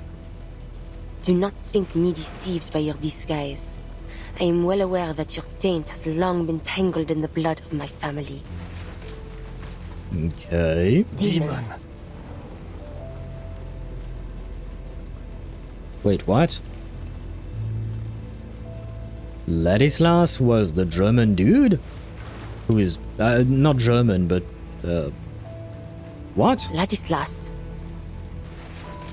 Her devout cousin appears in the midst of this strange hell. Dear cousin, I bring thee a final warning. Thou art but a step away from utter corruption. Thou hast killed many in the years past, and now thou dost stand at the edge of the abyss. I mean, I suppose he was already religious, so it doesn't take much to push him towards another form of religion with Arcana as his goddess. Why not? Hast thou not understood the suffering endured by our fallen ancestors? Their conscience crumbled, their faith shattered, leaving naught but an insatiable thirst for blood. It paineth me to see thee walk that same wretched path. The demon stands to the side with unhinged politesse. Politeness? No, politesse. Waiting until Ladislas has finished speaking before speaking again. Well, don't blame me.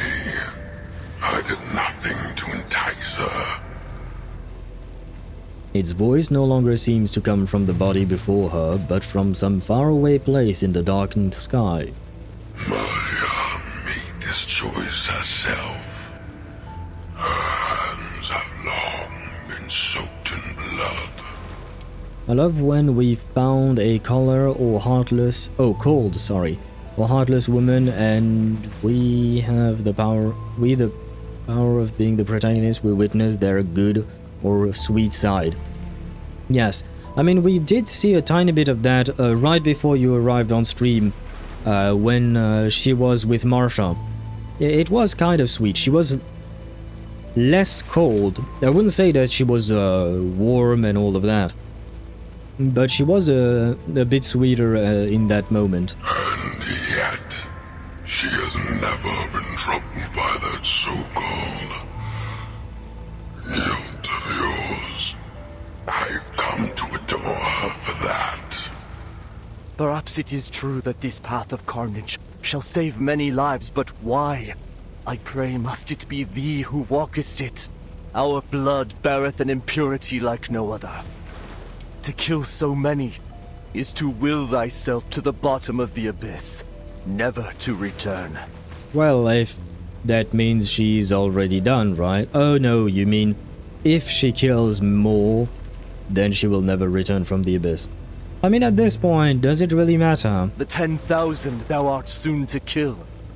Consider, I pray, how many among them are innocent victims of deception and coercion. You have the point there. The weight of so many lives shall weigh upon thee in far greater measure than any sin thou hast yet borne. What good shall it profit thee to gain the whole world, yet forfeit thy soul? Okay, what about the guilt she would feel by not doing anything and allowing another few thousand people to die? Basically, she's in a no-win scenario. Well, kind of. Did I hear that right? Are you also calculating lives, Ladislas? Speak no more of thy filthy words. Oh, you silly, stubborn child. The demon approaches Ladislas with sharp, graceful steps. What art thou, O wicked demon? His throat is seized in both hands. No, Marie! Ah, well, I guess that's goodbye, Ladislas. I didn't really like you, but I didn't wish you dead. The demon releases its grip. Ladislas's body collapses among the other corpses. To be fair, while I did not wish him dead, I did wish to punch him in the face. So I guess I will never get that chance. Sentinel watches the scene with a probing gaze. I silenced the noisy fool for you, Mariam. Such pantomime shall not move me. This Ladislas was not but an echo lingering in my mind. Oh. An illusion. Never mind. So the real one is still alive and mopey. But I'm not. I am your very nature. The core of your being. The ground shakes and their bloody silence is shattered. The demon makes way for her, casting a grim smile at the gargoyle before turning its head to look around. As an army rumbles into view, the strange sound of engines grows closer, grows clearer as the armored vanguard grinds over mangled corpses. Oh, Manus Vindictae. They finally noticed you. The demon turns its back to Sentinel. What a shame. They don't stand a chance against our ferocity. Do they, Mariam? She grips her gun, neither joining the demon nor turning away. She presses a kiss to the cold receiver. I have seen sinners forsake themselves in service of the devil. The land they trod upon yielded only bitter, cursed fruit. Screenshot time. There we go. But the hour for repentance has long since passed. Come with me. Then the Lord rained upon them brimstone and fire. Let's kill them all together. I feel like we should probably not listen to the man. No! Wait, can I redo the fight? Anyone offer your seat to the senior? Oh no, never mind. I thought for a second that Sentinel was not part of the fight for some reason. These things are pathetic. I could almost laugh. You'll rip their throats out, won't you, Mayan? Every last one of them. I do wonder what the heck this hallucination is. Like, what is she seeing? Shut your mouth. Or rather, sorry, I should rephrase. Not what is she seeing. How or why is she seeing this hallucination? Like, what is causing it? That is my question. Here. Look at you, Maya. So tiny and pitiful on the face of that monster. Will you make it out this time? Or will you crumble? Cease your endless words. Yeah, I agree with her. You speak too much, brother. I do love myself morally grey and potentially compromised characters. We got a small taste with Isolde, Tuesday, Willow, and the origin of Nautica's rebirth. I wish that Sentinel and the next units continue. Fair enough. I mean, Nautica's origin, the origin of her rebirth, technically speaking, Nautica did nothing wrong per se, right? Isolde, on the other hand, well, need we say anything more? Tuesday led people to her baby that then ate them, I suppose. And Willow. I don't really see Willow as a morally grey character. In my opinion, Willow is just a misunderstood anti-social girl, basically. Because, like, it's not like she does anything bad to people, she just doesn't like being around people. Kurama, is that you? Who is Kurama? I do not believe I have heard that name before. That was certainly a choice. My sight shall unveil the hidden. Wait, what am I... Okay, yeah, I am... Okay, the target marker is not the best here, it is kind of hidden behind there. Sure, let us put all of our resources into this. Our blood will burn. The fox in Naruto. Oh, I did not know it had a name. I mean, I could have assumed as much, but a little bit hot I wasn't here. aware. A sure hit. Not bad. The enemies of peace shall be stamped out. Right, I don't like this. The cannon turned blue and was somewhat glowing. They have backup. Yeah, but the cannon is almost destroyed. So let's focus on the cannon destroying Leave it first. to me. Target locked down. My sight shall unveil the hidden. Not what I meant to do, but you know what, that's fine. Well, I guess Semmelweis will get Take her it easy. thingy, okay. In We a should be second. fine. They have that God's grace. deep growly voice in the English dub. Now is the Ah, time I see. for repentance. I never meant it, made it to that point in the story. Yeah, this is probably going to hurt, isn't it? Well, I guess I heard them as Now well. is the time for repentance. Ah. Hey, we dealt too much damage to it. Mwah. How dare Ah. You heard the lady, how dare you? Oh. A worthy victory. I guess all we had to do was The kill fight the is far from over. kill the tank and the ads would disappear. I did not see that one coming. But guys, some ads will run in about 1 minute, so I'm probably going to trigger them myself. I will take another break real quick. I already went to the restroom like an hour ago when I grabbed some water, but for some reason I kind of feel like I need to go to the restroom again, so I shall go relieve myself while Sentinel just relieved these people from their lives. On that note, quick break, and we will go for the final stretch. I do believe that we should be able to finish this today. Yay! On that note, be right back.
And I am back, switching scenes right away. There we go. I wish there was a better transition between the sound of the song, the background music, and when I switch scenes, but I don't really know how to do that. so for now, you shall bear with me and the abrupt cutting off of the songs. What the fuck? They just died of a heart attack. Yeah, they saw the power of Sentinel, they saw that she could destroy a tank, and so they all died. That is my best explanation. They were very frightened of Sentinel. I mean, who wouldn't be when a gargoyle wielding, or a sniper wielding gargoyle is in front of you, right? And she does look kind of scary, not gonna lie. She does look kind of scary with the way she's looking at you with her head kind of down and always looking left, right, etc. She can be a bit scary. And the ads are over on Twitch. Let us proceed. Another illusion? Yep. With the background music I hear, this is another illusion. Marsha? Marsha stands beneath a windmill, a black warhorse pacing idly in the grass. I don't think I'll ever forget this windmill. The calm of this field. Can't believe I didn't appreciate how peaceful this place was the first time I came here. She closes her eyes and breathes in this way the sweet scent of the meadow. Perhaps it's because the land was quiet, just like our lives once were. And back then, we thought everything would be peaceful again once the war was over. I'll be back in just a second. I'll let the characters yap while I turn up my heater. I'm starting to get cold. I'm sorry. Of course, she says almost nothing as soon as I need to leave. Why? There's no need to apologize. Of course, they have very short sentences as soon as I need to leave. Really? Really? I was nigh on killing you. No. In a way, I did kill you. Just as I've killed so many others. It's not our fault. None of this is. You may have granted me your forgiveness, but those who have forever lost their lives due to my actions, I shall never have the chance nor the right to earn theirs. We didn't start this war, yet we have had to bear the brunt of the pain it has caused. Well, that is unfortunately the burden soldiers have to bear. They never ask for it, but they are sent there anyway. Just make your GPU use more juice to heat your room. It used to work like that, yes. At least with my old computer. Not on Reverse 1999 though.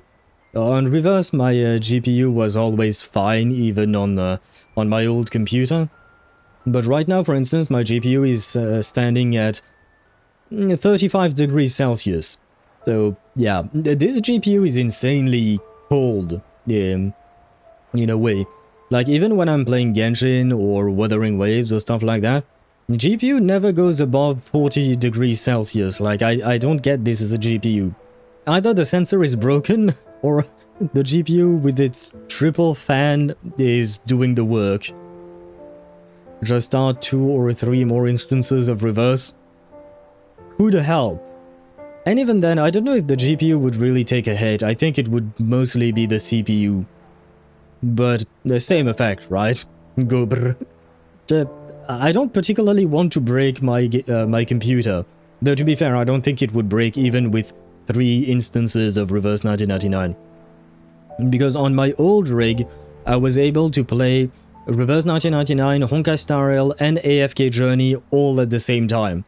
So if my old rig could do it, this one can largely do it as well. If all the sins of war are laid at our feet, where is the fairness in that? No, I refuse to accept it. Marsha seethes at injustice. Marie, perhaps when peace finally comes. A gust carries her voice away. The wind howls, and in it she hears the creaking of the old windmill.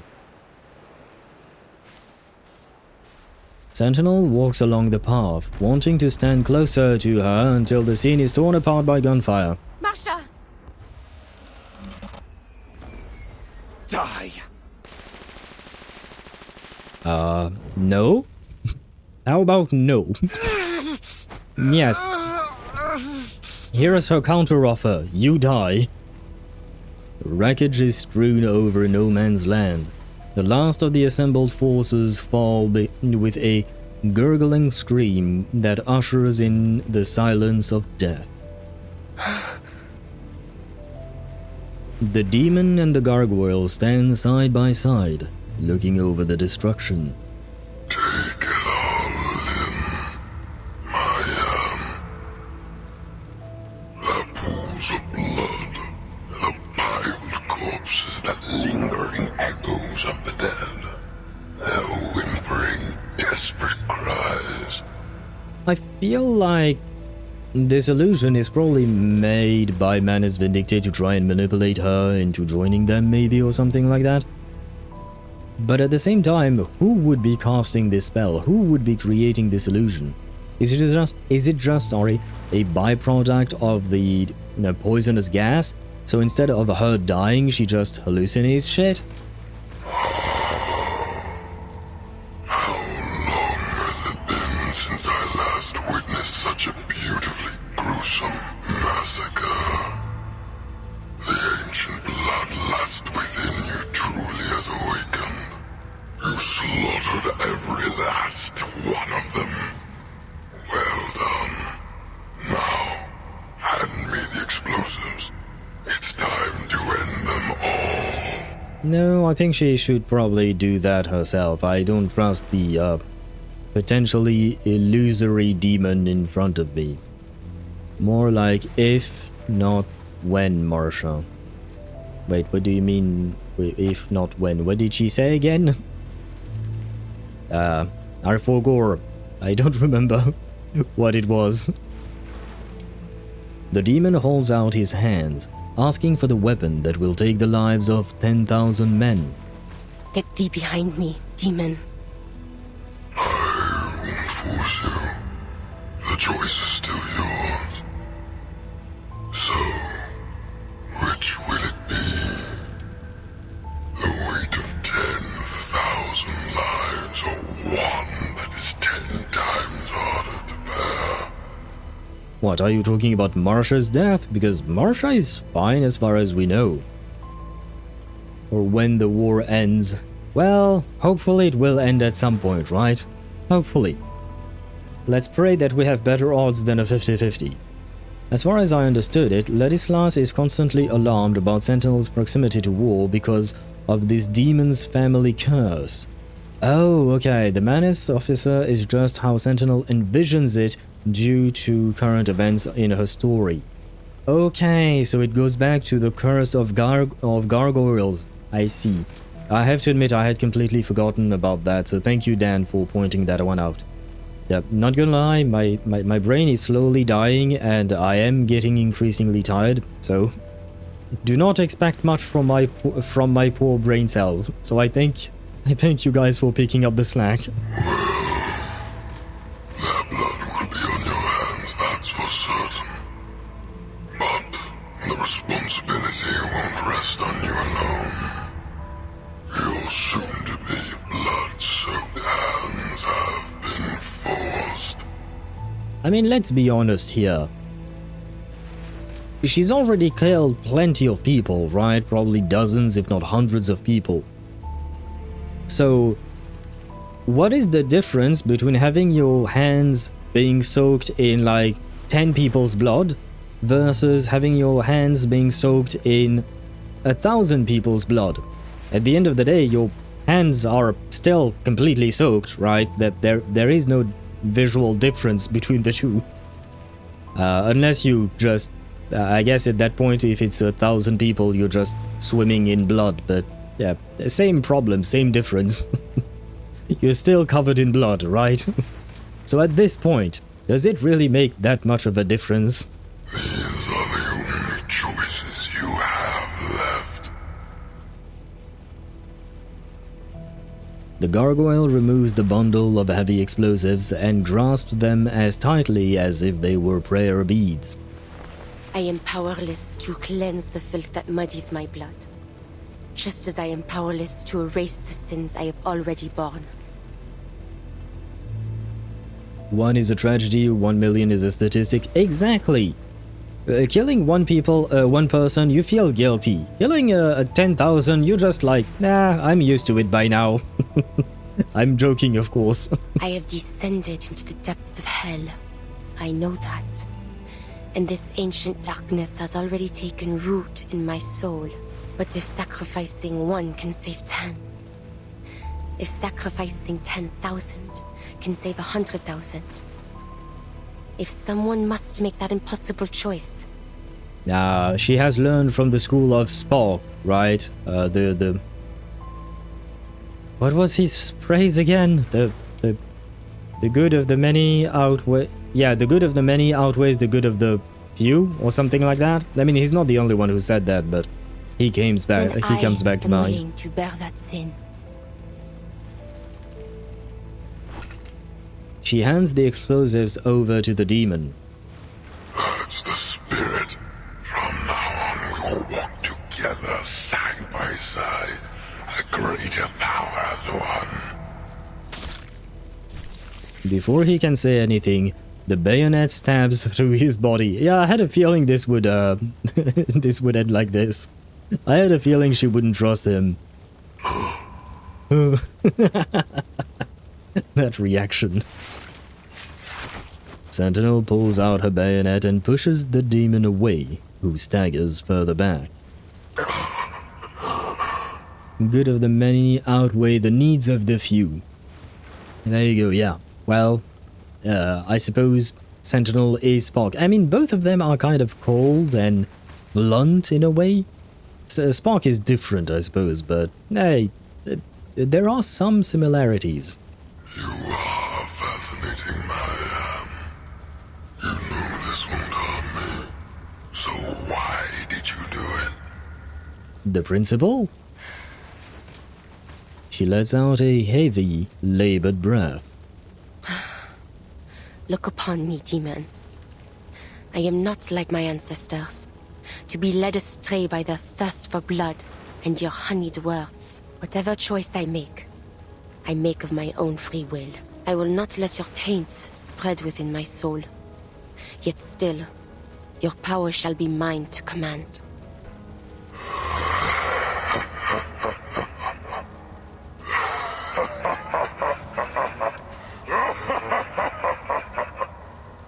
Ah ha ha ha ha. The figure vanishes, yet she can still feel the demon cackle madly from the depths of hell. You truly are a genius, Maya. A ruthless killer, a greedy devil, and my most worthy child. Dad? I guess Dad went to buy some milk or something. Ah, wait. There you go. Because fuck you, that's why. And that's a reason, yeah. And a good reason, I would say. Ah, wait, no. Now I'm on the wrong window. There we go. Join me, let us reign together in hell.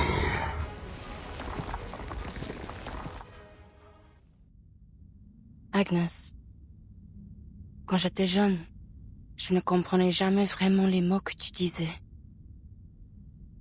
Pourquoi un homme porterait-il volontairement les péchés de tout le monde pour les biens des autres?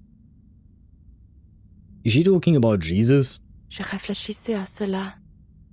Si toute la culpabilité et toute la souffrance m'étaient imposées, comme ce serait cruel et injuste. Mais maintenant je pense, peut-être qu'il est préférable qu'elle soit seule à moi à porter.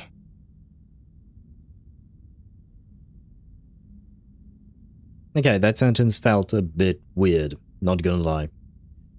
Dad, you had a demonic voice. Is your throat okay? I don't know. Maybe he went to buy cigarettes and he just smoked all the cigarettes that he went to buy. And that's why afterwards he went to buy milk to soothe his throat, and that's why he never came back. So now you know why Dad has abandoned us. Je suis désolée, Agnes.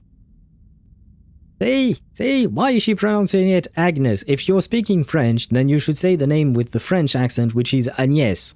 Why? Why? Oh, this is pretty. I'm very easily distracted. Oh.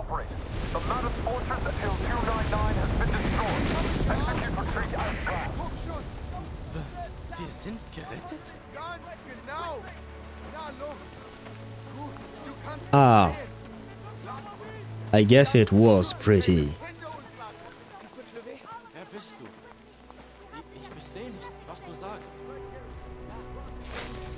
Oh, she survived!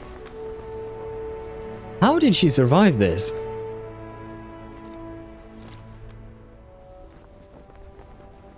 How do you survive such an explosion, even if you're made of stone? What kind of stone is she made of? And the soldiers have been led in retreat to the rear. I understand. Thank you for your support in this critical time, Mr. Ironeye. Although, don't get me wrong, I am happy she survived, okay? Gargoyle stone, son. That is one stony gargoyle. I didn't think she could survive even in her stony form. But I guess the gargoyle stone is stoner than what I thought. When Genshin?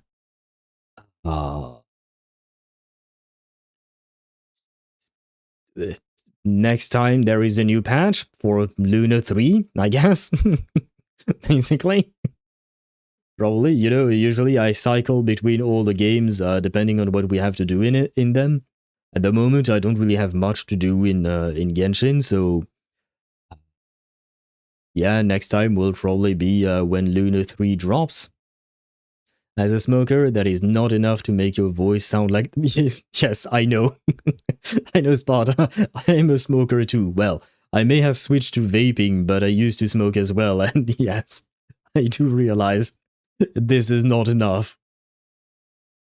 Although over the years, if it were years upon years upon years of cigarette consumption, it could be.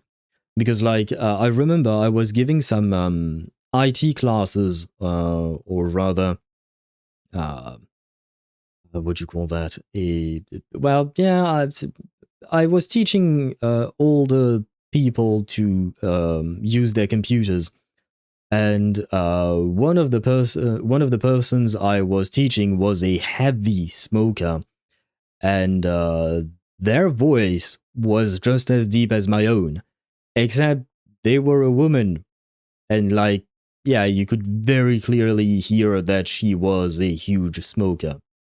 I mean, as an active one, yeah, but I mean, I've smoked for 10 years as well, so, you know, the active passive doesn't really change anything. I do know what it does to smoke.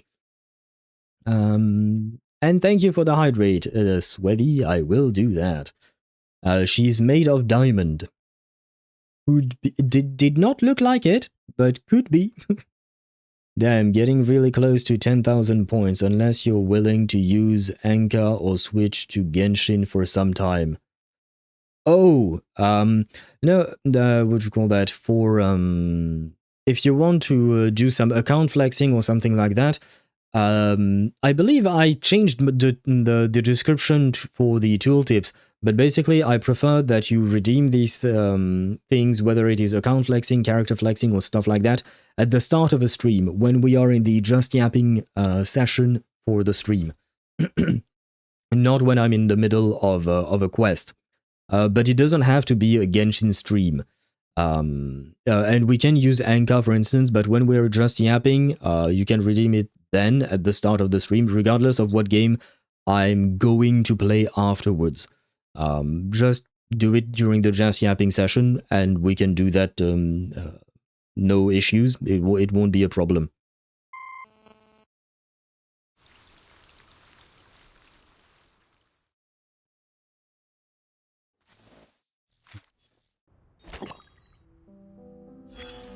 We have some reading, and some more reading. Harsh condemnation.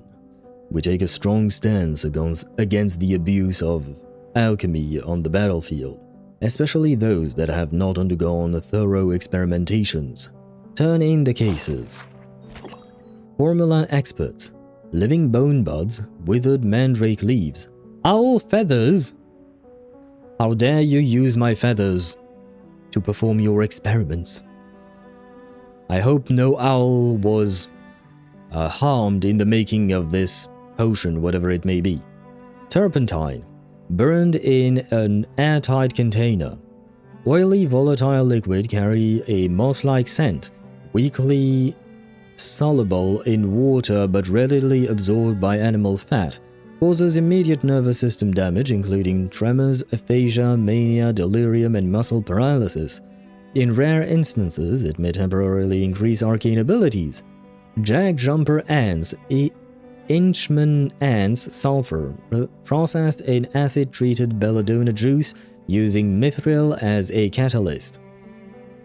Colorless gas with a faint garlic smell that often gets hidden by other odors. Slightly acidic, easily soluble in water, and potentially explosive at high concentrations. Causes acute liver and kidney injuries and mucous injuries, with particularly strong effects on humans. Suriname toads, bloodroots, brown algae, shed snake skin. Heat to 180 degrees. What is this? What is this? What is this? I know what this is. 180 degrees Fahrenheit. But this does not exist in my mind. This should be a C. and nothing else. Or you could just remove the degrees and the letter and replace the letter by a K. Why not? Use Kelvins. Use Celsius. Don't use Fahrenheit. Fahrenheit should not exist. Sorry for any Freedom Unit users. I just don't get the point of Fahrenheit. While adding chlorine gas. Ah, great. Chlorine gas. Deep purple gas with a sharp, irritating smell. Slightly soluble in water, slightly denser than air, and easily decomposes when exposed to light. Causes lacrimation and coughing. Pulmonary edema occurs within 2 to 3 minutes of inhalation. Both humans and arcanists may experience hallucinations after exposure. So I guess, yeah, because Sentinel was surrounded by purple gas, right? So I guess this gas is what caused her to have the hallucination about her demonic ancestry of some kind. Your Excellency, there is nothing we can do. Naturally, no one who wields power imagines themselves as a child playing with knives. Read the letter. Dear someone, it has taken me a long time to write this letter, though my mind has never ceased its vigilance. You know as well as I that I have spent my life mastering the concealment of intent, approaching even the unknown with a scholar's patience. You know, too, why I have worked to prevent conflict, not from idealism, but because I have seen what war truly leaves behind. Long before the Foundation, long before the storm rose, my principles have often led me to aid or forge alliances with adversaries. I have long sought to create a balance between humans and arcanists. I firmly believe that force is a tool, nothing more, and its misuse brings only chaos. While we may bear a fraction of the consequences, ordinary lives carry the rest. I have acted with care, and for that I have been called a dove, a label I dismiss.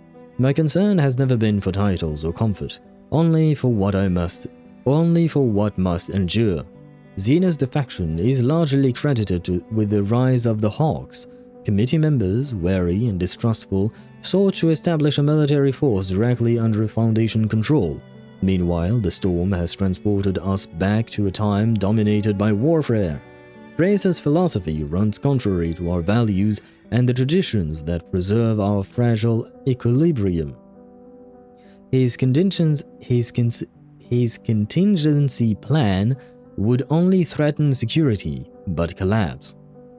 Should we provoke governments, forsake our mediating role, or coerce allegiance, how could the Foundation survive the storm, Manus Vindictae, or the world itself?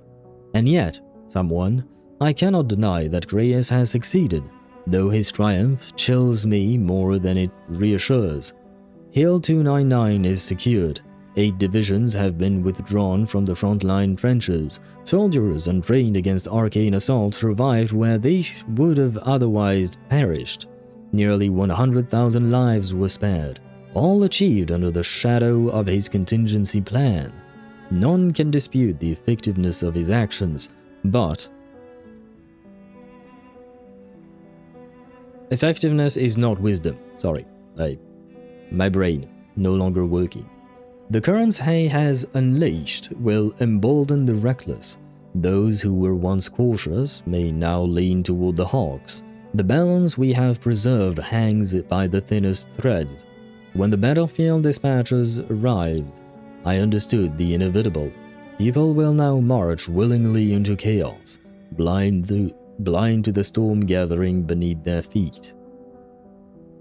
I mean, I don't think they're blind, I just think that they have chosen that their priorities were no longer the same as yours.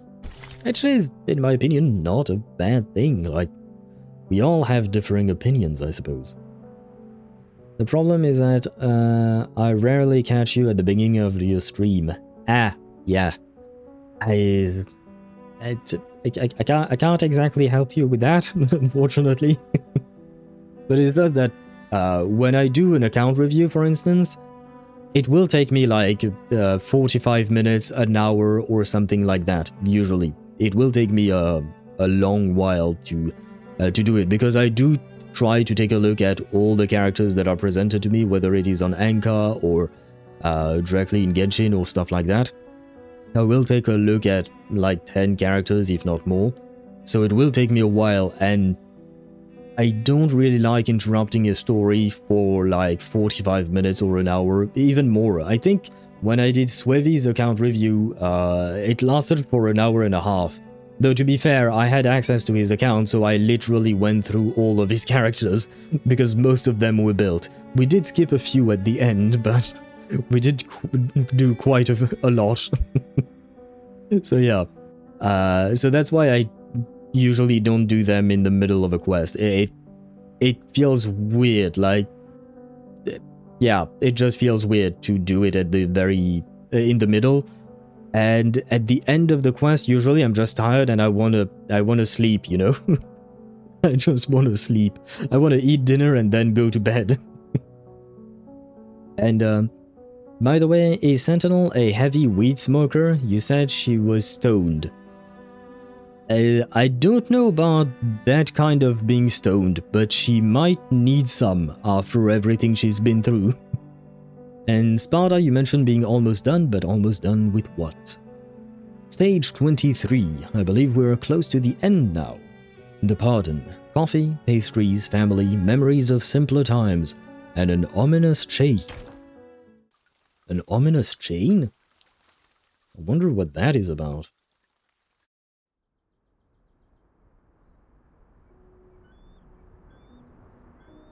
After yet another night passes, the hidden chapel once again welcomes the light of day. Time passes, reaching near to midday, and the grassy courtyard holds its quiet with a patience born of humility. The awaited figure finally appears at the forest's edge. She's spent the night tending to her wounds. Marie, thou hast returned. She holds back the urge to embrace her family. Her arms are filled with a silver tray of coffee and pastries. Coffee? Oui, just to thy liking. No milk, no sugar. There are also vanilla macarons and Mont Blanc besides. I like my coffee with milk and with sugar, not gonna lie. But, vanilla macaron, they're not the best, but they are quite good. And the Mont Blanc, is she talking about what I think she's talking about? Not a fan. I prefer macaron indeed, but chocolate ones are nice. I mean, there are quite a few flavors of macaron, to be honest. It's been a long time since I've eaten macaron. I kind of want some, but they're goddamn expensive. The bright colors of the pastries feel all the more surreal for the darkness she has gone through. Though I guess I should just ask Navia to make me some. Should have thought of that earlier. Stage 23 and 24. Yeah, we only have this stage and one more to go, and we will be done. Which means that tomorrow we will be able to start Amphorius 3.7. With my Sarini pulls, of course, that I hope will go better than my Genshin pulls, and better than my Wuthering Wave pulls, and better than any pulls that I tend to do these past few weeks. Just maxed out Drivis the second Euphoria. Oh, Drivis the third second Euphoria. I added the third, but yeah. We'll look up her first later. I don't remember what her first does though. I guess maybe it just leans into her Petrify playstyle, but I feel like Petrify is kind of dead. For some reason they tried to make Petrify a thing, especially with Jessica's first Euphoria. But even the devs gave up and they gave second Euphoria to Jessica so she can leans into her poison style, play style, right? I don't really get yeah, never mind. Macarons are absurdly expensive, but a nice treat every now and then. The chocolate and fruit-based ones are my favorite. Yeah, same. Yeah, they are insanely expensive. To be fair, they are somewhat difficult to make. Somewhat. Like the you really have to control the temperature of your oven and the consistency of your paste when you're putting it in the oven.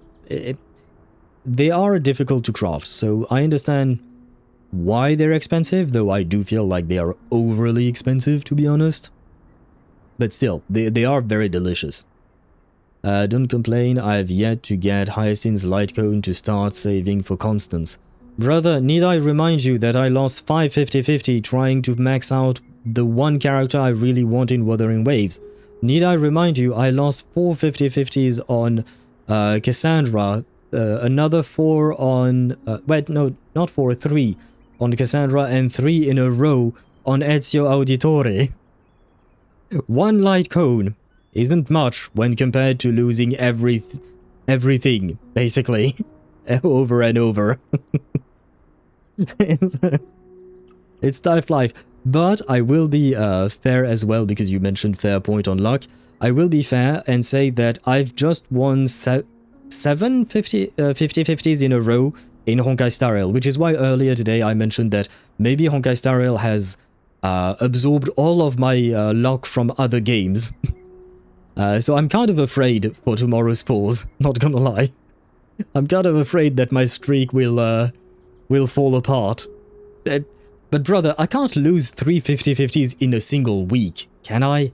I've already lost one in Wuthering Waves 2 days ago, another one today in Genshin. I can't lose tomorrow as well. Come on, please. Please. RNGesus, have mercy on my soul. Sentinel takes the warm coffee from her aunt's hands and takes a small sip in disbelief. Of course, it's far from the quality of a Parisian cafe, but at this moment, it is more than enough. Where did you get these desserts? The woman clasps her hand together, wearing a faint, bittersweet smile. By the way, guys, I have an important question. We've seen that, Sentinel survived. Where is Marsha? Where is our redhead knight healer girl? Yo, who is here, mon petit chou? Sentinel takes notice of the tall figure stepping into view, a face she has not seen for a long time. Mayan. Emmanuel. Okay, I had never heard of that name. I know of Emmanuel with an E, just like the name of my current president, I suppose. His name is Emmanuel Macron. But I had never heard it with an E. Or an I, sorry. The E sound, but I letter, I suppose. I still enjoy Anne and Lee's Euphoria for the occasional Petrify. Niche but useful. Wait, Anne and Lee is useful for Petrify? Because I think I have Anne and Lee's Euphoria. I never read it. So I don't know actually what it does. I don't remember why I used, I Euphoria'd her. I think I needed her for a very specific fight in the Reveries or something like that. Father. You missed my macaron joke. Ah, I'm pretty sure it would be expensive to take a bite out of the President of France. Ah, yeah. You know what? This kind of, holy shit! Hello, Chip.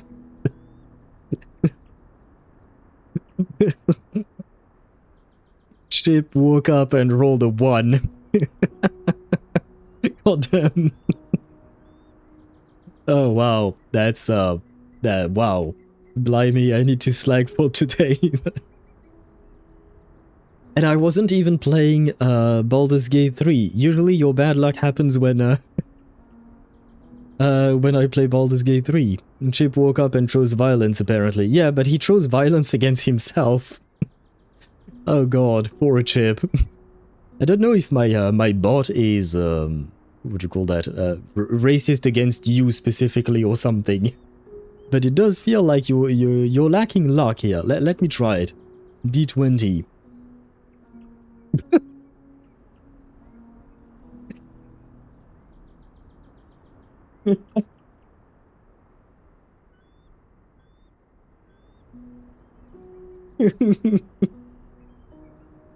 That feels like deja vu. Yeah, Yeah, it does. It does indeed, but man, I can't help it. It is kind of funny. I promise you, the bot is not rigged. I can send you a screenshot of the command line that exists in StreamerBot. It is random.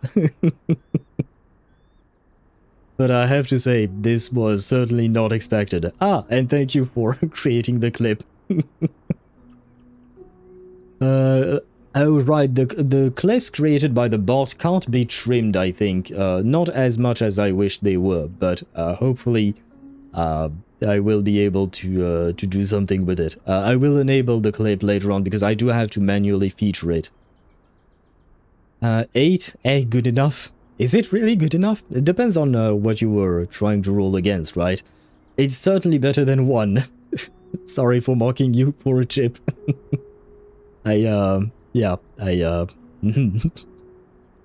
Interesting. I met the occasional Emmanuel in Germany. Oh, really?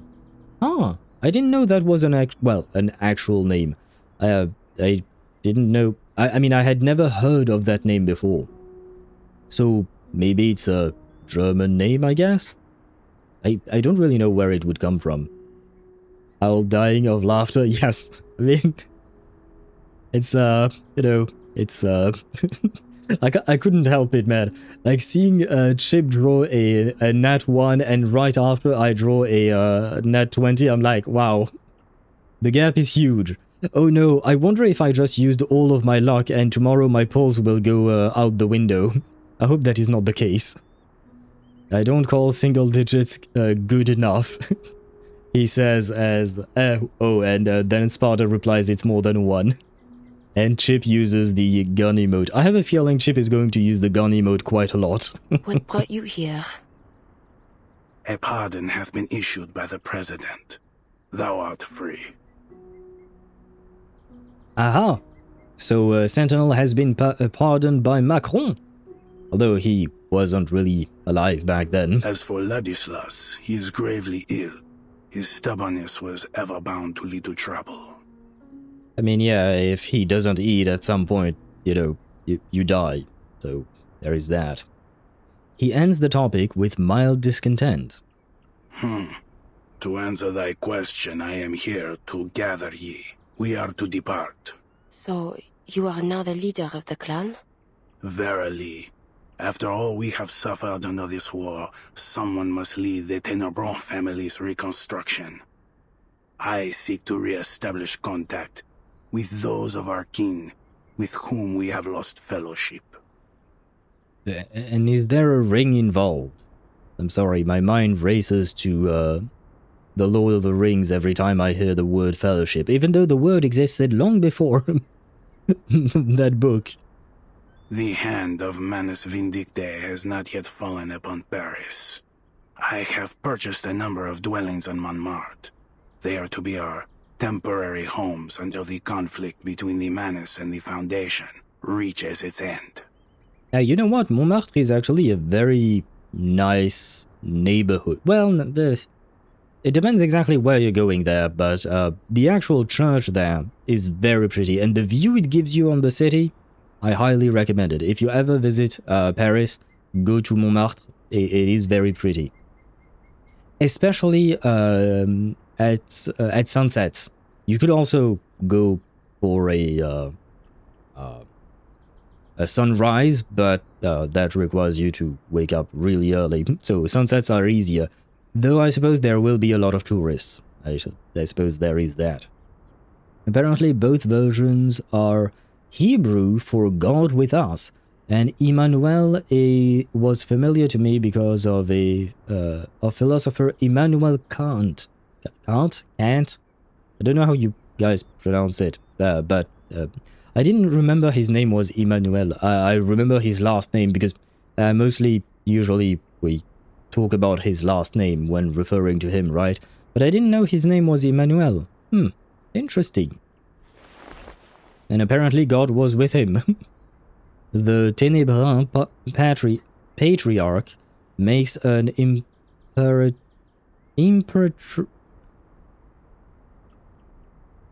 You know what? This French, this word exists in French, so I'm going to pronounce it the French way. Imperturbable gesture as he turns to face Agnès. I don't know how to pronounce this in English. I mean, I feel like I do, but my brain refuses to give me the answer. Agnes shall be sent to our cemetery in Rouen. Cemetery? She cannot or will not accept the words. But Agnes is not dead. She's simply... Ladislas said there was a reason behind her. Yes, but how does Ladislas know? Marianne raises her eyes and meets her father's mournful gaze. This is what comes of disrespecting tradition, Marianne. Thou wert too easily swayed by Ladislas's maddened words. To be fair, I do agree with him. Like, you shouldn't listen to what Ladislas has to say. It doesn't seem like he's very coherent in his speech. He lied to us? Not exactly. I think he believed his own lie. Nay, I believe not that such was his intent. He was simply too fervent in his pursuit of Gnosis. Wait, is he competing with the Tsaritsa? He wants the Gnosis too? There is no record in the family archives that suggests any sort of prophecy should befall our kin in so strange a form. Agnes's condition is the result of a tragic accident, nothing more. There is no divine meaning behind it whatsoever. That's going to be hard to accept. Does it also mean to be unable to be upset or excited in French? Imperturbable? Yeah, pretty much. I don't have a proper translation off the top of my head, but yeah, pretty much. It's something that is... Yeah, can't be upset is really the translation I would say, yeah. Yeah, unupsettable, I guess. Which I know is not a word in English, but yeah. The opposite, like, literally cannot be upset is a very good translation for it, I'd say. So the Yuri is canon enough. The Yuri, between whom? And hello, by the way, Emmy. I hope you're doing well, welcome to the stream. But which Yuri? Because right now we were talking about Agnès, and I don't know if there was a Yuri ship between Agnès and Sentinel. Maybe. But I personally didn't see it. I was more focused on the Yuri ship between Sentinel and Marsha. Especially because both of their names start with Mar, right? We have Marsha and Marianne, right? I don't know what difference that makes, but it made me happy. Her fear of the war was too great. She simply faltered in the casting of her arcane skill and petrified her body to the core. Ah. That is all. That is sad. I know well that Agnes meant a great deal to both Ladislas and thee, but she was only an ordinary child. She was not an angel descended from heaven. Yeah, I have to admit, I kind of, I kind of thought that as well when Sentinel mentioned the angel part. I didn't see the beginning of the stream. You were about to do the 2 stages. Do you mean stage 2? They did stage 2 on Friday, I think. I'm not sure I understand what you mean. So they are Marmar, Mama. I actually thought of that. If you remove the R, then yeah, they would be Mama. Although, in French, I don't think we use Mama a whole lot, but we do use Maman. So we would add an N at the end. M-A-M-A-N, and that means mother in French. Although I guess maybe very young children could call their mother Mama even in French. Probably. It is close enough to Maman, so I suppose it would work as well. I myself, not gonna lie, I don't remember. I do not have memories of such young years. But yeah. The first 2 stages you should have done today. The first 2 that I was supposed to do today was 16 and 17. Oh, right, because it was nice and happy moments, yes. For me, okay, so now I understand what you mean, yes. The horse riding scene, right? Yes, for me, the I mean, part of me wants to say that Yuri is canon enough, but part of me wants to see more. I would love for the devs to put in a full-blown romance into the story. Honestly, it would be really nice. I really enjoyed the fact that they did that in Genshin, for instance. They added a full-blown romance between Rerir and Tholindis. Like they were fiancés, they were meant to get married, etc. Like they actually wrote a romance in the story, and I'm all for it because romance is part of our world, so we might as well write about it, in my opinion. It doesn't have to take the entire story or too much space, but you know, having a bit of romance explicitly would be. And by explicitly, I'm not talking about sex scenes or something like that. Okay, I'm just talking about the fact that it is explicitly said that characters are together or something like that. Mama means mother in Spanish, but you need to add the accent. I do know that, but if you don't add the accent, what happens? Does it mean something else entirely, or does it just not work? Though it doth bring sorrow for me to say, we must all come to accept that no miracle shall ever come to Agnes. She will forever remain a statue. He reaches out to take his daughter's shoulder, already bearing too many burdens. Their conversation falls away into a pensive silence before the statue of Agnes. And yes, he is the first to leave, attending to more pressing matters. Several moving trucks are already parked outside the church. Trembling chains pierce the air.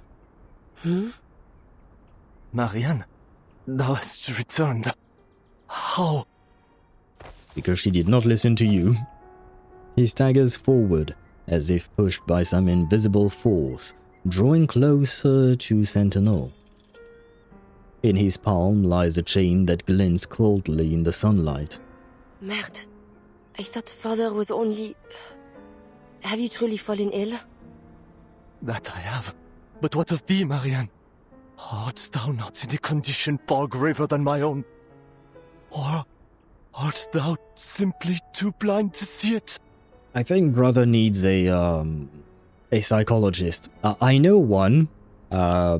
She lives in Austria, but she's nice. I promise. She will help. Her name is Kakanya. He babbles on. With every word, his madness grows. There seems to be no trace of his old humility left. Thy soul is stained with the wickedness of sin. Thou art as miserable as I. Oh, Lord, I can smell the stench of hell upon thee. She does not smell bad. She probably showered since the fight. Hopefully. Thou hast passed through the gates of hell and returned. Marianne, how wretched. You are ill, Ladislas. Gravely so. Brother has a few issues. Well, Tholindis was a happy bunny. She was, until she wasn't. Mama, is a normal word, but used in a cursed way. Mammals suck the milk of their mothers well. What the fuck did I just read? What does that mean? And thank you, Swavy, for the hydrate. War's over, might as well open up therapy for everyone. I mean, I feel like Kakanya would make a killing, given the amount of people who would probably suffer from anything going between PTSD, survivor's guilt, you name it. Take a moment's rest in the quiet of a sanatorium upon reaching Paris. Won't you? It ought to do you good. Ladislas squints like a child sharing a secret. Perhaps I shall. But thou wilt not return with us, wilt thou? I am yet undecided. Perhaps I will. Nay. Nay. Thou must not. Thou must never return. I know you're not doing well, but you're kind of an asshole. And on top of that, when you say nay, I'm guessing it's the old way of saying no, but it reminds me of the sound a horse makes. You know, neighing, and anyway, not the point. Why? I see that which others cannot, and I see it in thee. Thou art not who thou once wast. Inside thee, there is a demon. The demon which doth linger in our veins. It hath opened its eyes, its wretched eyes. Brother, you need to stop drugs. Ladislas howls in pain, his body shaking violently. The chain in his hand clatters and rings. Thou cannot return, cannot turn back, for there is no path left for thee. But I desire not more than to aid thee, my dear cousin. Yea, I shall help us all, but most especially thee, to atone for my transgressions. Is it bad if I want to skip all of his dialogue lines? Is a normal word, but it is more used in sexual situations. Okay, case closed. Oh, is it kind of like when people call someone daddy or mommy, like, even though technically speaking the word is supposed to mean dad, nowadays we were using that to say something else? Is it something like that, maybe? The shaking stops, and all at once he bows with a gesture of utter submission, presenting the chain before her. Ladislas, these shackles are a soul-binding chain, a cage, yea. But I beg thee accept them, and I shall devote my life to prayer over thee, both night and day, that thy soul shall not be shaded in eternal darkness. May thy blood be washed clean one day. May it nourish the soil when thou art laid to rest. May thy journey to hell yet be graced by God's mercy. Another not-so-light burden to serve as a constant reminder of the limits of evil. And if I refuse these shackles? It mattereth not. I shall pray for thee still, as I have ever done. A sudden impulse moves her to look at the statue of Agnes. At last, she takes the chain. The metal hangs in her hand. Its weight feels far greater than its size would merit. Dis à mon père que je ne reviendrai pas, tant que le véritable conflit ne sera pas terminé. I guess her decision was made. It is worse, Owl. Ah, I see. Well, it is what it is. I will try never to write because I don't want people to misunderstand what I'm trying to say, hopefully. I assume that this is the one reverse 1999 history/literature reference to go straight over my head. The Christians in my family are far less concerned with churches than Ladislas. Fair enough. I mean, at least you have Christians in your family. I don't. None of my family members are Christians, so I never really grew up with any of this. So I'm fairly certain a lot of this is going right over my head. Heartfelt blessing. How would you calculate the distance between two reuniting parties? Read letter. Marianne, I hope you'll understand why I couldn't say goodbye properly, as I understood when you did the same. But the time I finally learned where you had gone, you were already deep underground facing poisonous gases. Anyway, I just want this letter to reach you safely. The 12th required a medic, and although I sensed there was something distinct about this squad, I accepted. It would keep me on the front lines longer, and Mr. Crace's invitation could not have been more timely. Of course, this means I had to leave immediately with the squad. We're moving to the Eastern Front soon, where some of my comrades are reportedly stationed. While I'm not part of the 12, I've been granted permission to operate independently in the Eastern region for a while. I'm hoping to locate some of my former comrades from my order to see if any might be interested in joining the Foundation. Marianne, I know your family has an unusual constitution, and you might think overly cautious. But I have to say this. After prolonged combat in poisonous gas conditions, you really should get a full medical examination. Wishing you all the best, Marsha. Yeah, so at the very least now we know that Marsha is okay, right? At least we know she's safe, I suppose, which is important. Wait, I'm only at 1097 instead. But did I miss reading some of these things? Do I have to click on each stage to see if I missed something? Because I remember we had that issue with a previous chapter. This is going to take a while.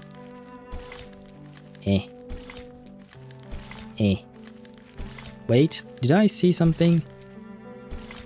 No, my bad.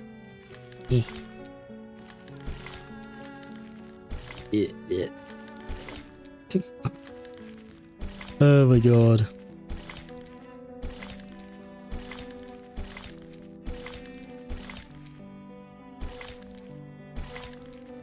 Well, apparently not. Okay.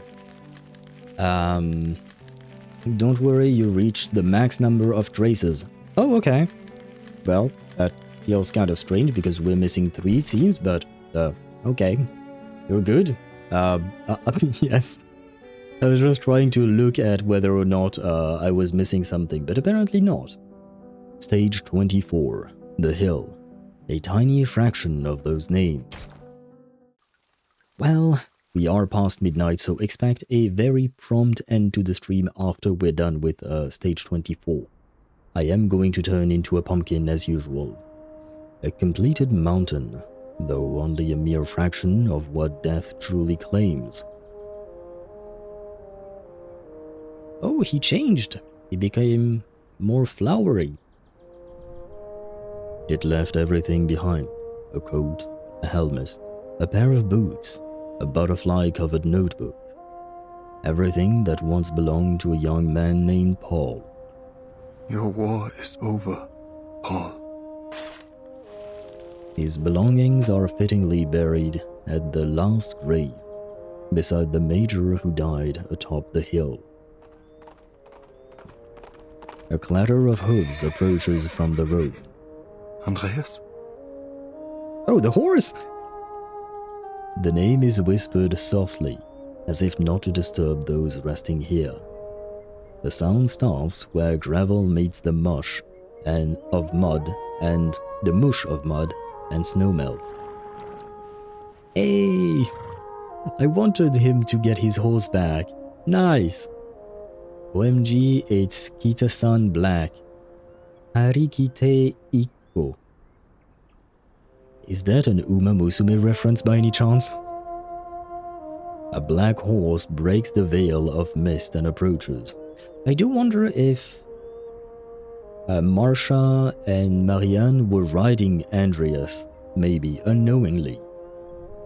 The horse exhales a comforting snort, leaning in, yearning for his hand. Good boy. You have been gone for a long time. Off to dangerous places again to search for your lost friends? It seems luck has been on your side. You have dodged danger time and again amidst the slaughter. But I cannot help but worry that one day a stray bullet will pierce you, or a poison gas will choke you. The horse lowers its head. Harshness is not my intention, Andreas, but I am grateful that you have returned to my side, hale and whole. They look eastward, toward the rising sun, where ominous clouds gather. Es ist Zeit. The next destination is a distant one. Your help will be appreciated.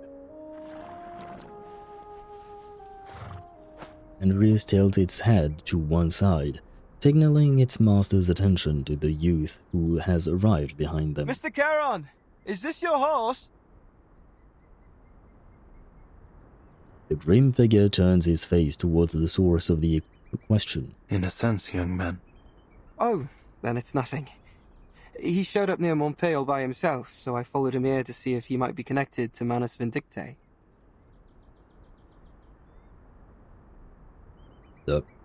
The horse is connected to Manus Vindictae?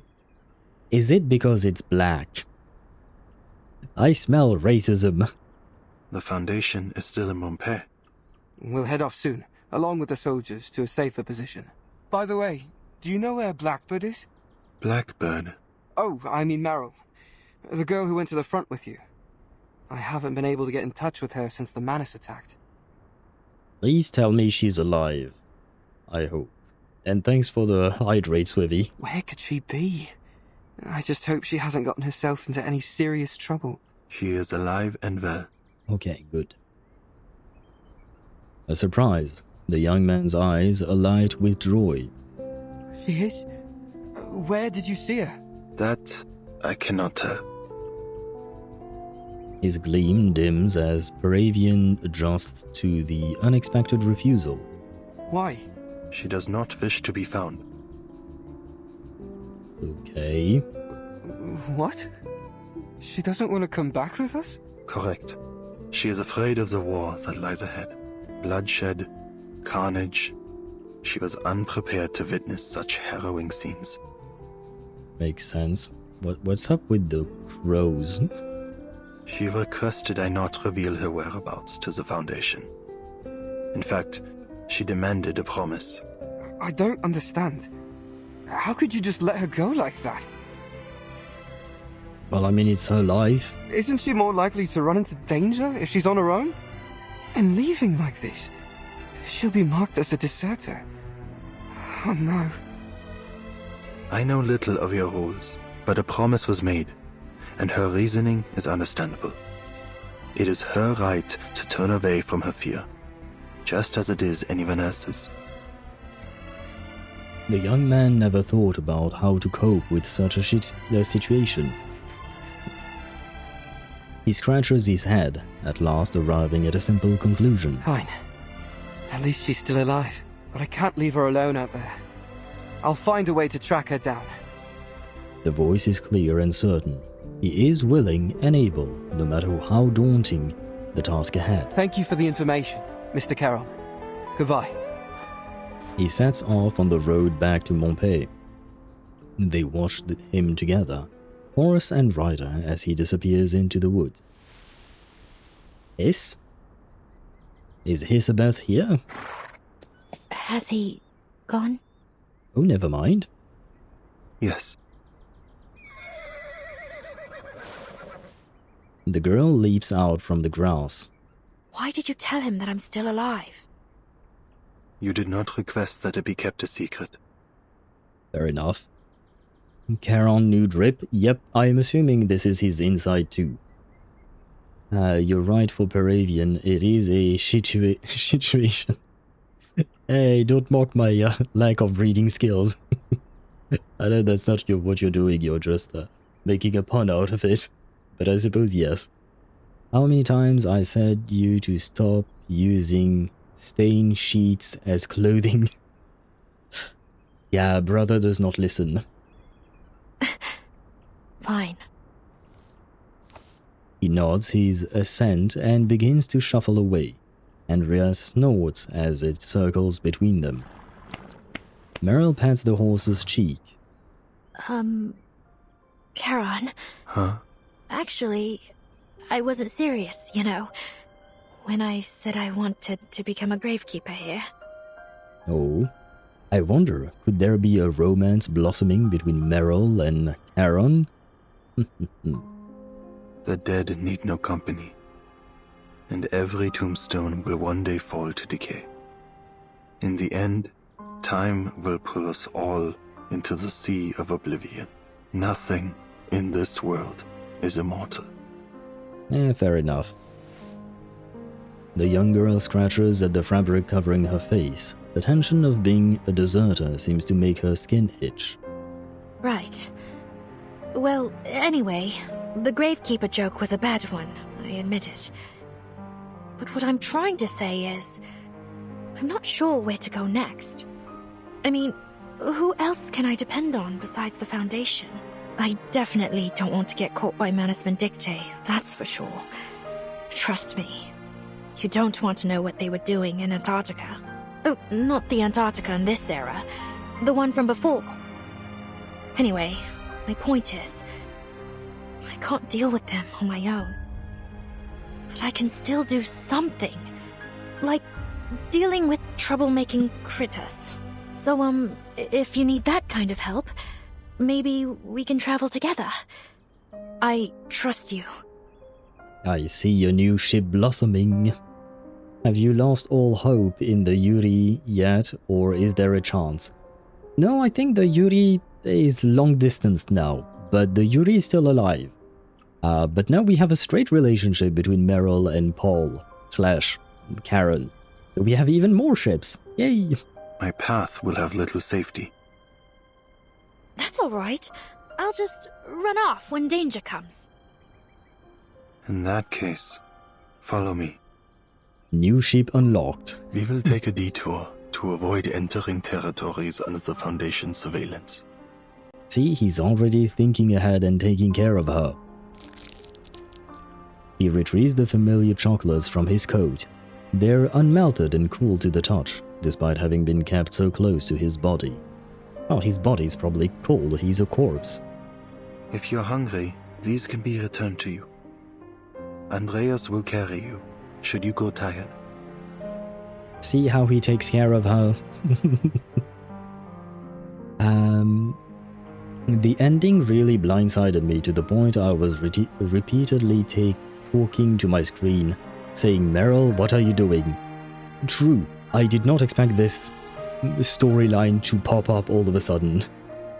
I feel Charon is the type of guy to accidentally ghost you. I feel like you may be a bit racist against corpses, Cafe. Will Meryl be considered a nymphomaniac as she fell in love with Charon? Why a nymphomaniac? Do you mean a necrophiliac, maybe? Because a nymphomaniac is a very different thing. The soldier who has at last escaped war nods with joy. Got it! Shit, not maniac, necrophiliac. That would mean someone who loves the dead a bit too much. Nymphomaniac would be someone who loves a bit too much.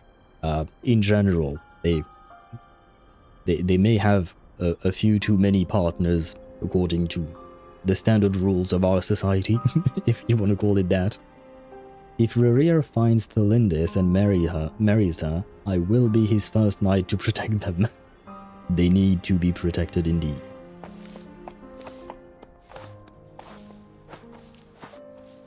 If he becomes playable. I mean, even if he doesn't become playable, there might be a way to save them, right? The revision to the Storm Reformation Act has been added to the agenda, and the committee will soon begin the next round of discussion. You'll need to attend the meetings as well.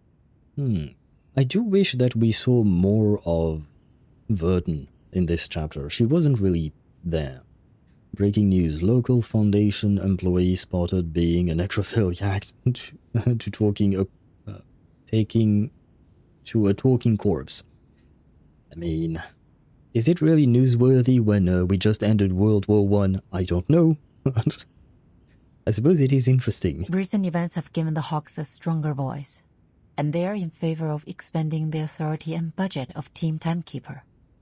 Well, we do love Hawks. Stay ready, Vertin. Understood. We are ready.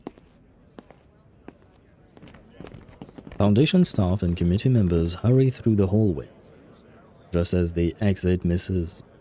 Z's office, they are met with a familiar voice. Timekeeper. Were you waiting for me? No, just a happy coincidence. I'm glad to know that you remember me. Of course. Your decisiveness saved the lives of many soldiers on the battlefield. I also heard that the Doves agreed to further implement your frontline contingency plan after the Monpei crisis was resolved. Huh. I'm surprised to see you're interested in politics. Nah, she doesn't exactly have a choice. I'm not interested, just informed. Trace brushes aside the topic without comment. I've been wanting to speak with you since our last meeting was cut short. but this certainly isn't the place for a proper conversation either. Contact me if you're interested. I have some very valuable information for you, I'm sure. Both about the Foundation and about Earth. Oh? You mean Mother? Seeing the expected reaction, he smiles and hands over an envelope. I look forward to hearing from you. I'm sure we will make excellent collaborators. Excuse me, Timekeeper. Senator rushes over, looking at the red-haired man with a mix of suspicion and confusion. Oh, Mr. Creyas, do you have an urgent matter you'd like to discuss with the Timekeeper? I can arrange a meeting for you if necessary. Is she jealous? She's seeing another redhead and she thinks he's going to steal Vertin away from her? No need for that. I was just saying hello. Until next time. Timekeeper. Miss Senetta. He gives a nod, slight but confident, then takes his leave. Timekeeper, is there something wrong? It's nothing. You seem a little anxious, Senetto. What's the matter? Senetta takes out her communicator. Timekeeper, you need to look at this. It's an important message. Sent from Lilia? Oh, is she okay? Of course she's okay. I've been on a mission on the Eastern Front, under the direct orders of Admiral Som. Guess what I found? Capitan. An Xeno outpost without... A something Xeno outpost without a something? From the looks of it, I think it's the... rebels. Oh, Igor? I can tell in more detail. Call me back as soon as you can. The message ends in a burst of static. I tried to contact Miss Lilia after receiving the message, but I couldn't get through. I said of course she's fine. She is fine, right? She mentioned Xeno rebels. This is worrying. Could it be Igor? Lilia might be in trouble. She better not be. Senetto, I think we'd better pay another visit to Madame Z. Hopefully, yeah. We need some help. Oh, and hello Kiwi, welcome to the stream. Thank you for the lurk, and bon appetit to you. I hope you will eat well, and thank you for the hydrate as well. I shall do just that. Sorry for the somewhat short welcome, but it is past midnight, so I have turned into a pumpkin. Maybe it's the birds. She's like bird. She has birds above his head in his I2 art. Oh, do you think it could be her? Interesting. I love that line by Vertin, not interested, informed. Yeah, that was a great line, and it really feels like Vertin, you know? Oh, I remember the ending now. If you can go to the war room, the message scroll thingy. Okay. I will. Probably. It provided a bit of intel about this one. Okay, and this is the end. Well, hopefully, Lilia is alive and well. Oh shit, okay. This is not reading. This is reading. Well, fuck me. Free intelligence. Intelligence may be priceless, but it never comes free. Check intelligence. Burn after reading. Due to unexpected circumstances, I had temporary access to an incomplete report. While the information it contained was too fragmented to understand the complete situation, it did reveal in one fact. Xeno and the Foundation have been secretly working on storm research. This work is entirely separate from any known research and lies beyond the scope of security clearance. What is particularly concerning is that the majority of Foundation staff and Laplace personnel appear completely unaware of these covert operations. The mere existence of such hidden activities is in itself deeply concerning. Now, let's listen to this lady. I'm sorry, but I think it's time you left. Yes, I do wish to go to sleep. There will be little more to see here. See you next time. Next time? Are you so intrigued by the life of a pension-drawn widow? No, it was just my polite way of saying goodnight. I would decline, but my upbringing demands otherwise. How unfortunate. Well, fuck me. Well, Perhaps it's better to drink dirty water beneath the eaves than to eat dust on the battlefield. I'd rather just drink normal, regular water. That Thank is you. all. Hurry along to the Eastern Front. Check on your friend. I will pray for her. Oh, but since we are going to the Eastern Front to check on Lilia, we might see Marsha again. That could be a thing. By the way, where is the war room? A war room is this thing. Can heavily recommend Fear the Spotlight. Completely blew me away with its queer heroes. Fear the Spotlight? I don't think I've ever heard of this. No. I can't copy your mess. I hate streamer bot. Just want to copy the message. I just want to look it up. Fear the Spotlight. What kind of a game is that? Adventure. Reflection, they say. Interesting. Very positive reviews on Steam. I'll take another look at it later on because it is quite late, but it does seem interesting. Was free on Epic a while ago. Oh, right. I don't have an Epic account. Because, you know, earlier you mentioned you wanted me to play Fortnite with you. So that means when I finally do join the gang, I will have to create an Epic account. Because I don't have one. I've never done something like... Yeah, I never used Epic Games. No stress. I mean, it won't be much of an issue. It shouldn't be much of a problem here. Complete... What is that? Not bad. Complete chapter, marching orders in dawn, rises, oh... What? Best score reaches 450,000? I reached 4 million. Oh, maybe it's the last one. I'm assuming. Yeah, okay. It's the last one that is not out yet. 12-star in limbo. Oh, I guess it will reset in a few days. And these two things, I don't know what they are. In reference to the... Oh, Access Collab Machine, perhaps. In reference to the final letter about Secret Foundation research. Not sure, maybe. And this is the Western Front has fallen silent for now. The Gargoyle and the Gravekeeper are out of the Foundation's sight, but we have other contact methods. All is under control. Besides, on the Eastern Front, a Lilia broom was seen near a village, attacked and forced to land. The pilot's identity is unclear, so the aircraft could have been controlled by the enemy. If something... Oh, I am missing a few words. Okay. What? Lilia's aircraft is in enemy's hands? Something is by them. It could be redeployed to something. The something front, I assume. The situation will be unavoidable, maybe?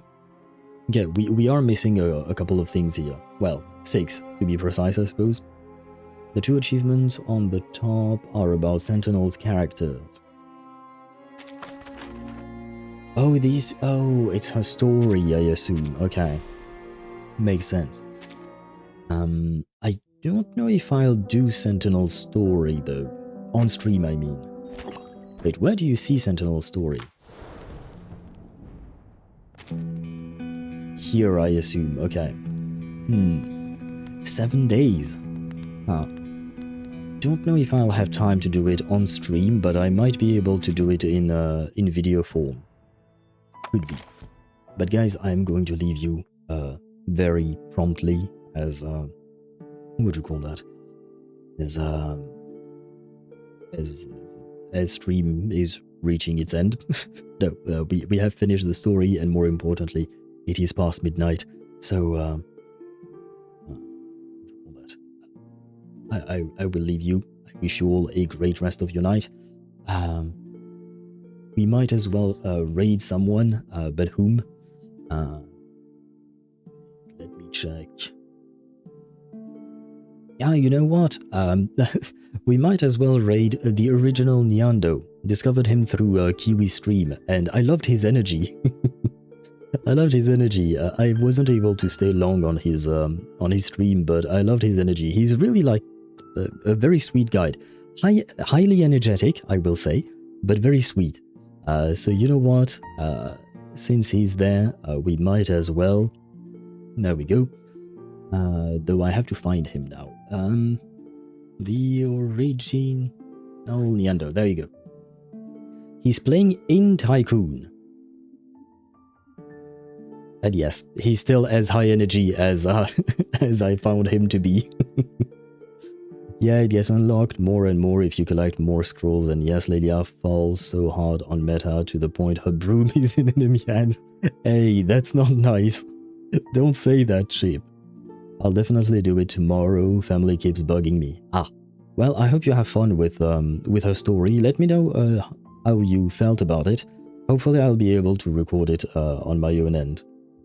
Rest easy, bye-bye, thank you, and good rest of your night, I suppose, Dan. Good night, rest well, and what, tomorrow is HSR? Yes, since we managed to finish Reverse 99 today, we can get to, what do you call that?